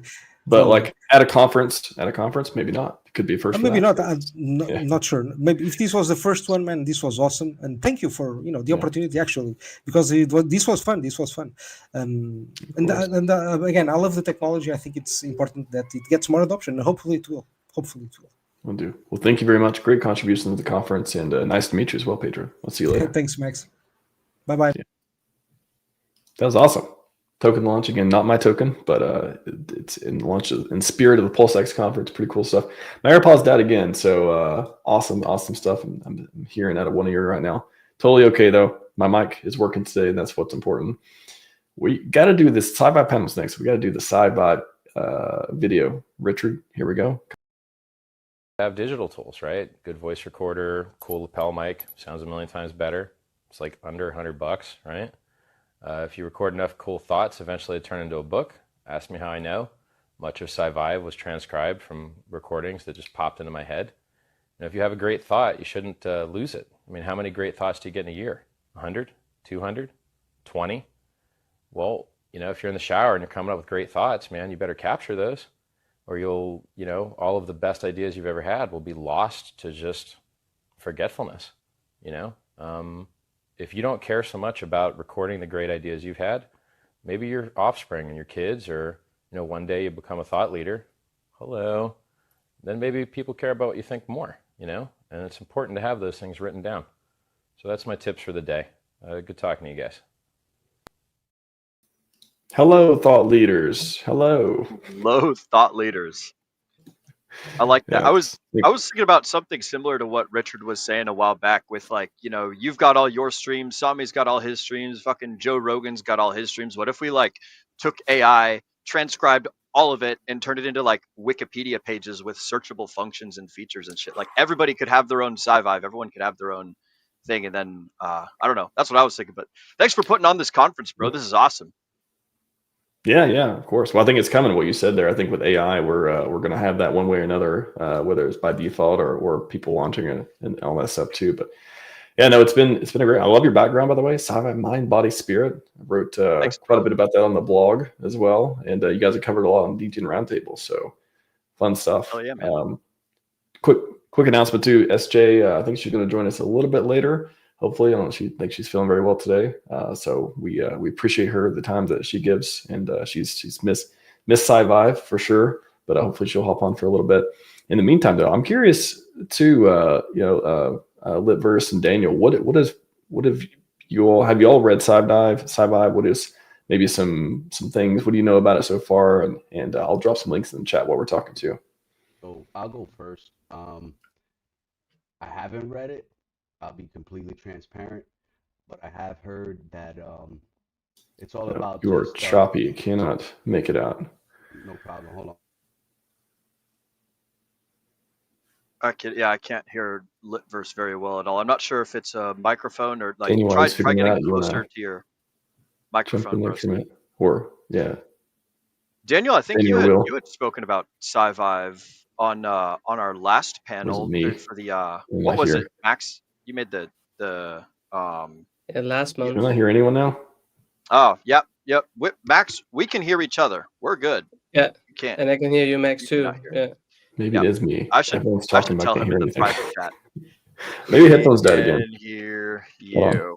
Bam. Yeah, it's me. It's me. Sorry about that. We can hear you, Max. Yeah. But Daniel, you were talking about your journey with SciVive in the last conference that Max put on. Max, was it the HEX conference or a Pulse conference that you the PulseChain conference. Pulse conference 20. That's right. And I mean, what I found it funny to do back then was actually to then take quotes from Aubrey de Grey and then make it parallel to quotes from Richard Hart's book, SciVive. Because since he's been part of the Sense Foundation, 15 years ago? So they have some history, right? And there's clearly some interest there on both parties in this topic. So, and me as a crypto therapist, really interested in this as well. Also because when it comes to the crypto space, longevity and crypto space, is that really a match, in the sense that it can be kind of volatile, both for economic side, but also on the stress side, right? Dude, high risk, high reward, right? But that will also equal high stress. So it's definitely a thing that we should pay attention to and dive into. So it's really great that we do this, Max, because not much awareness is being brought to this But this is changing this. So yeah. But again, SciVive is just a great thought-provoking book. So you can just take it in your own pace and then slowly consider, all right, what about this idea or suggestions and whatnot? Because there is definitely a lot of topics in that book. And it covers so many different fields, right? I got a yeah, go on.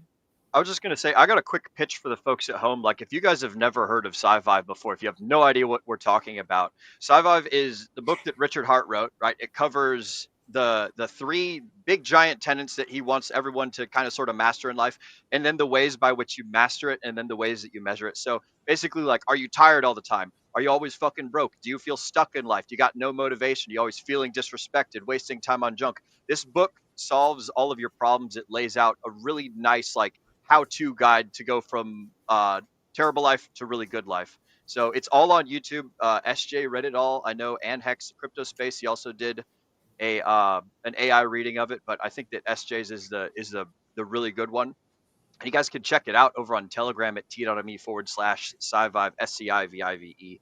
But it's a book that helps you through all of the super simple, obvious stuff in life. You know, brush your teeth, learn how to make a good apology, learn how to market things well to people. It solves all the super easy, basic problems. So that's like the generalized pitch of what is SciVive. Ooh, yeah, there you go, Max. Yeah. So Richard basically wrote down, or I guess he recorded speaking a bunch into, from what I understand, I think he's talked about it before, a lot of his audio recordings put together into books. So one book is SciVive, the other book is Fix the World. And basically just a bunch of like his smart people stuff, bunch of, you know, how to do all these things better, and, you know, what life is about, how to make impact, you know, brush your teeth, like all these different like tips and interesting things that he's, you know, either popularized or figured out or otherwise throughout life. So really good for self-development. I remember reading it. I remember printing out, reading on the airplane when it was unedited back in the early days and stuff, like 2017, 2018. And since then, it's been edited. It's not quite in print or anything yet. We hope to get this one day. That'd be pretty awesome. I was working on something for that for a while. Yeah, it's one of those like, hey, just like, you know, 9 secrets you need to win at life. You know, all these different, there's themes to it. There's a whole bunch of different like lore and pieces. I'll just put it in my blog. So rhmax.org/blog. I wrote a lot about this. It's been like 3 years. Like I was looking the other day, I'm like, did I write about this 3 years ago? Really? Literally 2022. So I've got a bunch of different pieces of like breaks down my different commentary and different pieces around it as well. So we got a ton of content. A lot of people are interested in the community of it. It's just how to be, you know, I talked about it before, and kind of like what I like to do with the channel to be the best version of myself. I was into like self-development a lot before, kind of at the same time around crypto. So I don't know, maybe like that's how like Richard kind of tied into a lot of this too, which it was just like I was interested in both, you know, making money and being able to like be a better me. So it's pretty cool and pretty underrated. One of the underrated things about SciVive is I think that, yeah, I was just about to say, shout out to Ivan on Tech. He's read it. He knows how to flush a toilet thanks to SciVive. But one of the things I wanted to touch on is like we've been talking, or folks on all the different panels today have been talking about how important it is to build communities in the crypto space, and PulseChain is the place to build, you know, all of these crazy little communities, because we've already got a super fervent and I don't know, radioactive audience or or group of people around us. But I think that this is what a lot of Richard Hart's stuff came from before he got into crypto. He was doing SciVive, he was doing self-improvement, he was doing the pickup scene, he was doing all of this stuff long before cryptocurrency came. And so he already had a whole bunch of people that were already interested in delayed gratification, doing all of life better before he even started making all this crypto stuff. So if people can find a way to tap into that, like some of these old Richard values, everything that's covered in SciVive, then they'll understand a lot of the stuff that's going on in crypto better, and they'll be able to take care of themselves outside of the crypto space and move forward in life that way. And we have the audiobook version from SJ, who's done a ton of amazing work around it, include reading it twice, I believe. I think this is the second version that she's did, but she literally read the book twice and recorded it. It's like amazing work. Am I good? Is the mic better or no? We still cannot hear you very well, Litverse. It It's is very low. super duper low. I'm not sure where your mic Hold on. inputs. I'm using headphones, bro. Give me a second.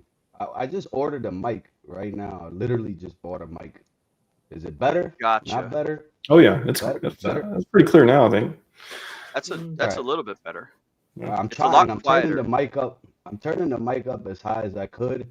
I just ordered a mic, so hopefully it comes through tonight. It says by 5, but yeah, man, I like what Richard did with this here, and it's like this is part of it and part of onboarding people to crypto. Like if we are more educational and forthcoming, right, with this kind of information and take the time, like in public and on stream, right? The content is key, but even in person, face to face, like we need to take the time and explain some of these things to people as far as crypto wise, and just the aspect of taking care of your mind and your body, right? Like Daniel and I, this is what we do. Like this is what we speak on. We were on the longevity panel, and I'm all about kind of like developing yourself. So I always tell people about fasting, about eating properly, right? About cold plunges and having fun. Having fun is a big part of not having stress, right? Like, so stress is one of the main killers. And that's one thing that really attracts me to Richard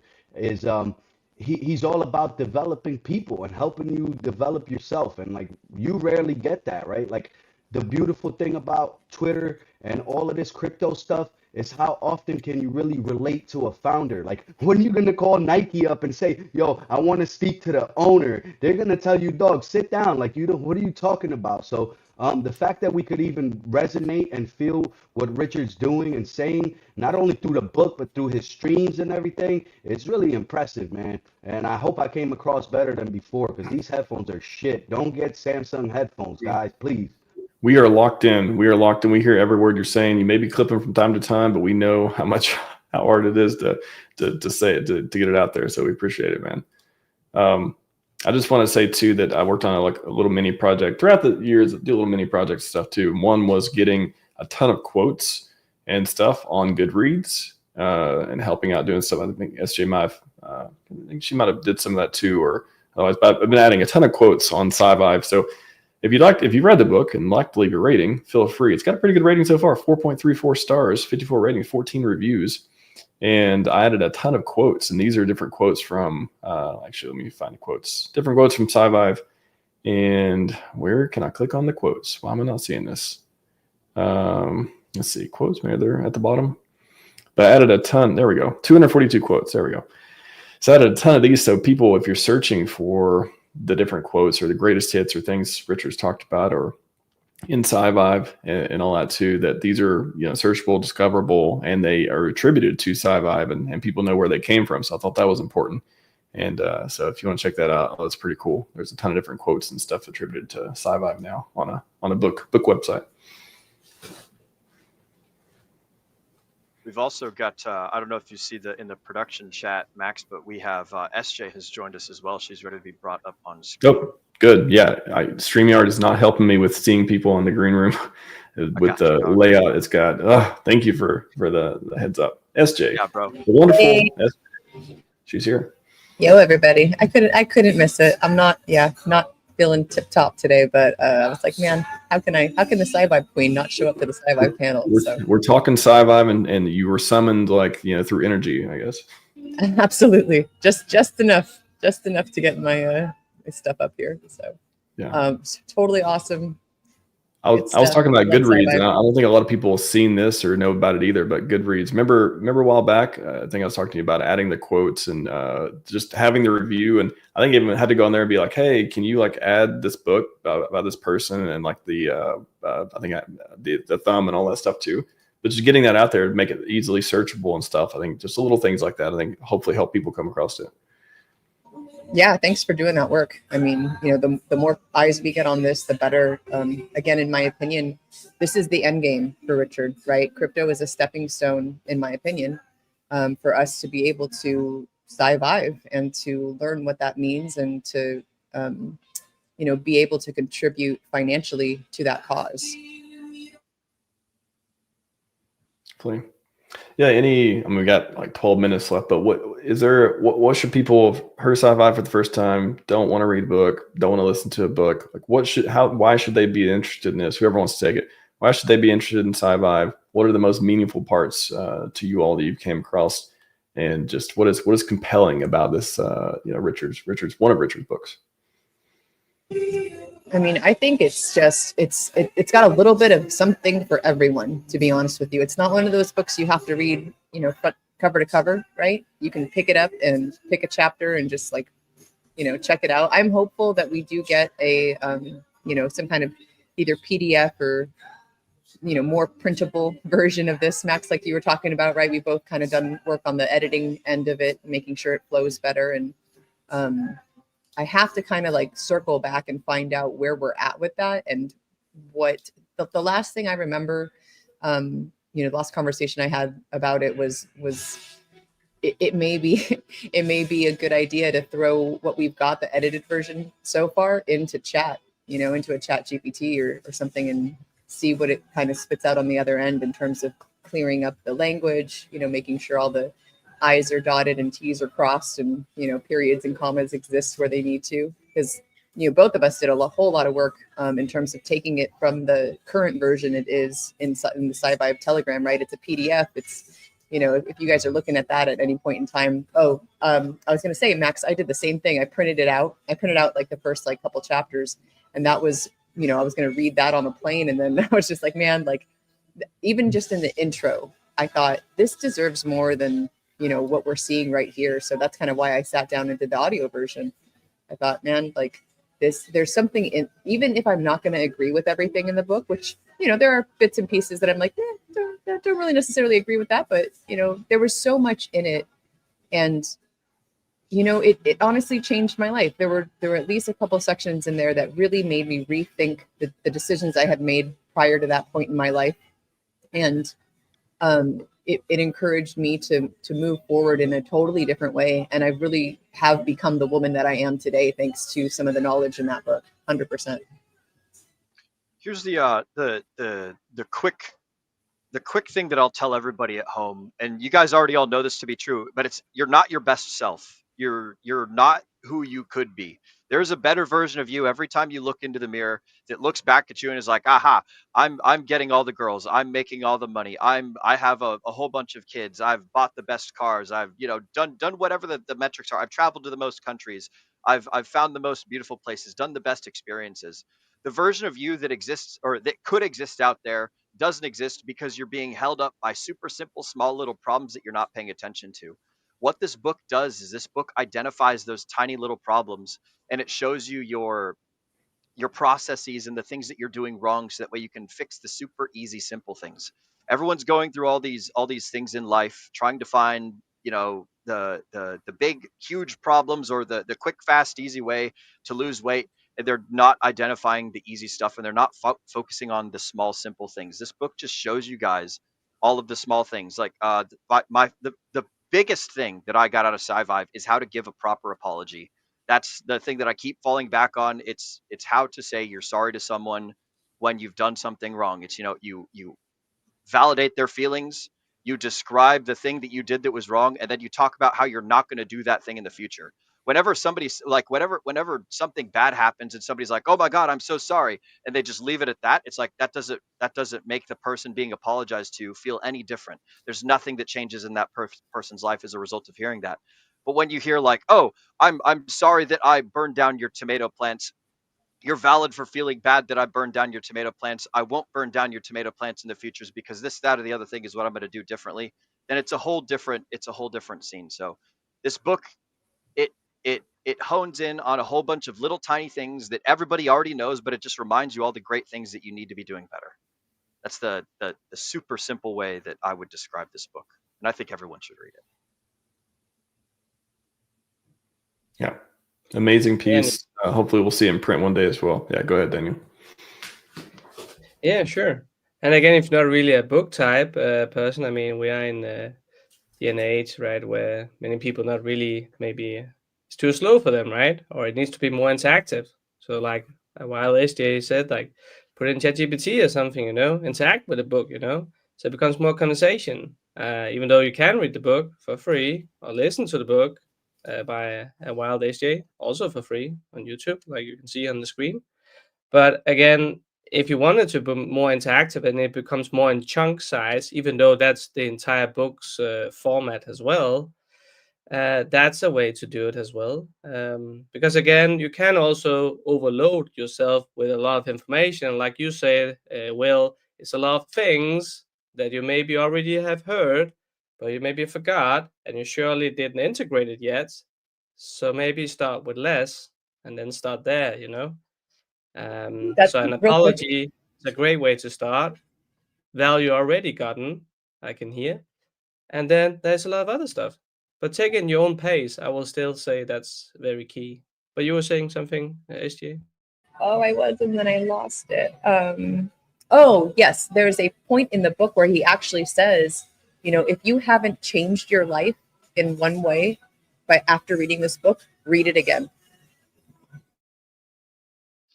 The whole purpose of Right. learning something is to change your life. It's not to just, I think he describes it as like mental masturbation or something. And he just says that like people that go out to learn things for the sake of learning, congratulations, you're essentially watching cartoons. If you don't do anything with the information that you gain, then like what's the point of learning about 18th century basket weaving, you know, unless you're going to go out there and weave 18th century style baskets and then give them to the world or something Yeah, like and that.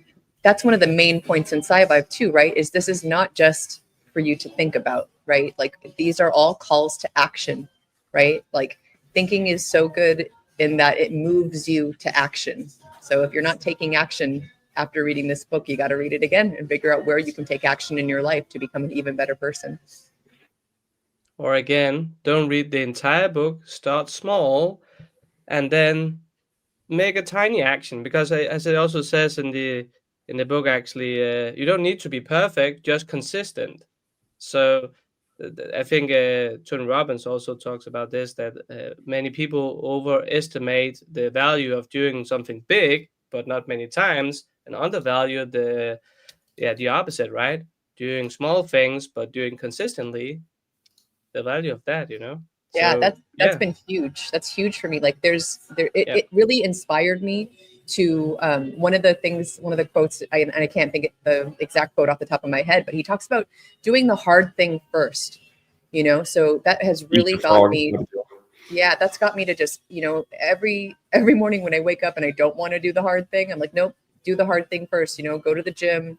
For a couple months, it was getting up and taking a cold shower first thing in the morning. And I thought, do the hard thing first, do the hard thing. That was a mantra in my head. So. Well, yes. and you had mentioned not feeling so awesome before you hopped on the stream yesterday. I want to give you props for hopping on even when you don't feel good, so that you can keep Do talking the hard about thing. these good things. Yeah, exactly. Do the hard thing, like showing up, doing these conferences. Max, it's not easy to put on 2 days worth of conferences, bro. If you need production support or something, bro, I'd be happy to lend you a hand in the future. But like this, I was clipping last night, literally last night, true story. I was like, I was clipping. I'm like, I got to do it now because if I do it later, it'll just build up, and I don't want it to build up, and I'll still do it, but it just sucks more. You know, after streaming, you know, the whole conference, spent 6-7 hours, and then, you know, take a little bit of break, do some stuff.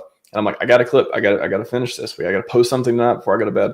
So I was there. I'm like, I'm so tired, but I'm going to do this. Like I will push through, and I will do this because I want to do this. And I just felt compelled to do it. And that's just kind of how I push through some things sometimes. Don't always want to. It doesn't feel good. But after I got all the clips done, I upload them to YouTube. I hit one on X so far. I got a bunch more coming, of course. And I got to do the same thing today. I was just like, man, I am so tired. I don't want to do this, but I know, like, I want to do it. It's like, I don't want to do it because I'm tired, but then I want to do it because I want to see my impact from doing it. So true story last night. I was you're fighting the immediate gratification is fighting your delayed gratification, and you're making delayed the gratification. There you go. Yeah. Of choosing the delayed gratification. Like tomorrow, you's gonna forget all about how tired you felt right now, but tomorrow's you is gonna appreciate all the traction and all the activity that comes as a result of you posting these clips. Make future youth say thank you. I think about that sometimes too. Yeah. Yeah, bro. Yep. I'm done. Got 3 minutes here before we wrap up the panel. Who wants to take us out on anything I don't know. Looking forward to SciVive. Anything new coming, SJ? Anything? Yeah. Mhm. Yeah, I got a fun little thing. I mentioned this, I think, yesterday that I have access to VO3 now, and I've been kind of just toying with, what is it that I can do, kind of following in the steps of, I've seen, I think it's just Mike memes, and then Mr. Onizuka. Hope I said that right. Both of them just using that kind of tool to create these, 8-second clips and then stitching them together. So I'm gonna try and when I have time, consider doing some SciVive quotes with that format and get some more eyes on it. Just get something different out there in the world, right? Like probably take my top 25 quotes and just see what happens when I'm working through a new media for it, right? Like I've done, I've done a whole lot on my own, right? And then had the community jump in, and we did 369 days of SciVive quotes. And that whole, if you don't want to, listen to the whole book, that's a playlist on my channel. You can see the 369 days of quotes, and it's just little snippets of everything that I thought was kind of, just the most pertinent advice. But, and everyone's welcome to do this, right? Like, I don't own it. Richard has given us, kind of the, hey, take this and run with it idea. And I think that the more people that are putting this content out into the world and sharing these words and this advice with people, the better it'll be. Yeah. Anybody kind of SciVive related, but Richard's favorite quote? That's a trivia question I often use. And if you don't know it, it's the persistence quote from Calvin Coolidge. Anybody want to volunteer to read it as we say goodnight to this panel? Sure, I'll take this one. Nothing in the world can take the place of persistence. Talent will not. Nothing is more common than unsuccessful men with talent. Genius will not. Unrewarded genius is almost a proverb. Education will not. The world is full of educated derelicts. Persistence and determination alone are omnipotent. The slogan "Press on" has solved and always will solve the problems of the human race. Press on. Let's press on. Let's do it. Press on, bro. Yeah. Will, glad you could join us on the panel today as well. Daniel, Litverse, how's your mic? I know you're trying your best over there. Doing okay? You got to get some new headphones. I don't know, gotta get some new. You got to get a mic, I guess. Yeah, I'm gonna break these as soon as we're done here. I'm gonna throw these out the window, and my mic should be here in about like an hour or so. So I'll just use these for listening purposes and not so much for the mic. No worries, it happens. I've had mic sucks for a long time, so I'm with you. Hey, do you sound like you're in a bathroom? I'm like, bro, I'm not buying any more mics. I spent $700 on my last mic. I'm not doing it anymore. So we're good. Wild SJ, always appreciate you. We do not deserve, this community does not deserve the amount of people who have the unique talents we have, and especially you as well. You're fantastic. Thank you. Right back at you, friend. All right, everyone. SciVive panel complete. SciVivers, you know where to get the information. That's all we got. Have a good one. SciVive, everyone. I knew it. I knew it. The clicky button. The clicky button got me again. It's happened 3 times today, I want to say. I don't have AirPods in right now because they died. So wait on them to charge back up. Tough life here. Tough life. We get what we take. I got to check and see what panel's next. I know DJ's on it, whatever's next. Ooh, I know what's next. I see that. There we go. I like it. I like it. You know what, DJ? You're getting a special transition. Here we go. Konnichiwa! Wow. You got a konnichiwa. Boom. That's old school. Old school. That's Triple Dad who sent that to me. I was like, please send it to me. I will play it today. Send it to me. Konnichiwa. Konnichiwa. The good old days. Yeah. Before we wished you didn't. Well, I don't want to say that to me. I kind of outrage marketing. I don't want to get into it, but everyone's like, oh, it was so funny. And then now it's like, but the price, could we outrage mark and price go up forever? Could we do both? Yeah. It's all par for the course, I guess. Yeah. So fun. I mean, honestly, back then I feel like we didn't appreciate it enough. And then of course, through the bear market, we're like, no, is trying to point the finger to the calls of price go down. And there's always something out there. But anyways, shout out to Richard Hart, by the way, if you're watching the stream. We saw Ivan on Tech stop by earlier, asking about meditation session. Yeah. And I was His like, tweet no, was sir. funny though today, but I think he meant it in a good way. Yeah. Like, No, I he think wasn't mocking us. Like, he it could was, be Hexkin, it could be a PulseChain, it could be a yeah. SciVive. I don't know, but pretty fun. Anyways, HEX Ladder Staking. I'm excited to hear this one. Yeah. I'll be in the background. Have a good one. Awesome. If you could share my screen as well. I need the Hex Scout. Yeah, that's all I need. So welcome everybody. My name is DJ Cryptomatic. And welcome to my TED Talk. So I am, I never claim to be this crypto expert, and I'm not. I'm just the DJ. I'm the community DJ. I've been doing it for 5 years, spinning music shows on Twitch, but also at the community live meetups here and there in London and Vegas and Budapest. I've been traveling around the community with my music.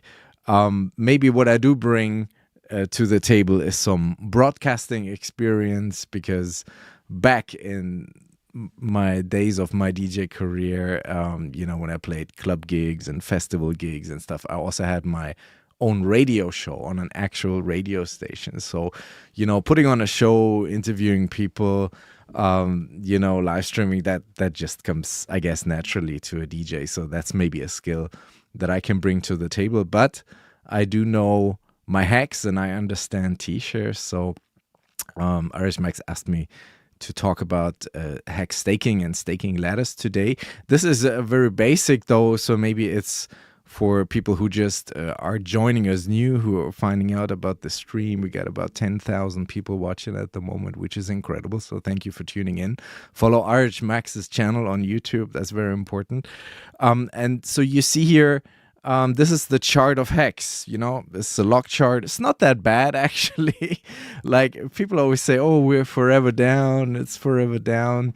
Does this look forever down to you? It's more a big sideways thing around the one penny mark for years.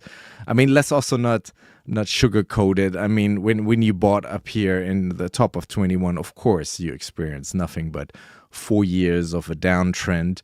But if you bought down here, and DCA'd your way up, also if you've been staking for all of this time, then you're up, and that is what HEX is about. It's a staking coin. Like, nobody ever said in the community that you should buy HEX here and sell it again here 3 to 4 months later. That's not what HEX is for. Do that with Bitcoin or with Cardano. If you want to just liquid trade, don't do that with HEX and then get on our nerves on Twitter why the price is down. HEX is meant to be staked, and it's supposed to be staked out for years. So let me, again, for the people that are new, let me try to explain to you what HEX is. So HEX was Richard Hart's first crypto coin, his first invention, the first finished product on the blockchain. Started on Ethereum at first. We're now on PulseChain, and it is a cryptocurrency version of one of the oldest banking products in the world that exist for very, very long times, and that's the certificate of deposit. So when you keep your money in a traditional savings account where it's liquid with your bank, at current conditions, how the interest rates are and how the markets are, you can earn between maybe 2.5 to 3, maybe 3.5% interest on that money. But if you go to the bank and say, hey, I want to lock this up for a year or for 3 years or for 5 years, the bank might give you 5 to 6%. And that's kind of, and when you have an emergency and you need to get that money out earlier during those years where you said you will stake it for a longer time, you might have to pay a penalty to get your money back out. And that's kind of similar to emergency and staking. Also, contrary to popular opinion, the bank is not working with your money, and you get the interest on that work. It's actually a liability for the bank. But what they can do is they can go to the central bank and say, hey, we are this liquid here, we have all this cash, which allows them to borrow more money, fresh money from the central bank, and they work with that borrowed money. And from the gains or the profits of that work, from that you get paid some interest. So that's kind of in a nutshell how this works. But again, I'm just a DJ. I only play the music. Like, there's no financial advice here. So HEX works similar, but it's on a blockchain. Even though here nobody is working with that money, we just print it out of fresh air. It's drawn ponies, really. But we, the community, we give that value. That funds are being locked up for a maximum of 15 years. You can stake it however you like, for 2 years, for 2 days, for 2 months, for a year, for 3 years, for up to a maximum of 15 years. And the inflation is kept at 3.69%. Bitcoin, when HEX launched, as an example, had around 8% inflation. So it even inflates lower than Bitcoin does, right? So, and this is how HEX works. Now, then, when it comes to the staking, there are several bonuses that are important to know. This is the HEX Scout website, which is a fantastic go-to, especially for new people, or if you try to explain to onboards how HEX and how staking works. I always send people to the hexscout.com. It has everything on here. Also has a staking calculator. So it's important to understand these two bonuses that are involved with HEX. There's a bigger pays better bonus and a longer pays better bonus. Size matters, we always have these sexual connotations around everything that we do here with HEX and PulseChain. I'm not going to go into how the name PulseChain started, but maybe Richard Hart, he was the email king or the spam king of Florida, as they used to call him, with Viagra and sex toys. So maybe it's all connected. But hey, the bigger pays better bonus is now important. How much? So this is kind of like when you start your staking ladder. You want to figure out how long and how much HEX you're staking away. And this is now up to everybody's personal preference. Everybody has a different time horizon, has also different funds available. So this bigger pays better bonus is actually only attractive for whales, because this only kicks in if we push this number here, I believe at 75 million HEX. If you have that much to stake away, that is currently $328,000. Then you can see here this percentage number going up. It's now 5%. So for the average user, the average Hexican, the bigger pays better bonus is not that important, but the longer pays better bonus, that counts for everybody, right? So let's say you have 1 million HEX. We want to stake that out, which is currently at a price of, this is PHEX on PulseChain, it's $4,695. If that is your starting balance, what you want to invest in HEX. And if you stake this out for the maximum length, which is Quattro Cinco, is the 555 days, that's 15.2 years, you get a longer pays better bonus on that stake of 200%, which means that even though your principal always remains 1 million HEX, the smart contract gives you a virtual additional 2 million HEX. And now it comes to the T shares. So based on how much HEX you put into the smart contract, from that it calculates how many T shares you are getting, right? So even though you only stake 1 million HEX, but you do it for 15 years, the contract looks at your stake as if you would stake 3 million. So it's the 1 million principal and the 2 million additional as the longer pays better bonus. So if you want to set up a staking ladder, it makes sense to start with the long stakes first. Why? Because every day the T-share rate, which calculates how many t-shirts per how much hex you're getting for your stake goes up. So tomorrow already it's a little bit less. In a week from now it's a lot less. In a month from now it's even more less. So how, again, no financial advice, but this is, I can only tell you what I'm doing. If you want to start with a staking ladder where you say every year you're getting something out, you have a hex stake ending, so you always kind of have funds coming to you. You want to start with the long stakes first. And this is also capped with the 200% for the 10-year mark.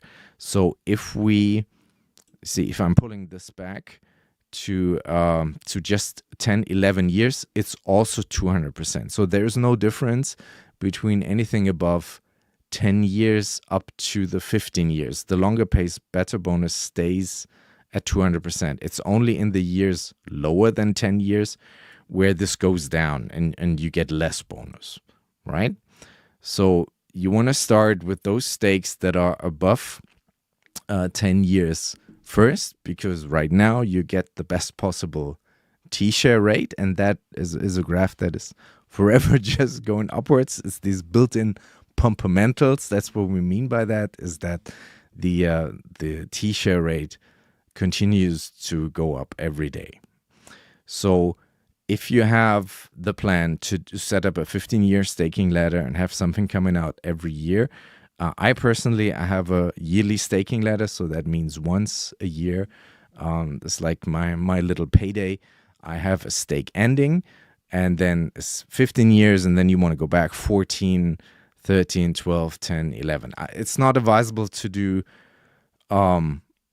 like with small amounts of hex or do daily stakes. I remember HODLdog in the beginning and Hexologist as well. They did daily stakes. They had a stake ending every year, and then on the Ethereum every day, and then on the Ethereum side, the fees went up so high for the transactions to end those stakes that this became financially unfeasible. So for me, I looked at this and said, no, I'm not doing that. So I'm waiting till I have a little bit of a bag together, and then I'm staking that out every year. And I'm still doing that on both chains, so on Ethereum and on PulseChain. Every year I'm starting a fresh Quattro Cinco, and I have been doing this ever since the beginning in 2020. Oh, here comes RHMax. Is my time already up? You see, once I start to waffle on this stuff, then but just to finish, another strategy is what some of the OGs have done, is that they didn't necessarily do yearly stakes no matter what happens. They did cycle stakes. So, if you look at the Bitcoin stock to flow model, which is this here, you always see a halvening, and 1.5 years later, there was a top. Halvening, 1.5 years later was a top. Halvening, 1.5 years later was a top. So if that continues, we have the halvening behind us, and we should now really see a crazy pump. No financial advice. So this might happen. And some of the OGs timed their stakes so that they come out around the top of such a cycle, which is another interesting staking theory. It's a chart of future strategy, market supply, right? Yes. I hear Rich's voice saying that chart of future market supply, only crypto. But this is how it works, and you need to make up your own mind what your personal time preference is, and that is really best to use Hex. It's not a short-term thing. It's not a get rich quick. It's a get rich eventually over a very long time period, and that is what we're living through right now. Awesome stuff, man. I like the Hex token. It's my 2 cents. Pretty good. It's pretty good. I like it. I like it a lot. Thank you, DJ. That's the last one you're on. Last talk you're on. Okay. I was looking at the panels. Yes, for today. I was more busy yesterday, but thanks for having me again. And follow us on the What the Hex show every Thursday. This week we have Keith Waring on the show, which is a big one. He's an OG crypto influencer from 2017, like Ivan on Tech those times, and Tone Vase, and so Keith Waring. I'm looking forward to that one. Awesome. What the hex? What the Appreciate you hex? guys talking about the hex token, all the good stuff. May the maddest of gains hit us very, very well this year. Hopefully, no more no more gradual broke syndrome. We need the sudden wealth syndrome. Yes, sir. Yeah. Thanks, DJ. See ya. Cheers. All right. Next up, Tim Benjamin, liquidity providing on PulseX. What transition we got for this one? What do we got? Let's do this one. I like this one.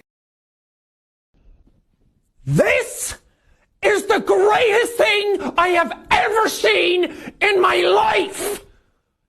This is amazing. He's definitely pointing at PulseX. I'm pretty sure he's pointing at PulseX. Yes. You get the vibe too? Yeah. Yes, I do. Very cool. Welcome back. You get to lightning talk, liquidity providing. It's all yours. Okay, thank you. All right, everybody. Glad to be back. And it's kind of ironic that I'm here to give a talk on liquidity, because even though I've been in crypto for over 10 years, the subject of liquidity was not one that I ever really heard talked about until Uniswap came along and Richard started talking about liquidity. And he gave an example one time of what that word actually means, because at the time I really wasn't sure. So the way he explained it is liquidity is something that is accessible and can be moved from one place to another. For example, you go to the grocery store, you're in the mood to buy some apples. If there are apples at the store, then they have liquidity. So your cash is on one side of the trade and the apples are on the other side. So what we have in the world of digital currency is that same scenario, except it's operating in a digital space. Most of the time I heard this word, it sounded like something that had to do with exchanges, which for most of my time in crypto didn't really pertain to me because I wasn't running an exchange. Well, now, thanks to PulseX, we have an exchange that we are running. So if you want to be involved with PulseX on a founder's level and have your own product, it's imperative that you understand what liquidity is and how it works. Mostly it's math, and I don't have the time to delineate on any mathematical formulas. But there is a man by the name of Crypto Sloth who has a series of videos on YouTube where he breaks down the mathematics behind liquidity in great detail and in a very simple manner that anybody with basic arithmetic understanding can see and figure out. One thing that has really come to me being a coin founder is the value behind being able to provide liquidity as a way of profiting from your coin rather than simply selling it to an exchange. Because when you sell a coin to an exchange, first of all, you're pushing the price down and you're paying slippage. And both of those things are a net negative to both you and the other holders of your coins.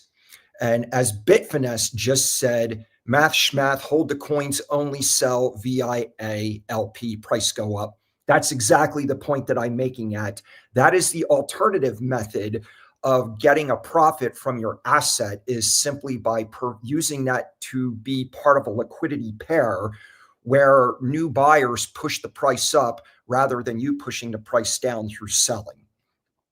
And one of the caveats to liquidity providing is the fact that you are vulnerable to something called impermanent loss. And that term can be kind of daunting because people are like, oh no, I don't want to lose anything. But look at it this way. When you provide liquidity on a DEX, you're providing a service and you're getting compensated by the DEX for that service. It's kind of like relating to the DEX as the store and your assets as being products in the store. When you provide liquidity, it's like you're stocking the shelves of the store. So the fees that you earn by providing that is your profitability, and your impermanent loss is essentially the cost of doing business. So idealistically, what you want to do is put yourself in a position where the fees that you're earning is larger than the impermanent loss that you would be experiencing from the cost of doing business. And not that this is financial advice, but something that came to me just prior to coming on the stream was that it just seems logical that if you're going to engage in liquidity providing, one of the coins that you would want to put up as part of a pair would be a stable coin, because stable coins are stable. They're not volatile. They stay the same. And the other coin that you would want to pair with that would be a coin that is a store of value, because store of value coins go up in price over time. And what would be probably better than that arrangement would be if you pair one store of value coin with another store of value coin, because now you have two coins that are pushing each other up in price. The big challenge to that is, how do you know a stable coin from how do you know a store of value from something that isn't? And really, the only way to know that is to get to know people who are founders of store of value coins. And I might know one of those guys. You get to know them and you find out that their whales are accessible, and you can get to know them too. You can find out what's making these people tick. What do they really want? What are they up to? How are they getting there? That's how you become acquainted with stores of value. So, as I said, the mathematics behind this is too complex to get into at this time. But, it's kind of funny. When PulseChain launched, I still didn't know anything about liquidity providing as far as the mathematics and the mechanics behind it. All I knew is I was pushing buttons and numbers were appearing on the screen, and I'm like, oh, wow, this is neat. It's like, but I didn't know anything about how that worked. As I said, if you really want to get involved with PulseX on a founder's level and really be piloting your own ship, as it were, you really need to understand the role that liquidity is, because most of these coin ranking sites, they list coins naturally by what is called a market cap. That stands for market capitalization, which is just a figure that you arrive at by multiplying the price of an asset times the total supply. And Richard has said that that's a vanity metric. It serves no good, doesn't do anybody any good. It's just a way of ranking popularity. However, there are other coin ranking sites like plsfolio.com, where if you click on the ranking menu, there's a drop-down menu that you can select, and you can choose which metric you want to see the coins that are on PulseChain ranked by. I personally click on liquidity because that tells me the real money that is involved with a given asset, compared to just a vanity metric. Liquidity is a real metric because, again, that tells you how much movable capital is involved with that asset. And Goldkey just said most people should not be liquidity providing. And in a way, I would agree with him. Crypto Coffee made the same point yesterday on this conference. This is something you don't want to experiment with if you don't know what you're doing. You really want to do your homework, and you really want to just know what assets you're really dealing with, because again, you are vulnerable to impermanent loss, and you don't want to put yourself in a position where you end up, losing quite a bit because you got involved with a coin that doesn't have any real value proposition behind it. So,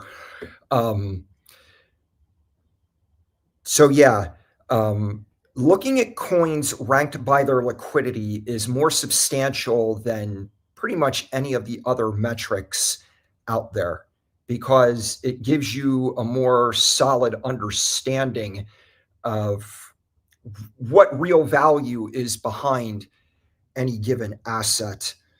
And so those are the main points that I wanted to bring up regarding this subject.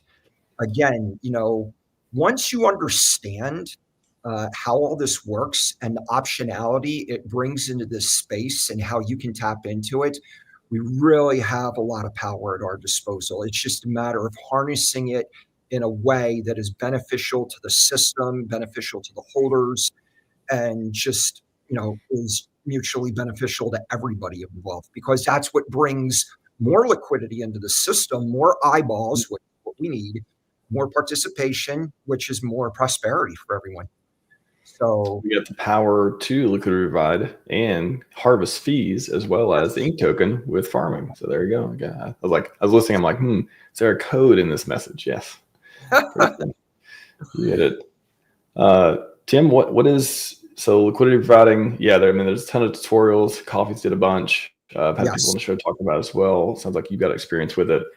Yes. It is one of those deals where I think that liquidity's been up and down. People, we can make the bull case of low liquidity, price can pump higher, all that stuff too. But it'll be interesting to see when PulseChain, when we do hit that glory run and all kinds of fun stuff happen, and we're onboarding. We can't scale the onboarding. It's just too many people who ask too many questions. It'll be interesting to see how many more people liquidity providing and are choosing that versus or other services and stuff on the chain too. So exciting times ahead. I'm telling you, Pulse does not have to go up too much in value before we start seeing some explosive results with some of these pairs. I mean, it is going to be groundbreaking when it happens. And like I said, we don't need a million X overnight to see some very big results take place. Awesome. Thank you very much, Tim. Awesome stuff at the conference. And appreciate the conversation. Thank you. Sorry, go ahead. Unfortunately, I'm not going to be able to make it to the last panel talk. Something came up, but thank you for having me on for these talks. Of course. No, that'll be good news to anyone trying to get in the PulseChain panel, the last one of the day, I do believe. We got one more spot, sounds like. So let me know. Let me know if you want to hop on. Thanks, Tim. All right. Thank you, everyone. Yeah. Awesome. A lot of great content. Look at this great content we got at the conference. It's not over yet, though. We've still got another hour and a half or so, a bunch more talks. We got the next one coming up. Superman is up here to tell us some monster PulseChain stuff. Let's get him a good transition. How about let's go with let's do dance. I haven't did dance. Let's see if they fuck with Kendrick Lamar one time.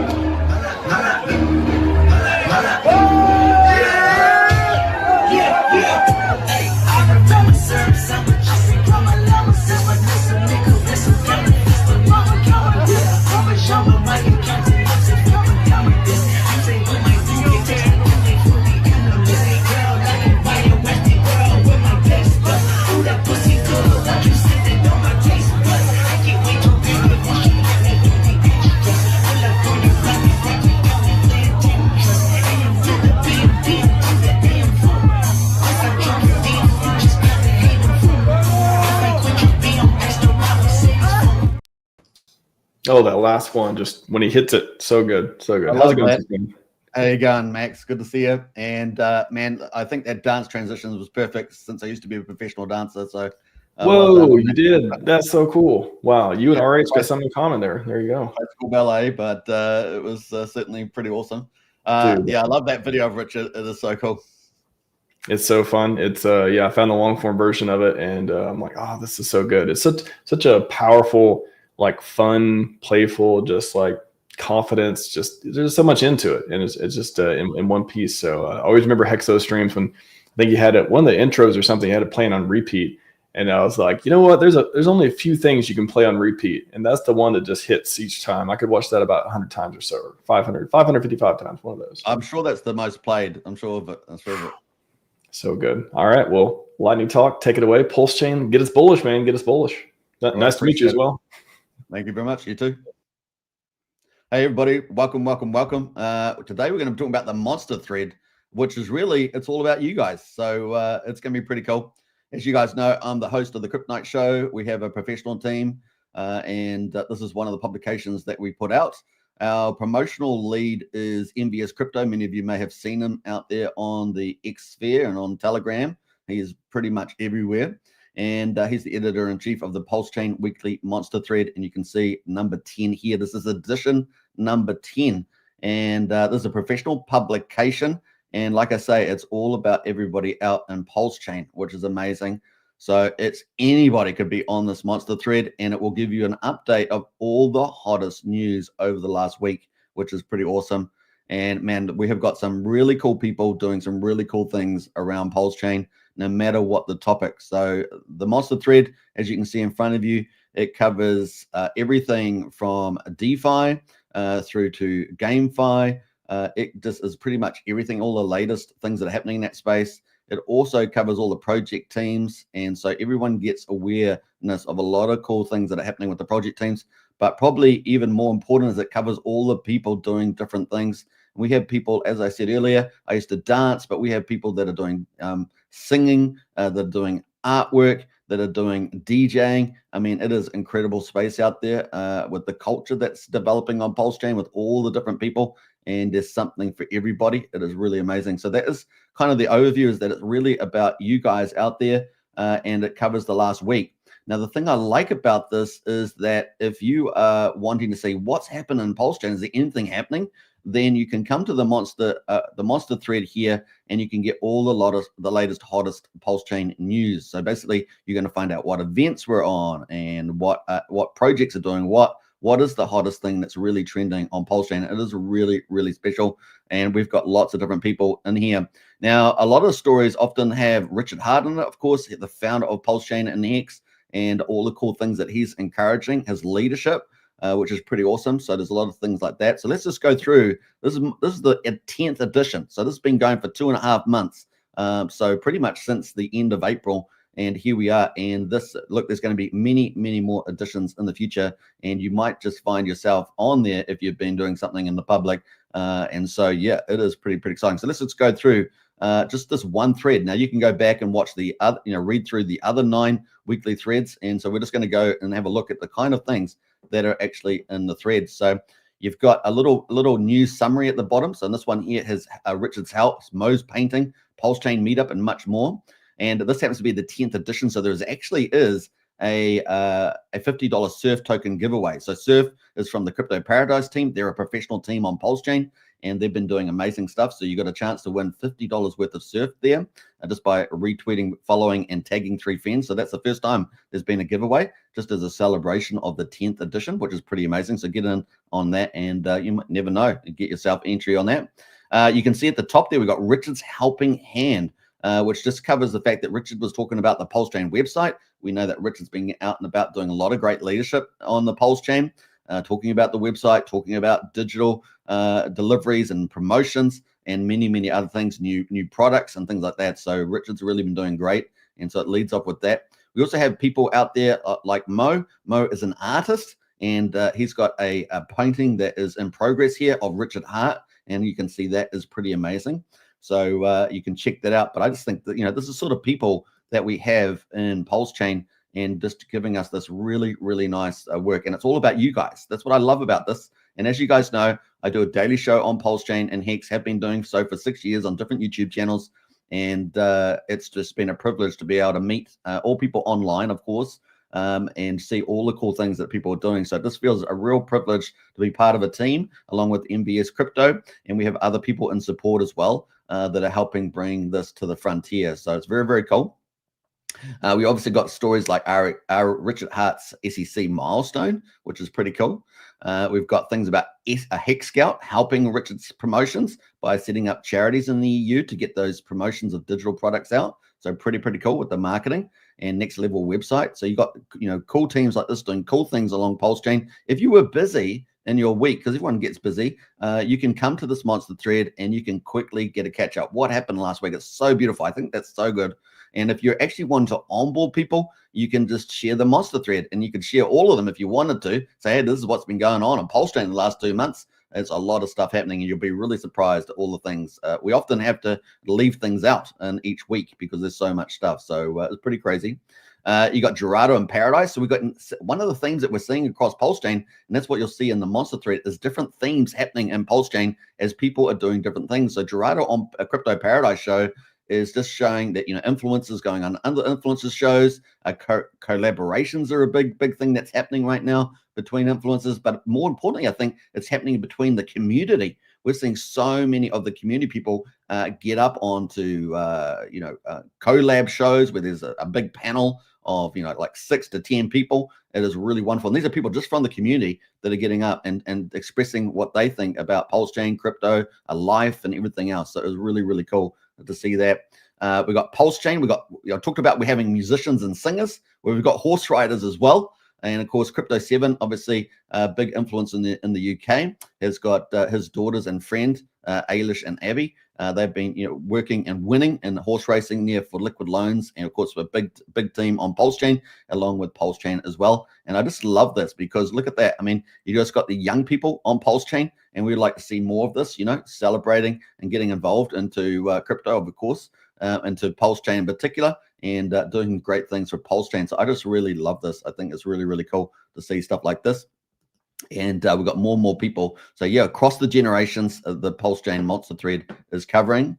We have a new technology, basically Solid Trader from SolidX team. Firewhale, of course, one of the big whales on PulseChain, doing cool stuff along with Randy Alasky. So you can kind of see the sort of flavors that are in this monster thread. It really covers everything. We just went from horse riding.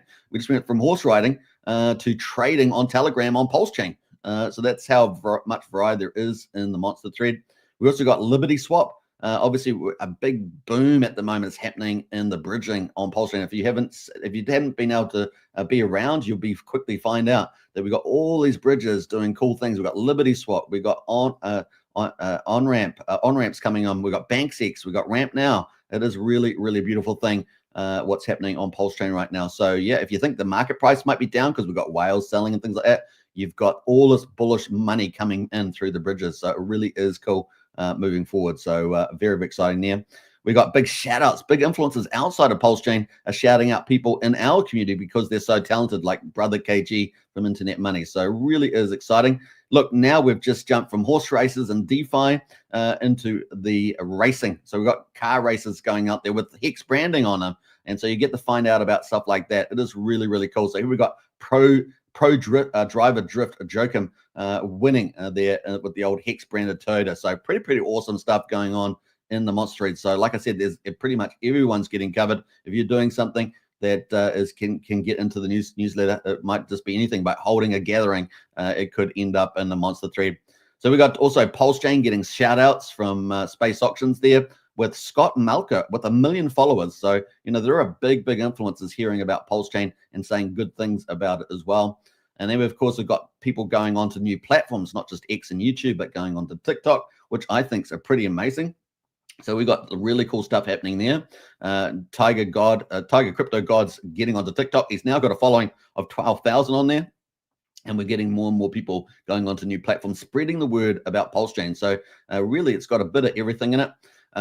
Very exciting there. We also have projects that are actually ranking up on CoinGecko. So we've got PDC the Greys, the first DAO token on PulseChain, really ranking up on CoinGecko, and it's just going to climb in the bull market. We know that. So you're really just getting to see some of the successes that are happening with some of the project teams on PulseChain, which is pretty cool. We got Tam here, HEX. Amazing. We got, I must say this, one of the big things that we've seen with the monster thread is how many of our female Pulsekins and Hexagons out there are crushing it. They're crushing it. It's a mega theme on PulseChain right now. And they're so highly active. It's really amazing to see. So big shout out to all the ladies in the PulseChain. Yeah, so really cool stuff happening there as well. And we've had big PulseChain meetups. So a lot of people getting together as the community, meeting up, which I think is pretty amazing. You can see some cool pictures here of all these different people from Australia, from America and other countries. It is amazing to see that. And you can see many popular faces in here, including a Wild SJ. It is crazy how many people are turning up to these events. And you can see all the PulseChain and HEX, branding and information at this luncheon. So pretty exciting with all these things that are happening. We've got Carrera, Georgia in there as well. See how many of the ladies there. It's wonderful. Really is wonderful trend. I really like that. And because we've got also other news jumping around with ETH dominance, PulseChain getting up on the ETH dominance and so forth. So that is a whole ton of stories that is in the monster thread just for this edition, just for week 10, which is pretty awesome. And then once you get down to the bottom of the thread, you get to the honorable mention. So these are a lot of different things that are happening in PulseChain that just can't make it into the thread this time around, but they get honorable mentions. So we've got Christo Sol, we've got Solid X, we've got the Coin Zone from Liquid Loans. Now look, they're doing amazing stuff. They're getting out beyond PulseChain and reaching out people who are not PulseChain to get them onto PulseChain, and they're doing it at a large scale from Liquid Loans through the Coin Zone com. So they're getting tens of thousands of views on that. So really cool stuff happening, and we're highlighting that to you. So if you want to find out more about it, you can click on any of these links. Isn't that awesome? You can click on any of these links and go find out more about the people that really are the heart of PulseChain. And look, we all know we're getting ready for this bull run. We've got a few whales out there splashing around at the moment, but we know PulseChain is setting up. We've got the bridges coming, we've got the people getting active, and I think it's only going to ramp up from here. So you're going to see the monster thread get even busier with more people doing more awesome things on PulseChain, which I think is very exciting. Now, MVS Crypto is the promotional lead for the Crypto Night show, and he's the editor-in-chief of the monster thread. And so if you do want to get, to contact him about it, you can definitely do that. Now, once we go down, of course, it's a thread, right? It's not just a post. So that is what we call the main post with all the news. Then we get into the project teams, and these are some of the hottest teams that are active on PulseChain. These guys are proactive, so they're not sitting back. These guys are sitting forward. They're doing a lot of actions, a lot of innovating in different spaces, and we have a lot of different teams. So you find out a lot of the hottest things that are coming into the market at the moment. And of course, we got Axel Lending. They've come out doing peer-to-peer lending. So you get some really cool innovations. You're going to find out all the latest innovations happening on PulseChain, which I think is pretty amazing. And you're also going to get other teams as well that are jumping around doing DAOs. I think we've got Crypto Paradise in there as well. You've got many other teams in here which are doing amazing things on PulseChain, which has got to get you pretty excited, right, Max? It is pretty exciting what's happening in the PulseChain sphere, as we say. PulseChain is popping off. I don't know if you're not, you must not be paying attention if you don't see all the amazing stuff happening on PulseChain and just around the ecosystem. We got new builders coming in, new fiat stuff coming in. People are still building. People are still just out. We're doing conferences. I mean, just all kinds of amazing stuff. Macro is looking much better than it used to be. So I don't know if it's time. I don't know if it's time to be like, all right, time to go up. I know we've been doing a check on that for back and forth for quite a while now. But boy, I love the way the ecosystem looks. It is awesome, and everyone's going to be able to find about it every week in the Monster Thread. It's this is the 10th edition, and we look forward to the 20th edition. So do something cool out there and get into the Monster Thread. That's all we can say. There you go. You do the work. I like it. Superman, again, nice to meet you. I've seen your streams before. I clipped one the other day. It was really good. You did like a bunch of bullish stuff on PulseChain. I'm like, that is super good, and always great to see people put in the work and share stuff and all that stuff too. Awesome. Thank you very much, guys. Enjoy the rest of the conference, and congratulations, Max. Really cool. Yeah, thanks, Superman. Appreciate it. Take care. Thanks. Boom. Superman's there. We got Top Gun Hexadian up next. Going to talk some PulseChain before we get back into some Ink Bull stuff. We're wrapping up the day hard too. After PulseChain stats, we got Ink Bulls only. Ink Bulls only. The greenest logo you ever saw. Greenest logo you ever saw. It's about to get bullish up in here. And then we got Ink Money Printer. Last episode we'll talking about that one as well. So Briss is coming up soon, and then PulseChain Panel, and then we're going to round it out. So can I get a konnichiwa for round it out? Konnichiwa! We got konnichiwa. So fun.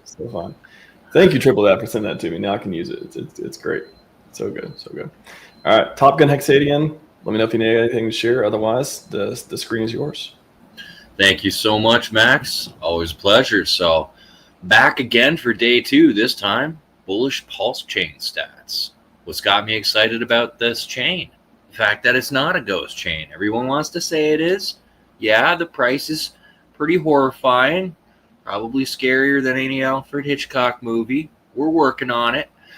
But let's see how we're working on it, shall we? So the chain launched May 13th, 2023. And by May 16th, we had our bridge active. Since then, over almost the last 800 days, I'm rounding, we've seen 1,398,639 unique wallets have interacted with the chain and come online. That's like, I think that's an average of almost just shy of 5,000 new wallets a day on average. Now, there are some fun utilities. If you want to go look at some of these numbers with me, there's fun charts and graphs. You can go to app.hex.win, I believe. Just let me double check that URL for you real quickly. Oh, apphex.win. So if you want to pull that up on another device or anything, you're welcome to. It's a wonderful, wonderful little database where you can get to see all these statistics. So from there and a couple other websites, I was able to pull together a whole bunch of things. So the average within at least the last 3 months has been about 10K active wallets per day. That doesn't seem so exciting when you've had almost 1.5 million actually interact with the chain. But today we hit 15K. When you start looking at it throughout time, the lowest ever was 8K a day. It's the slowest this chain has ever been, is 8,000 people using it in a day. Doesn't sound too crowded, but that's not a ghost chain. That's pretty active. And when you look at what the highest was, excluding the launch, because that was just crazy town, I'm not going to count that. But our highest active was about 45K a day, February 6th of 2024. If you look at the price chart, you'll probably see why people were very active getting in the chain, having a whole bunch of FOMO at that time. Now, when we actually start to look at these transactions, funny enough, the most transactions wasn't the launch of the chain, so I counted this one. The most ever was 977,801 transactions in a single day. That's a heck of a lot. I'm pretty sure that's from the 45K day worth of wallets. Those 45K wallets did almost 1 million transactions. The least busy it's ever gotten is 129,000 in the day.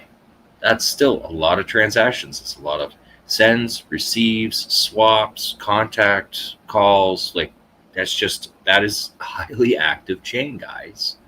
You can see it. Like, it's kind of depressing that we sit in the lows of our activity far too often without too many spikes, but those spikes are pretty amazing when they happen, and they lead to some even more cool stats.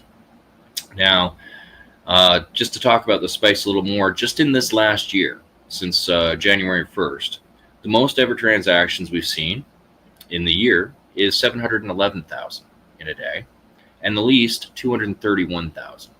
So when I pulled that 129,000, that was back from almost when we first got our SEC news that they were coming after us. People were really depressed back then. Chain was brand new. Since then, seen a lot of growth. It's almost like our lowest and worst days are almost double that now. And so we've seen a lot of high activity, which has led to it being a deflationary chain. Overall, from the initial supply, it's been net deflationary. I think the first 6 or 8 months were deflationary, and then we started to see a little bit of reinflation to the supply through a little bit of slow use. But then I think about almost a year ago, it's gone a little more active, heading towards deflation and staying on the path of deflation. So when you actually look at it, a couple different places have a couple different numbers. The app HEX has 116.1 billion pulse burned. And calculating that of the total circulating supply outside of Richard Hart, that's 0.69%. I know, 2/3%. Doesn't sound too exciting, but basically it's 1/10 of what the PulseX buy and burn has done almost. a little closer to 9.5% of it, but it's pretty impressive for a base chain that wasn't even touted as deflationary. So our PulseX, or DEX, is sitting at 7.4% burnt, and we've got another 0.69% of Pulse already gone in the last 2 years. This is actually pretty impressive, guys. Like, that's getting a lot of use and a lot of traction, even if people aren't valuing it as they should be yet. It's been a really bad bear market. But again, I mean, now there are several validators sometimes per wallet or per computer. So this stat isn't necessarily individual machines and individual people running it. But the total number of validators running is 52,055. Last I checked today, that number does change around a little bit here. They were paying, so the validators are paying about 9.61% yield. That is Pulse yield, not dollar yield. So if you put in 32 million Pulse, you might actually be able to expect about 3 million Pulse to 3.1 million Pulse throughout the year as your yield. So that's pretty impressive.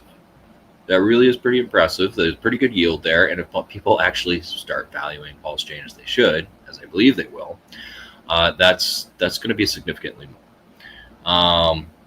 Right now, pretty much about 10% of the circulating supply of Pulse is staked as validators, and like I said, another 2/3%. So getting close to 11% gone. Well, I mean, the 10% validators is gone, but locked up off the market or burnt. Really starting to love these numbers. And then, even though we don't have that many changes, or the changes are pretty subtle because it is a fork of ETH, there are subtle improvements. So a lot of people don't realize that while ETH is still holding a steady 12 seconds per block, PulseChain is actually rocking in at 10.2 seconds per block. I think almost 17% faster. Doesn't seem like a whole lot, again, but these little improvements matter a lot. I mean, when you're waiting around for transactions, just a little smoother, just a little cleaner.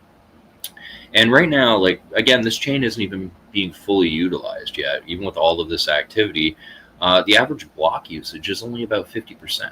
We're not even filling these things up in general. So I can't wait to see what these numbers look like when we finally start kicking off, which should be soon.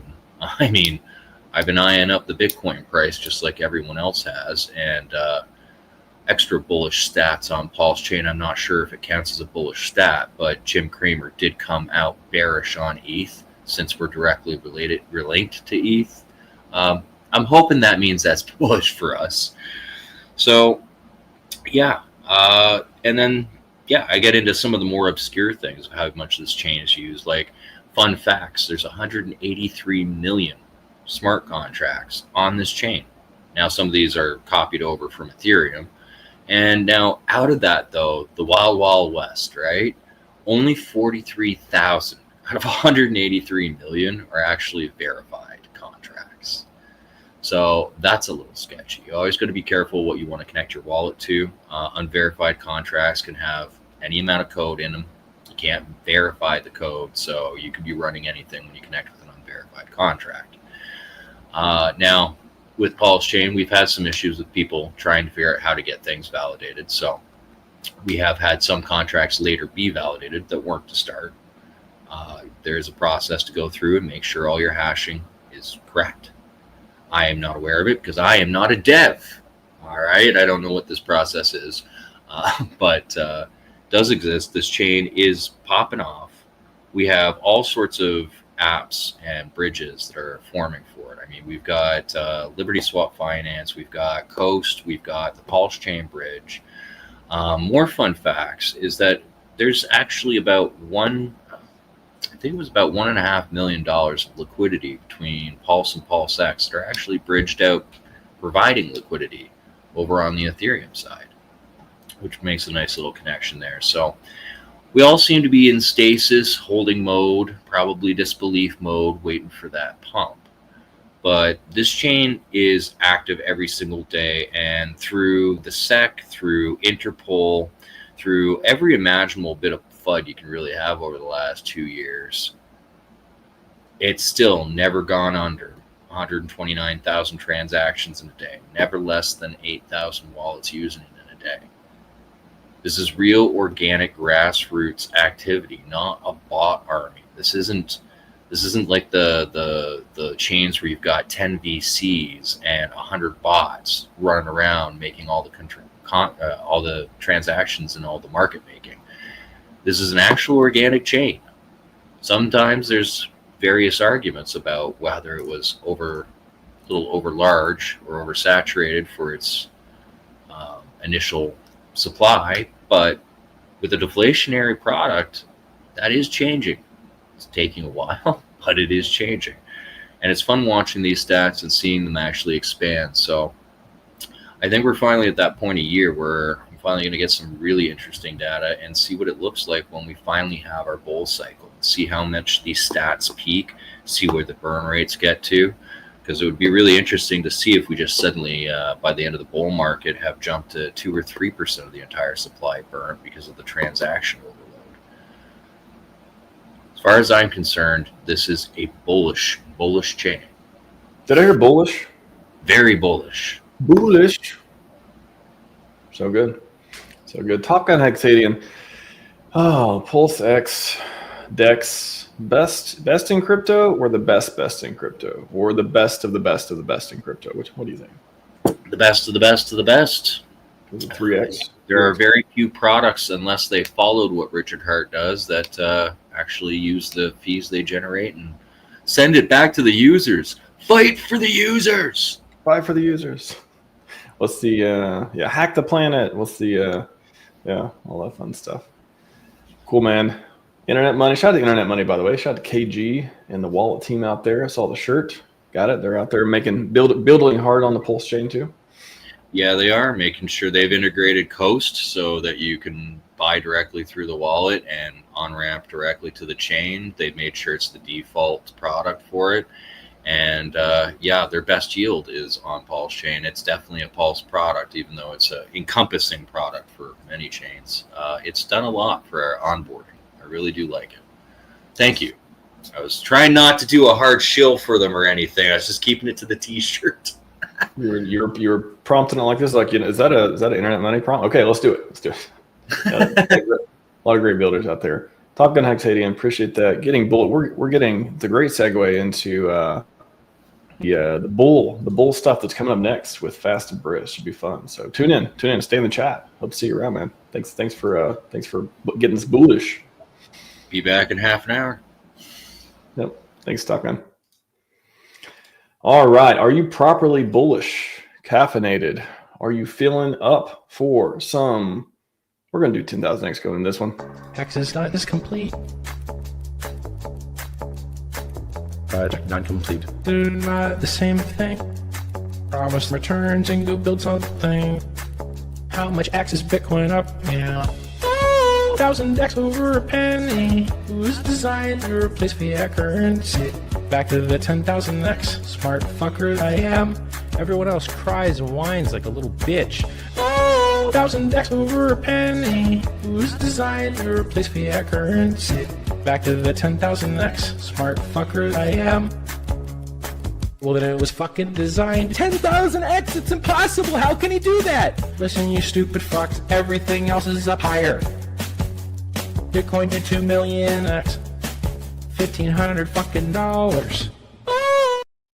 Oh, the ink token's going to blast. That's off. a good one. So hard to the moon now. These two guys are going to take us there. They keep rocking the greenest logo of them all. I just made up this song. Let's go. Let's go. Let's go. Woohoo. Let's go. All right, gents, get us into bullish mode. Ink bulls only. Nice one. Thank you very much. My body is ready. Your turn. Your turn. Let's go. Hey, Briz. This is the Ink Bulls only section. Welcome Hopefully there's to more than PulseChain. 2 of us. We love you. We do. You're the guy who made that up, right? I think I was the first one to make that meme. So Nice. I'm honored. I'm honored that a lot of people like it. So Cool. what's up, Fast? How's it Let's talk going? Ink. Oh, pretty good. Been taking it easy, not working too hard, just kind of hanging out. That's a lie. I haven't slept for do 4 you days. mind if It's the bull I market. Nice. Do you mind if I tell you a couple of bullish things, some bullish facts about ink, the greenest Please and do. greatest coin? All right. So the first thing I want to say is that one of ink's greatest strengths and features is its scarcity. I don't think people realize how scarce it actually is. There's 19.8 million bitcoins out there, and there's only 55.3 million ink. That's a 2.7x more coins than Bitcoin, right? It's very scarce. Bitcoin is at $100,000. Why can an ink get to like 30,000? Bitcoin, went up. I'm just saying that's there's not very many coins out there. If people sold all their Bitcoin and used it to buy ink, it would go up lots. Oh, bro, yeah, you'd have no idea. I actually looked at the pools of ink, and there's only $3.8 million worth of ink available on the markets. All right, that's not that much. Eventually, these are going to get bought up off the market, and there's going to be a liquidity crunch. Just think about it. What happens when the first $3.8 million comes hunting for those inks? The price is just going to go straight up. And then what happens when another $4 million comes coming? And I think in this cycle, I think we could see over $100 million flow into ink. And what that would do for the price is send it to the moon. Well, first of all, people would start selling it, and then it would keep going up, and then people keep selling it, and then it would keep going up, and basically there would be no more for sale. And one of the other things about ink is that Richard or the OA or whoever controls the farms could actually reduce the amount of ink. He could reduce it so it produces 1 ink per year. Imagine it's already that. reduced by 97%, but it doesn't mean he couldn't turn it down to 99.9% reduction in inflation. Exactly. And so, and then there's also other features that he could unlock that would actually make ink even more scarce, or not even scarce, but it would spread it out more evenly to a bigger crowd of people. So more people would have smaller amounts. And that's if he would turn on like the single side staking, and he would allow PulseX to go into it to collect a little bit of ink. And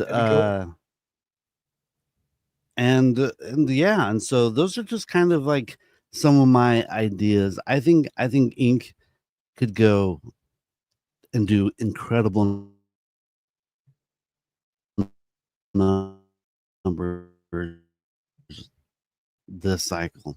99.9 the ink is removed from the markets, and the only ink that will be coming out is what the farmers are producing. What do you think of the idea of ink becoming a DAO token for PulseX? I think that's very possible.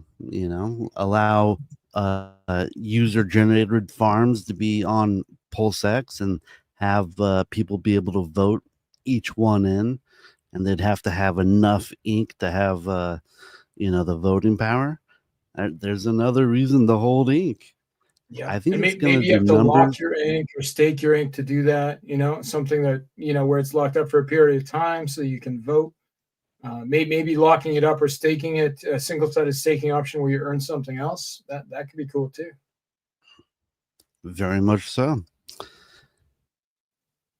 Let's see what some of these guys in the chats are saying. Didn't some of you lose bets? Give me some ink and we'll call it even. Bit finesse. Come on.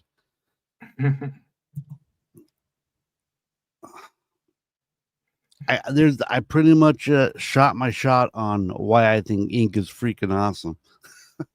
It's gonna be so scarce, guys. There's only 4 million ink out there on the market. It's going to get scarce, guys. Yeah, no, it's true that as far as liquidity goes, I think for core tokens, it's the second lowest liquidity after HEX, right? So it's not going to take much to pump that up in crypto terms. And the truth about ink is that if $1 billion came in and bought ink, which in crypto isn't that much, and there was 80% sell pressure, ink would go over $3,000 per ink. I've included 80% sell pressure in that number. So like if there's not 80% sell pressure, that number could be much higher. So to say that it's possible to have like a $3,000 ink, it's not that crazy. And like I'm willing to accept a smaller number, like a $200, $300 ink. That's readily available with minimal pumpage. And when that does pump, that means the APRs and the PulseX farms will pump, which is going to drive people in. They're going to want to buy the other things, right? So ink goes up to $300. The APRs, do a 30x in the farms, right? And then people run out, they buy HEX, they buy Pulse, the other assets that are in those PulseX farms, so they can pair them together. So ink could really be the spear for the PulseChain ecosystem. We can get like a silly number ink, right? Like $1,000 plus, $3,000, something like that. And those APRs do like a 300x. Like you would have people rushing out to buy every core asset that's on that list to put into the pairs to farm it, so they could get a piece of that. And I think, we might not see that tomorrow, but I think as far as like a plan goes for a lever that Richard can pull, Ink has lots of choices for the community, and it could set us up for awesome liquidity, huge liquidity. Right now, he's pulled that lever to have less liquidity by reducing the inflation in the farms. But that makes Ink more scarce. And then when it pumps and people come back in and he feels that he wants more liquidity, all he has to do is pump the price of that up to $2,000-$3,000, and man, those farms are going to fill up in a second. Yep. And I really think that if the prices go sky high, it's because they're basically all bought off the market, right? And to me, Richard captured lightning in a bottle with HEX, and that's why I'm here in PulseChain, because I think he can capture it a second time. And if he does capture lightning in a bottle this cycle, everyone would be a fool not to be invested in the third cycle. And I think by the third cycle, we could have literally 99.9% less coins on the market. And I think we'll have way higher floors than we did this cycle. Oh, shit. Oh, agreed. We just got to get through it. Don't get too excited. But yeah, I think the bull case for Ink is huge. With not this cycle, next cycle, like the long term is probably very good. It is a core token in the ecosystem, right? Like it's launched by Richard Hart, audited code, all the good stuff, right? Ink has no admin keys for Ink, right? And nobody received a pre-allocation. There's no VC investors. Everyone either farmed it because they believed in the ecosystem, or they market bought it themselves, right? All the holders of Ink, I went through that process. Yep. 100%. And there's no way for anybody to mint it. Like even Richard can't mint Ink. There's no option, right? Like the only way to get Ink is to participate in the PulseX farms or to market buy.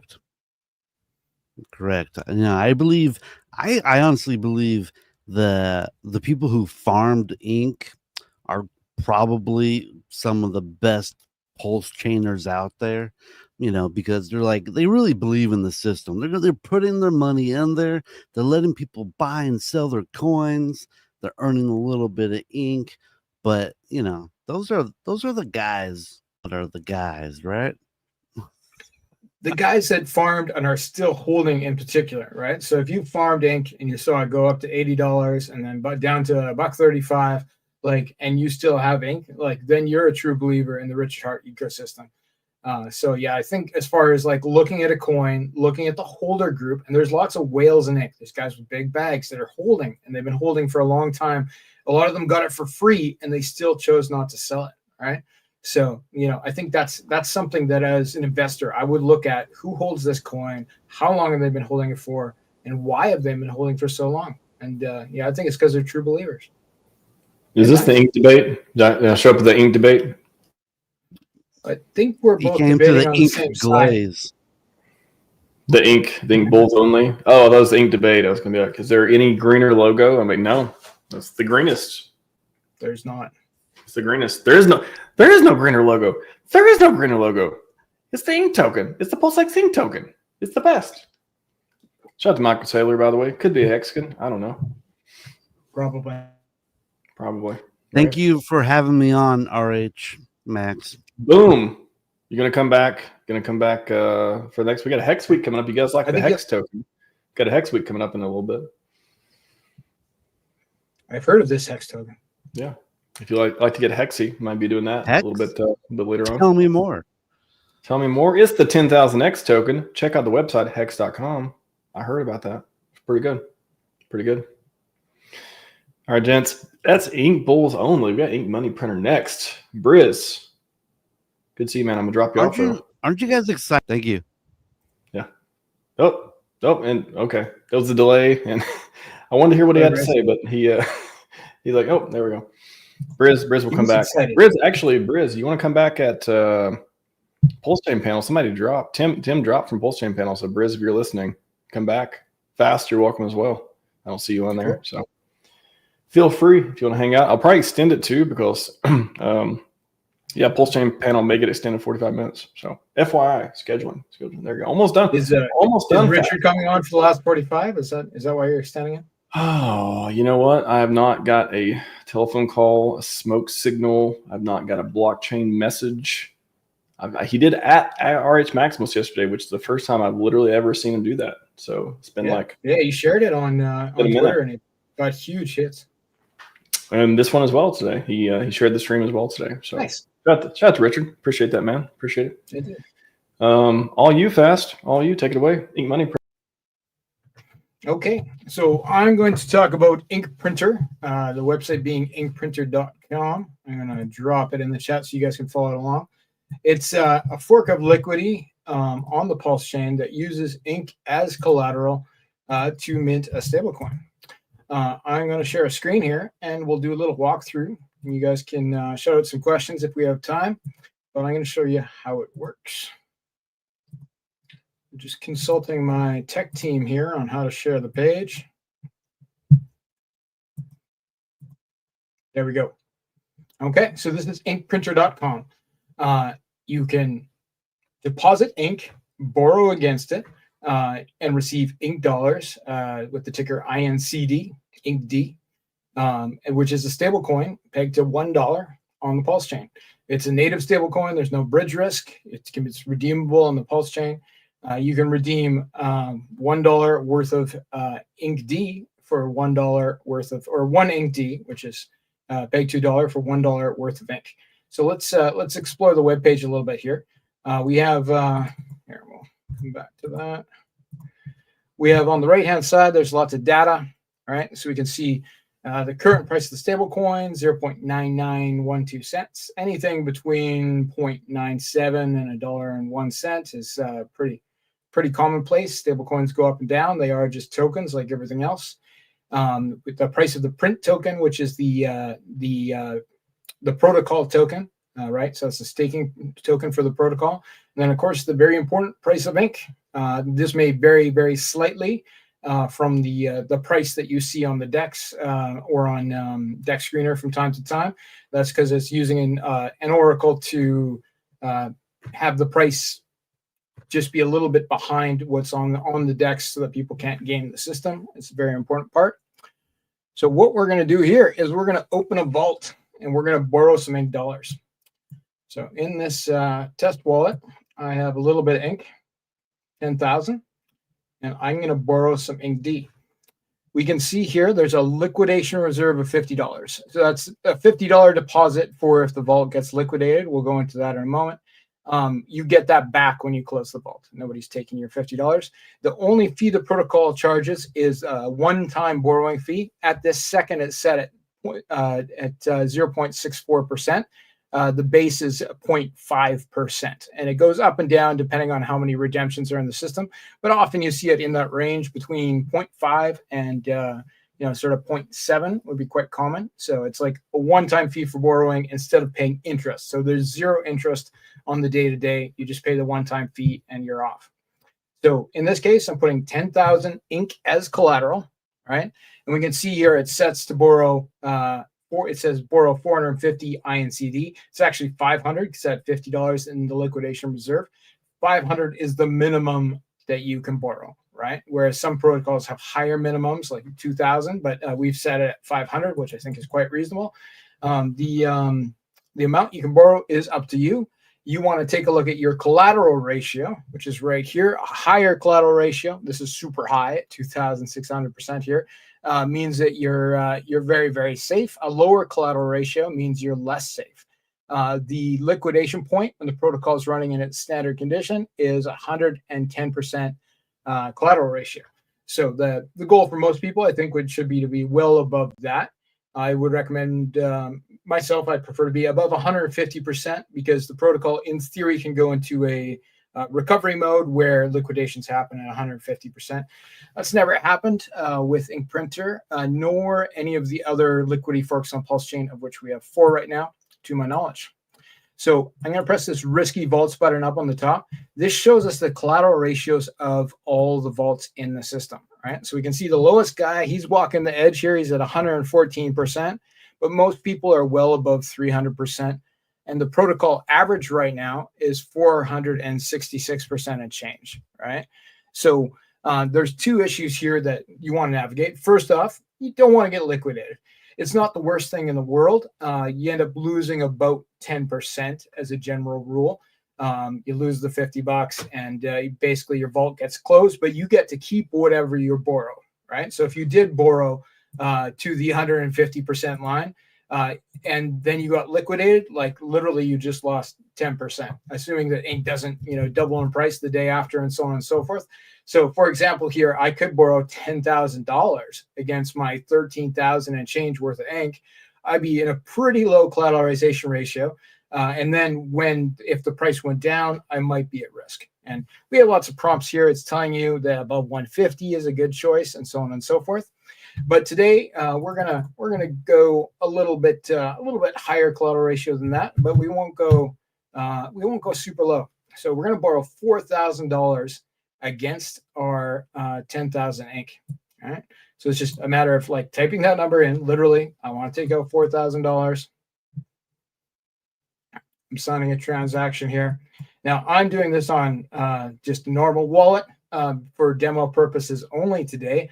All of you should be using a Trezor or a Ledger when you're doing this. It's the Ink Printer protocol is compatible with Trezor. It's compatible with the Internet Money Wallet. It's compatible with MetaMask and Rabby. But I definitely recommend a hardware wallet for every single transaction for all users. Never share your seed phrase, your private keys. So we can see here I have successfully, in real time, borrowed. Well, I'm in debt $4,075.75. So that was the protocol fee is included in that, as well as the $50 that we talked about. So that's the 0.64% and then the $50. And then in my wallet, I now have InkD. Now I have options to things I can do with the InkD. If I was bullish on the price of ink in terms of I think it's going to go up, which I kind of am right now. So it's $1.34. I could take that $4,000 I've just borrowed and I could go and buy ink, which I could then deposit back into my vault. Increasing my collateral ratio and increasing my leverage on the ink. That would be one option. There's another great option right here, right on the page. So in the stability pool, I could deposit what I just took out. So I can press max here, $4,000 in this wallet. Okay, I have 0.66% of the pool if I do that. I'm going to confirm that. Of course, I'm going to have to do an approval and all the regular stuff. Now, when you deposit into the stability pool, you're making APR, which is in the print token. So basically, you're depositing a stablecoin, single-sided staking of a stablecoin with no lock. You can take it out at any time. And now I'm earning the print token. So it's going to take a couple minutes for print tokens to start showing up. That's an APR of 10% right now on single-sided staking of a stablecoin, which is not as high as it's been in the past, but it's not terrible. The price of the print token goes up, which is very closely tied to the price of ink. We're going to end up with a higher APR there as well. But there's other benefits as well. So we can see here when I've deposited this, it's going to list my rewards in the print token when a couple blocks move through. But it's also listing liquidation gains at ink here. And that's because when there's a liquidation on the protocol, somebody falls below the 110% collateral ratio and gets liquidated, which happens when a community member presses the button. That community member is incentivized with the $50 deposit that that person put down to press the button. So we can see this fellow here. If you're watching, sir, please, or ma'am, please add some collateral to your vault. This person, 114%, they go to 110. I could press this button here, and I would get $50 and they would get liquidated. And then basically their the ink that they have remaining would part of that would go to the stability pool and would get paid off by some of the dollars in the pool. So I'd lose some of my ink dollars, but I would be in profit because that ink goes to these people, right? So I would get 0.66% of that. Because I have 0.66% of the pool. So early on when the protocol first launched, some people were riding on the edge. There were some liquidations. There haven't been many lately at all. But there's definitely an incentive there to get part of that liquidation when it happens. So then, of course, I'm going to receive some print tokens for participating with the pool. When I have my print tokens, I'm able to stake them. So we'll put in, I have a couple print tokens in this wallet. I could stake it right here. So I can stake $17 worth of print tokens. And then when you're staked, when you stake your print tokens, you're going to receive a piece of every dollar that's minted. So that's that 0.5% to fee that's currently at 0.64%. So part of that goes to the print stakers. Here, we'll get this here. Here we go. Oh, being a little slow right now. I'm just going to refresh. Oh. That's dollars. So for being staked in the with the print, which is single-sided staking, you get a piece of every dollar that's minted, and you also can get ink. So you literally stake print to get ink. So, and with the PulseX farms paying relatively low right now, this could be a better place for you to get ink. So as well as ink dollars. So and then we have a new, well, this is doing its job here. We can look at the liquid stake print option. This is a new innovation that I came up with assistance from the Power City team. You never know, they might roll something like this out on one of their protocols. We have a liquid staked print option, whereas instead of staking your print yourself, you can choose to turn it into S-print. It's still staked inside the protocol, but when the fees are made in ink and ink dollars, you get to, you don't get the fees, but the fees go to buy and burn S-print, making more print permanently staked within the protocol. So basically the protocol buys its own token. That's a step one of a multi-tier plan, but it's pretty straightforward. You literally just convert print to S-print. Of course, nothing's working the second that I'm on the screen here. I'm on a satellite connection. I have to run a VPN sometimes, which can cause issues. So, but anyway, we can convert our print to S-print inside the protocol. Oh, good. I got my print staked here. which allows us to farm print versus S print and use it in other farms, which is a no impermanent loss pair. And you can convert back from S print to print at any time, right? So you convert it one way, print to S print, and when you want your print tokens back, maybe you want to stake them yourself, you just do the process in reverse. There's no fee for that, apart of the 100 pulse, 200 pulse that you pay to do the transaction, and then you're able to do some good farming options, such as, pretty sure I'm sharing this. There we go. So on 2FUX, that's 2phux.io. We have some farms set up for ink dollars as well as for the print token. Putting the print token here. Okay, take a sec for these APRs to catch up. So we have two farms here on 2FUX. We have the RH laser printer farm, paying around 25% paired with all the other RH assets and the print token. And then we have this one that is sort of a new innovation. So we have the S print versus print, paying 61% and change.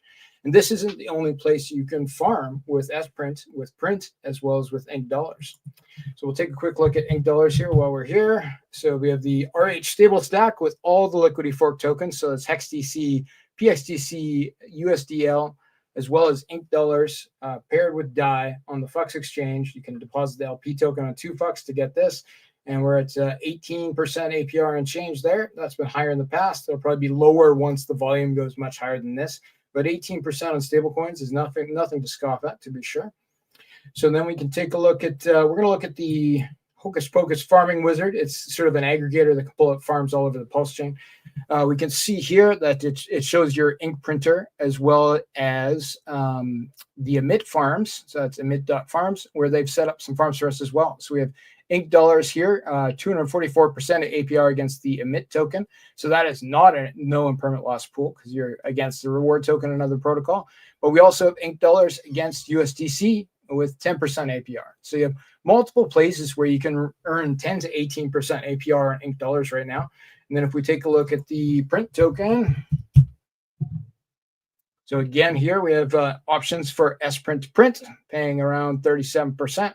So, different places where you can earn with this protocol without selling your tokens, and the no impermanent loss options with S print I find particularly interesting because you can always swap via the protocol one print for one S print and vice versa. So yeah, if you want to hold on to your tokens and you want to farm and make yield on other tokens, this is a good solution in my opinion. So back to ink printer here, we can see that we've staked our print tokens. Okay. And we're ready to get our system offset gains in ink and our issuance gains in ink dollars. So issuance gains is when people take out stable coins, you get a piece of that. System offset gains is when people redeem stable coins, you get a piece of that in ink. So a redemption is when the price of ink dollar, INCD, falls below $1. You end up with an option to redeem it via the protocol. The limit on the protocol currently on the front end is set at a minimum of $5,000 because we're trying to keep bots out and that sort of thing. But let's say this fell to 97 cents, right? So then if you saw this at 97 cents on the market, you could buy it up. It would likely go back up close to $1 all by itself.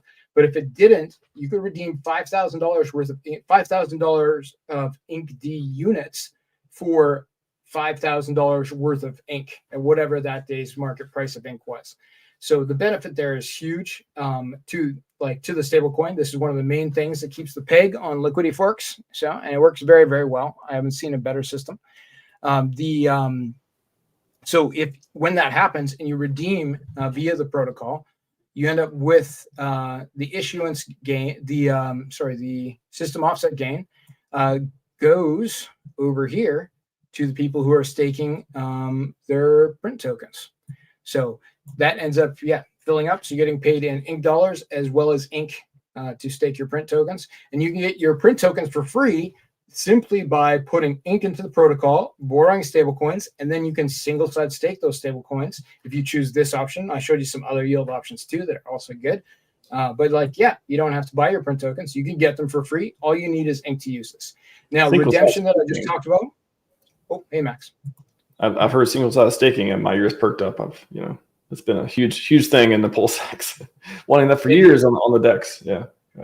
Yeah, this is almost like de facto single-sided staking for ink, right? Because like you put your ink in here, you take out a stable coin, and you haven't sold your ink. All you have to do to get your ink back, like on my vault here, is I just have to pay off what I borrowed, right, plus the fee. So $4,075, I get my 10,000 ink back if that's what I choose to do.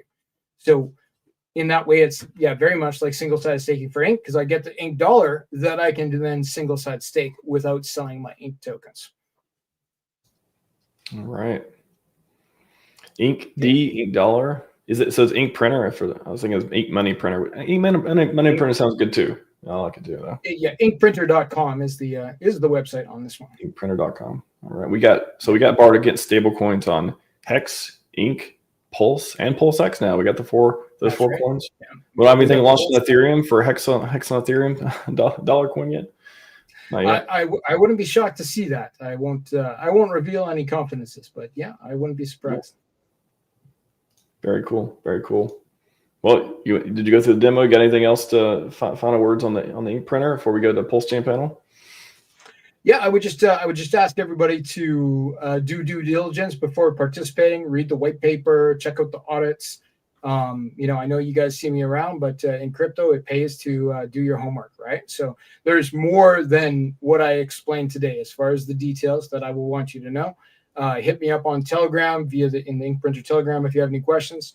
I will never send you a private message. I will never DM you. There's fake Fast Abduls out there trying to scam people, so be very careful. Awesome. Well, thank you for building on PulseChain. Awesome. My pleasure. Awesome stuff. Got a lot of great builders out there. Fast Abdul. Stay with me. Are you gonna hang around for the PulseChain panel? Sure, why not? All right. If you want to, stay with me here, and we'll do. What are we gonna do for this one? Let's do the weight. We haven't did weights for all. Let's do weights. So you know you're in trouble when your extra large road weight belt doesn't fit no more. I guess I haven't been lifting on the cardio machine so much. So I'll give lifting this heavy crap a try. Let's give it a shot.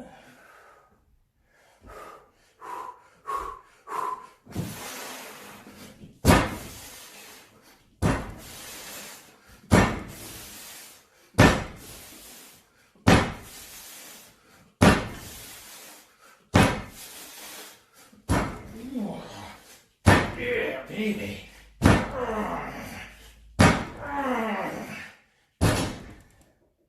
Pussy hands are giving out. All right, PulseChain panel. Welcome back to the stage, all of you except Donovan. Donovan's the only one I've seen today. Welcome, Donovan. Good to see you, man. Yo, what up? Good to be here. Welcome back. You are the PulseChain panel. You got 35 minutes PulseChain panel. Talk about all kinds of PulseChain stuff. PulseX if you want, HEX, whatever you want. Should be fun. I'll see you guys in a bit. We can do that. Howdy, everybody. It's good to meet you, boys. I've never met any of you. Good to meet you as well. Sir. That's the best kind of panel, then. Yeah, right. Where do you guys want to start? You know what I was looking at recently? I was looking at how much of each coin was available for purchase. And it's not a lot. It's not a lot at all.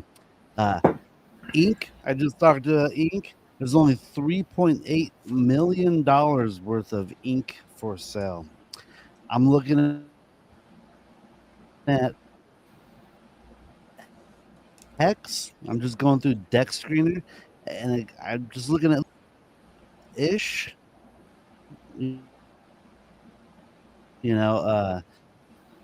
Token volume checker says there's only 4.3 million, but you got not HEX. So there's only like a couple $1 million of each coin available for purchase. And then what really blows my mind is just thinking about a wave of money coming in during the bull market. I'm talking about like 100 million or more on each coin, and just the the buying pressure, what that's going to do to the prices. It's actually mind-boggling. It's incredibly bullish in my opinion. Yeah, I think that's one of the biggest reasons that I'm bullish on PulseChain. And I know a lot of people that are PulseChain only, whether you're a Hex guy, PulseChain Sacrifice, and all your eggs are in the PulseChain basket. Maybe you're a little upset or you're a little depressed because price has been down to the right. But I think you have a lot to look forward there. You know, Richard Hart got people, disincentivized people to add liquidity, to reduce liquidity for a reason. The goal is to make it that much easier to pump. I know there's a whale dumping right now, but getting out a lot of weak hands down here. He's been talking about that in the past. So if you listen to what his words are and what's actually happening in the market, then you should understand and still should have some conviction that the upside could happen very rapidly and is very likely. Also, you have the speculation of $166,000 Ethereum in the PulseChain Sacrifice wallet. And guess what? Finally, Ethereum is back above $3,000. The Ethereum strategic reserve narrative is catching on. Companies are buying up Ethereum like it's candy. Ethereum's outperforming Bitcoin. These are all the things that we're speculating would happen and would drive PulseChain growth and PulseChain adoption. And it's starting to happen. And I know it's not reflecting in the PulseChain chart per se right here, right now, but I do still like the way that the macros are lining up for PulseChain, and the opportunity still looks immense for the reasons you were saying. It does not take a lot of capital, a lot of inflows, a lot of market buys to send PulseChain absolutely ripping and be one of the best performing layer ones this cycle. 100%. Point of interest, that 166,000 ETH, if ETH goes to $6,000 per ETH, which I think is a very conservative price, that wallet's worth $1 billion. Just saying. And you really only need $5-10 million of rapid inflows to get massive green candles on this chain due to the low liquidity and due to all the liquidity bonding. All the core tokens are all bonded together with liquidity. So in one go, it drags the others higher. And we also know some of the best altcoins on PulseChain, they've been focusing on LP bonding, adding liquidity to the core coins, supporting the core coins, because they understand when those green candles happen, then they're going to catch that ride, catch that wave as well.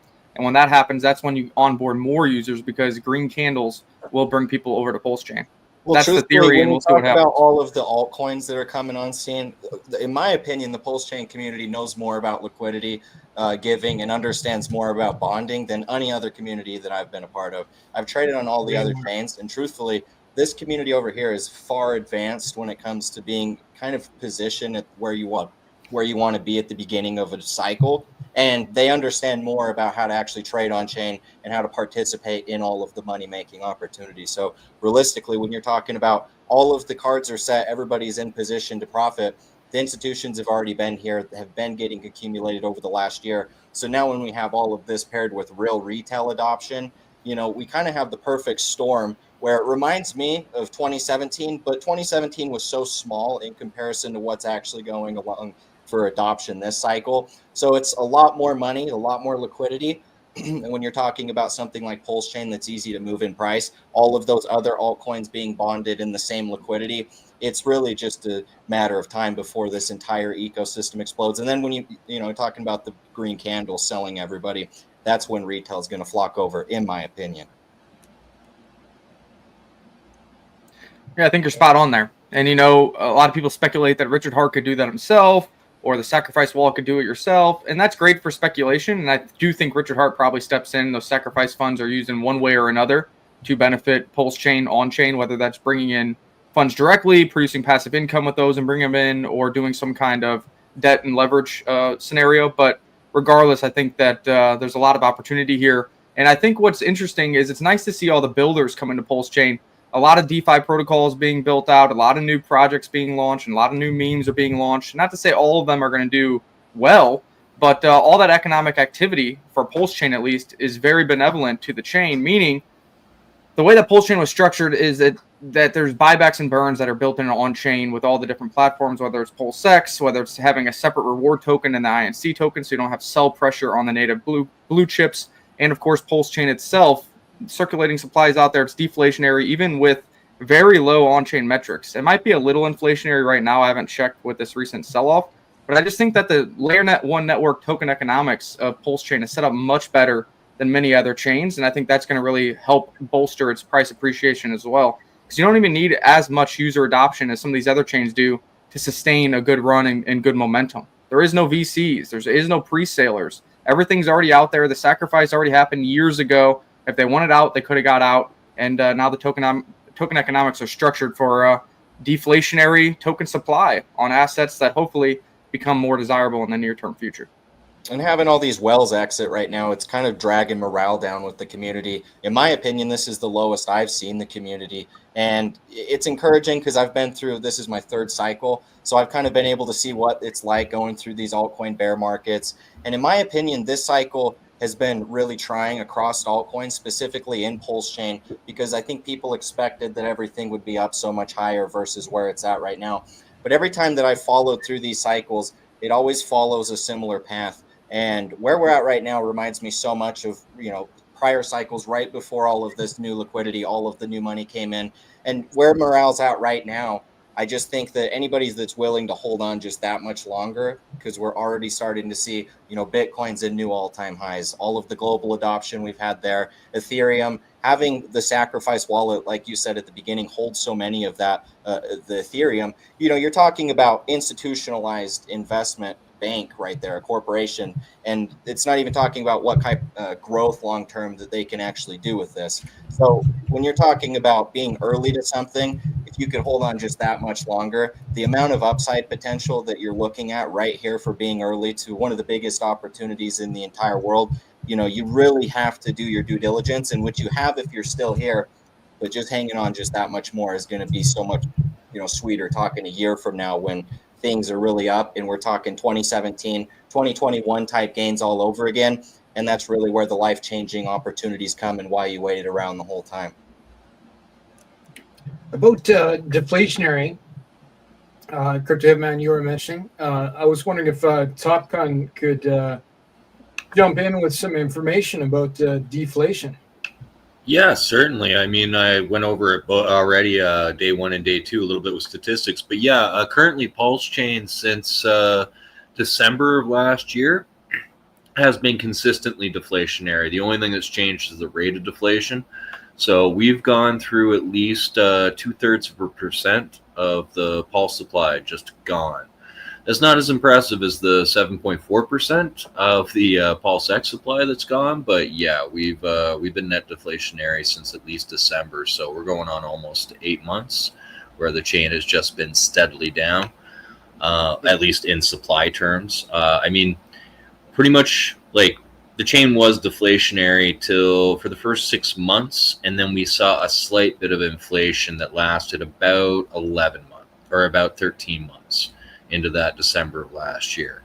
But even during that slight bit of inflation, it never even recouped the full amount that it had burned from the initial supplies. So net, one way or another you look at it, the chain has less than what it started with, and currently, yeah, it's accelerating. So we've seen the decrease of 0.2%. So that's been pretty bullish for me to see. Yeah. I can't wait till the bull market hits, because I'm thinking that's going to hit 2%.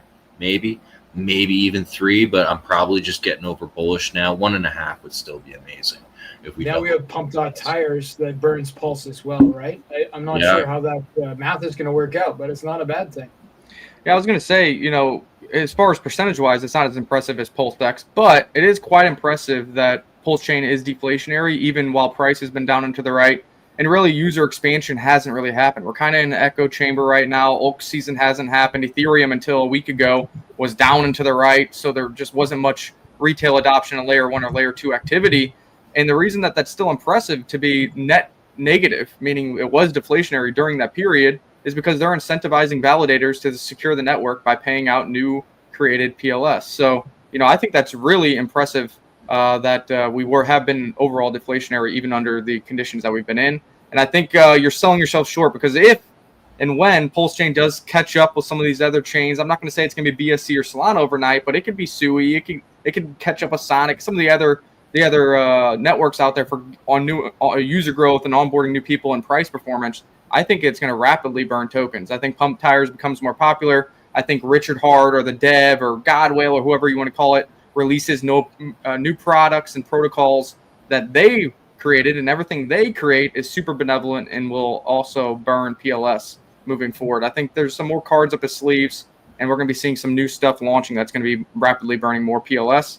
And man, I can't wait to see these type of numbers when there's actual new user growth and on-chain activity. I understand Yes, we're always in the top 5 on DeFi Llama for on-chain activity, but it still seems very siloed in here, very much an echo chamber in here, and not getting new users. And that'll come. That'll come once maybe the Interpol regulatory clarity, maybe Richard Hart does a live stream, maybe Ethereum goes to 4,000, there's more speculation, and the morale's better, and the whale's done dumping. But when that happens, those deflation numbers, those burning numbers tick up very quickly. Ethereum's not deflationary. That's pretty cool. I think in order to see what's going to happen, you have to kind of look to the past a little bit. And we saw what happened with HEX in 2021. It went so freaking high, it melted people's faces off. That in turn got so many people interested, they ended up sacrificing $1 billion to Richard to get that lightning in a bottle twice. And so, in my opinion, if we go really high at this in this bull market, that's going to capture a lot of people's attention. They're probably going to start buying the top. Unfortunately, they're going to get kind of trapped, but that means these people are going to be here for the next round. And in my opinion, if you see what Richard did with HEX, and if it repeats this cycle this year with PulseChain, you would be a fool not to try it again in its third cycle.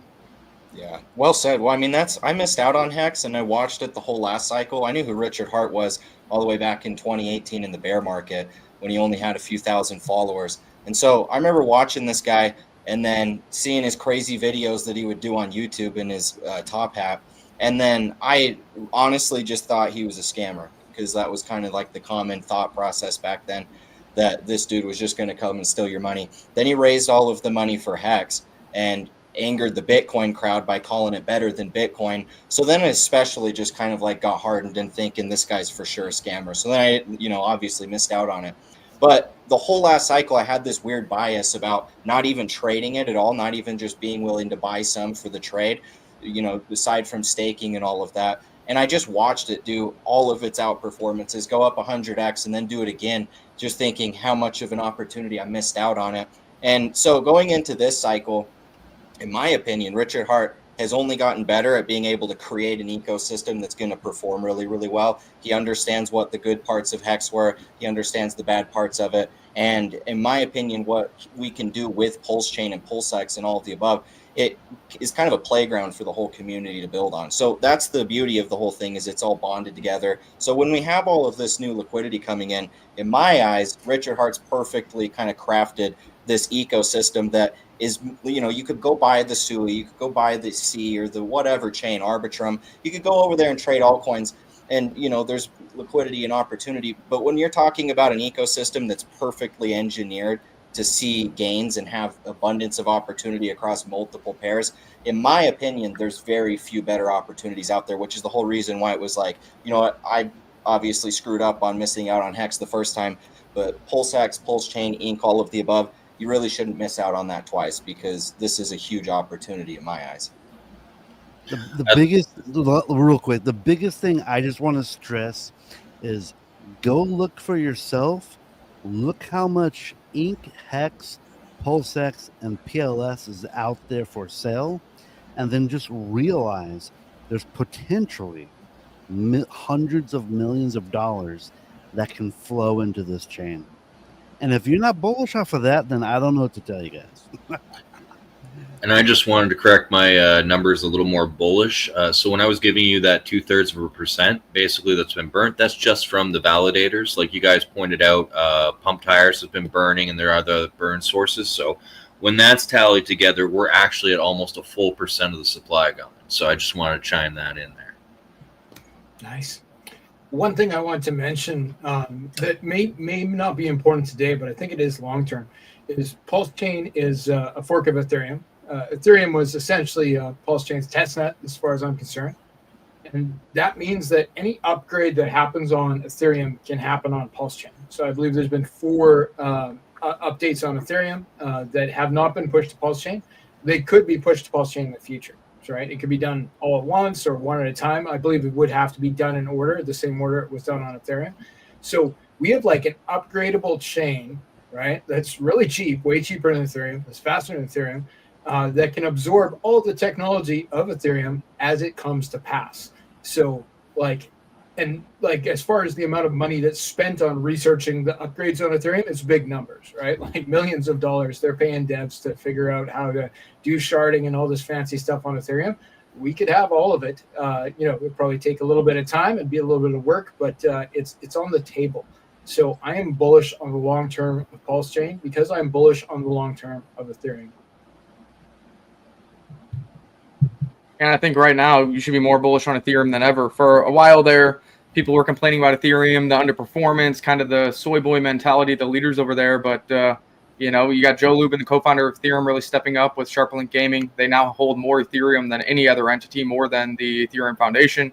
You got Thomas Lee going on board with the Bitcoin miner that sold Bitcoin to swap it for Ethereum to create an Ethereum strategic reserve. You got Coinbase adding Ethereum to their books because now it's regulatory compliant within the United States, and companies can count Ethereum and Bitcoin holdings towards their AUM. So a lot of things happening for Ethereum. And then, of course, the Stablecoin Act. Where are people going to be building and deploying the stablecoins? 90% of that liquidity will be deployed through Ethereum. So if, for the people who say that PulseChain is leverage of Ethereum, or for you who says that Ethereum is a testnet for PulseChain, about the speculation of Ethereum holdings by the PulseChain sacrifice wallet, whichever way you look at it, because everybody can have their own opinion. I think a lot of it points to Ethereum does good, PulseChain is going to do even better. And I think we're right on the right track here and right on the cusp of great things. And if this whale wasn't dumping right now, millions and millions of dollars over the past couple of weeks extracted and sold for Ethereum, I think PulseChain would have had another big move, probably another 100, 200% higher from here, because really the exit liquidations have been coming in his form for millions of dollars. And we already talked about how it doesn't take much to pump this chain. That means it doesn't take much to dump the chain either. And then, of course, you have the opportunity traders who are on-chain sleuths looking at the blockchain and trying to front-run his dumping, and they sold out their positions looking to buy back cheaper as well. So unfortunate timing there, but I think in the long run, it's good to get these guys out here for cheaper, and it becomes that much easier to rise even faster because those guys were going to sell at some point very early anyways. They weren't looking for 100x or 1,000x or 10,000x. They would have been selling into a 3x, into a 5x. So better get them out down here, and let's ride the wave of Ethereum here in the short-term future, and let's see what Richard Hart and the rest of the community can do to get PulseChain some new adoption. I just want to say, I just really quickly want to say, one of the ways we know how Bitcoin and Ethereum, how they're going to go up in value is every 4 years, the money markets just start printing money, right? I heard something recently. I don't know exactly how true this is, but I heard they're going to basically print twice as much money as they did in 2021. Take with that how you will. Yeah, I'm not sure about the money printing per se. I don't know. I'd have to look into that. Obviously, the straight up printing of money would cause inflation again, which is what this administration is trying to avoid. But I know the bill that they signed in does increase the national debt limit by $5 trillion, and that has to come out of somewhere. So you are onto something there. I'd like to dig a little deeper. But yeah, when quantitative easing and $5 trillion extra national debt, that's going to flow somewhere. And when what we're looking at, the assets that we're investing in are all pegged against the dollar and the dollar continues to lose value, well, they go up forever. So we'll see what happens. We know that the COVID times were explosive for the crypto markets and risk on assets. And right now, PulseChain is going to be one of the biggest plays risk on assets this cycle. And I think you're onto something there. The winds are definitely changing. I don't know. At least I'm hopeful. I mean, Jim Cramer even, you gave all the best reasons to be bullish. So he came out bearish, which is awesome. He's bearish on Ethereum specifically. And then I'm looking today and I'm like, oh, Bitcoin's down 1.5%. Ethereum's up 2.5% while Bitcoin's down 1.5%. That I haven't seen that in a long time. So that's got me a little excited. I don't know. Maybe I'm just getting ahead of myself like always. But well, and I know we keep talking about Ethereum, and this is a PulseChain spaces right here. But I mean, a lot of them, they're tied together in a big way. Yeah. And, I see people over in the comment box being like, oh, ETH to $7,000 would be good. Or I don't think I could see Ethereum at $14,000. Or, then there's somebody here with the bigger number. And you got Jim Cramer bearish on ETH. And, I mean, that to me is a great sign because that means that the upside potential is much higher. Not everybody here is calling for $100,000 ETH or anything like that. What I will say is I've been calling for $244,000 Bitcoin, which from these levels would be like another 2x.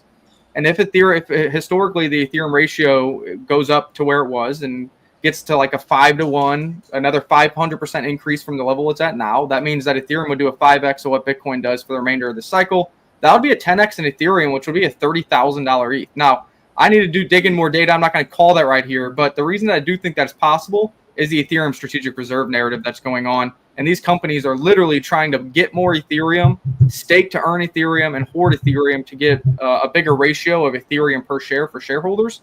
And on finite supply asset, and Ethereum is deflationary, unlike Bitcoin being inflationary, that can be a recipe for fireworks. And the fact that so many people are just going to be thrilled that Ethereum gets to 5K, I think that there could be a big runner in Ethereum, and hopefully the sacrifice wallet, the liquidity bonding, and everything that we already talked about can be even a supercharger on PulseChain this cycle, because I truly believe that Richard Hart's going to come back in a big way and put on a magic carpet ride himself for the chain. So if we get Ethereum to help us by going over 10K, 15K, dare I say 30K, well, that would be crazy.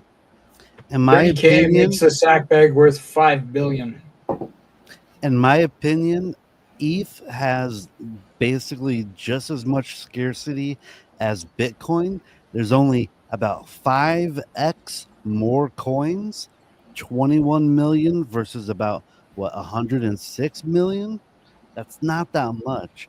Honestly, I can see a future where Ethereum hits 50,000 to 100,000. It's just maybe going to take a couple cycles. As far as, talking about Ethereum beside PulseChain, I think going forward, that's not a terrible thing. I think if we can get more influencers that talk about Ethereum, like, to that audience, to mention PulseChain as like a natural extension, I think that would be cool. Three of us here are kind of PulseChain only guys as far as our influence. That'd be myself, Top Gun, and Briz. But DIY and Crypto Hitman, I think you guys have a little bit more diverse audience. Do you think you could help us out with that? Nice. Yeah, that's definitely part of the push. I think the other thing that we haven't mentioned, maybe it just goes because we assume everybody knows it. Like you said, with Ethereum being the fork, it is EVM compatible, which is a much easier development suite for many developers. Also much more easier onboarding. A lot of people, if they have a MetaMask, they can easily get over the bridge or Liberty Swap to get over here to PulseChain, which I think is very important when we start getting these no-coiners on board and the next retail wave. It's going to be a lot easier to get them here than a Solana, for example, or a different development suite. So EVM compatibility is another reason that I do like PulseChain and think it's positioned pretty well. Yeah. I mean, realistically, I've always been trying to get people over to PulseChain as much as I possibly can because I see the opportunity. And realistically, is if you can trade on another chain and, actually use DEXs and things, moving over to PulseChain isn't that much of a difference. It's all the same stuff. It's just a matter of finding it. So, if it's a matter of just having more people come over here and then share the information out there, get it on YouTube, help as many people as you can, because if you see the opportunity, then you can help other people see the same opportunity. And for me, I've been over here trading for the last couple of years. It's really no different than any of the other chains. And so I've already onboarded quite a few people just because my way of thinking is PulseChain is still kind of reminds me of just like the early internet where there's all these layers and stuff and you can access like infinite parts when, they are going to be able to kind of fine tune all of this. The more adoption we have, it's still hard to use a lot of Web3. So for the average person in general, them actually using a DEX is, extremely difficult. So the idea of all of retail kind of coming on board, in my eyes, there's going to be something that comes on, whether it's like a wallet that's like a smart wallet that allows you to kind of simplify liquidity giving, swapping on DEXs and stuff, which a lot of wallets already do to a big extent. When we have some of these things that retail can use, in my eyes, it really unlocks the potential for real adoption over here. And we're not very far off with that. Like you said, PulseChain is real plug and play. So anything that Ethereum does, they can kind of, bring it over and hopefully look to actually improve a lot of those things. Ethereum's really set in stone, which makes it difficult to kind of work and improve on what the idea was. But PulseChain, in my eyes, it's a lot more of a community-driven thing where it's kind of what the community wants to build is what's going to actually play the focal point, which is why I came over here. I think that's the opportunity in PulseChain as a whole. That's a good point, and I think it's worth noting that most of the protocols, utility things that are on Ethereum that are the most used ones are available on PulseChain, right? Like, so we have Liquidity forks, we have a fork of GMX, we have a fork of which is called Fame, we have a fork of Aave, which is called Fiat, we have a fork of Convex, which is called Tupax. What else we got, Briz? Help me out here. Multiple Liquidity forks, obviously. We have yeah, the HEX DC. What was the other one? Earn protocol, Flex protocol, two fucks. Yeah. There we go. Those are the Liquidity forks. So those are all stable coins. We have our own bridges. We have our own wallets with the internet money wallet, the time token that pays you in Pulse just to hold it. The wallet fees actually go to the holders of the token and not to the back to the protocol. That's cool. Yeah, there's definitely lots of DeFi on PulseChain. Not to mention meme tokens. Like we have our entire meme coin ecosystems that are completely separate from what's happening on Ethereum. Yeah, we're pumping the wrong token right now, guys. Ethereum up to 31.33, the highest it's been in quite a long time here. And inevitably it's going to roll over to PulseChain. It's just a matter of time here. So just wanted to get that out there as well. And to go back to what DIY investing was saying is, like, I do think that the community here, the cult here, the builders here are way more hyper aware of what is good token economics and LP bonding, because you even see it in the meme coins, that these meme coins understand that adding a large portion of the tokens and burning them in liquidity pools with the blue chips or with some other core tokens is really the way forward, and understanding that if you get that liquidity built now at the lows, it becomes much easier on the way up, because you're going to get to ride that wave as well. You're going to be able to have a massive backing. So when you get to large market capitalizations, whether you're a fundamental project or just a meme coin, that there's actually liquidity there for people to exit into, and the charts don't just get nuked and go to zero. And then all the momentum and morale is lost and everybody exits out at the same time. So that is what I like to see. Everything that is launching now, I guess I can't say everything. Everything that I see that's launching is doing a really good job of creating LP pools with not just PLS, but a lot of the blue chips and some of the other projects on chain that have really good deflationary token economics. And that will pay off when this market cycle gets going. And it is really going to be a flywheel for momentum for altcoins and a lot of the blue chips on chain for PulseChain.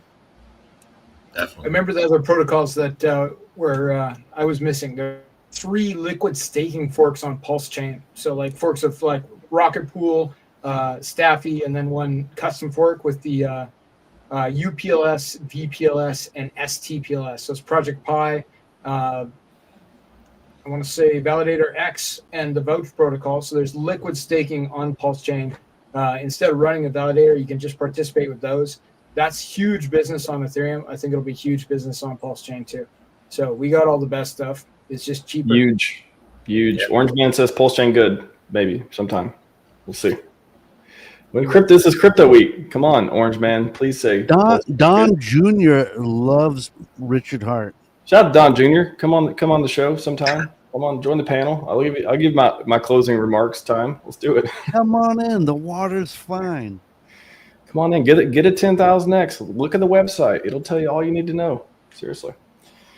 Gents, thank you so much for rounding out this amazing PulseX Conference 2025. I met so many new people, a lot of people I haven't seen for a while, people that are on the show all the time. Like, I love the mix of the participants and speakers and chat, and everyone's just been amazing. So PulseChain Panel, thanks for giving me a few minute break as well. I'm a little tired at this point, but to be expected. And you do the work. So I do the work on that one. I do the work. That's the thing. So thank you for doing the work as well. Gentlemen, appreciate you all.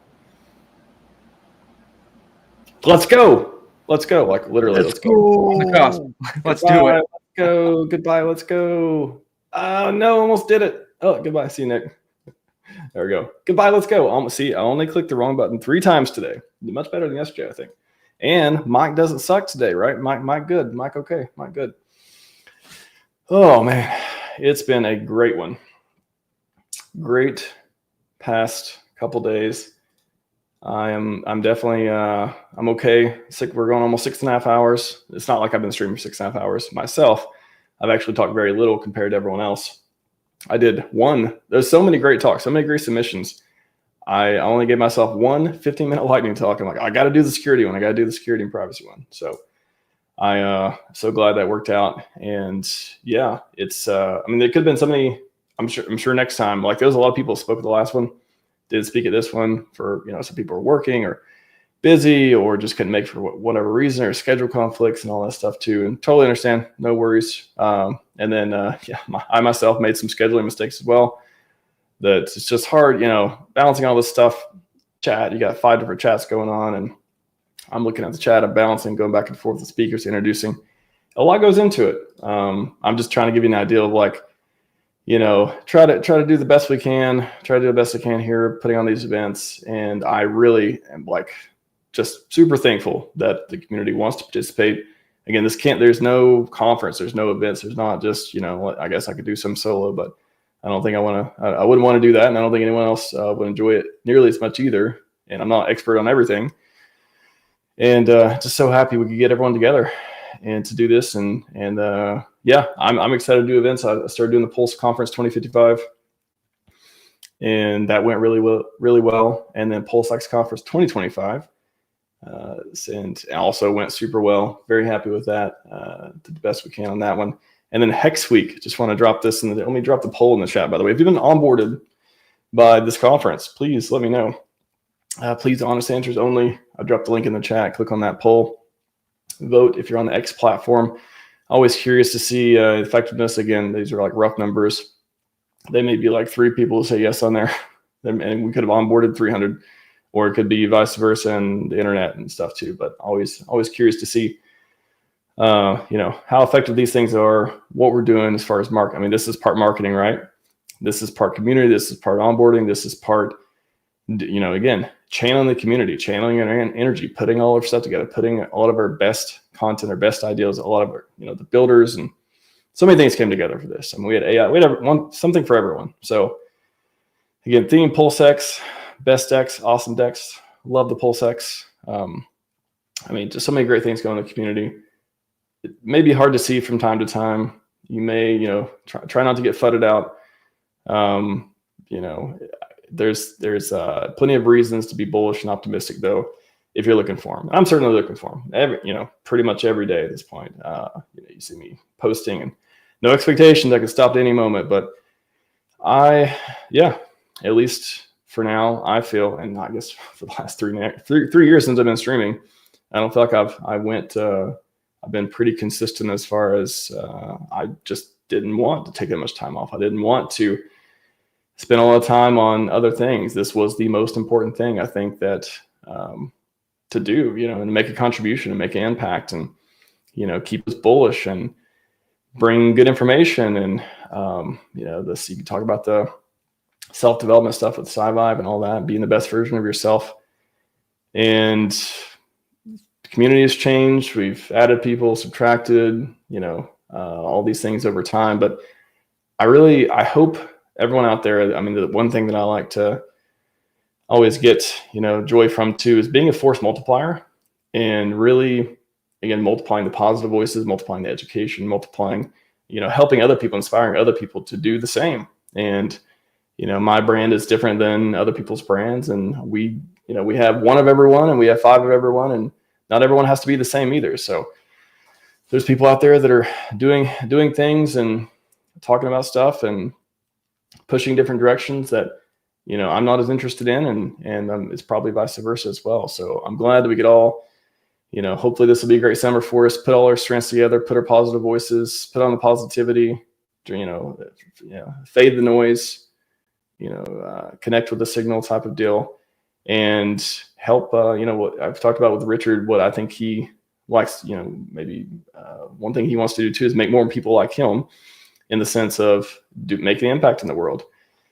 And I tweeted this the other day, like, it's hard to, you know, poor people can't help poor people. You gotta be, you know, rich people is much easier. So I think there's a lot of people in the community, a lot of people in the world who want to, you know, get wealthy, get wealthier, get rich, get richer, put their capital in a place where over time, it ain't no get rich quick. I mean, that's kind of a lucky trading thing. And if you could do that, more power to you. But go to a place, be a part of a movement, be a part of a thing that you can take your talents and feel like you did something and make a contribution.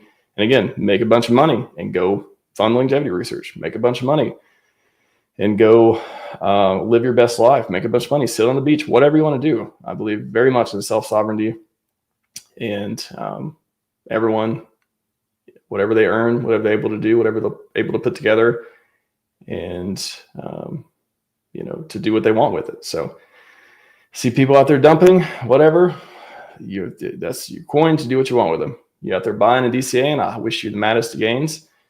And just watch out, because that the sudden green candle syndrome, sudden green candle syndrome. We got sudden wealth syndrome.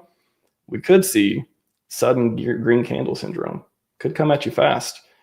And I hope you're bridged into PulseChain. I hope you got the opportunity to get the coins if you haven't already, and do all that fun stuff that we got ahead. So let's go. Let's get it. There's your motivational 5 minutes piece I got for you there. And I guess I'll end on this too. I think, they say all that got a lot of quit in them. That guy over there, that guy over there got a lot of quit in them. Not very ambitious, not easy to stop what they're doing, easy to give up, all that stuff. I don't have a lot of quit in me. I'm here to win, and I hope you are too, because we're going to win. Let's go. Let's go, PulseChain. That's all I got for you today. SciVive 5555 PulseX Conference 2025 is done. Thank you very much. PulseX, volume decentralized exchange. PulseX, volume decentralized exchange. PulseX, volume decentralized exchange. That's PulseX, DEX we are. PulseChain.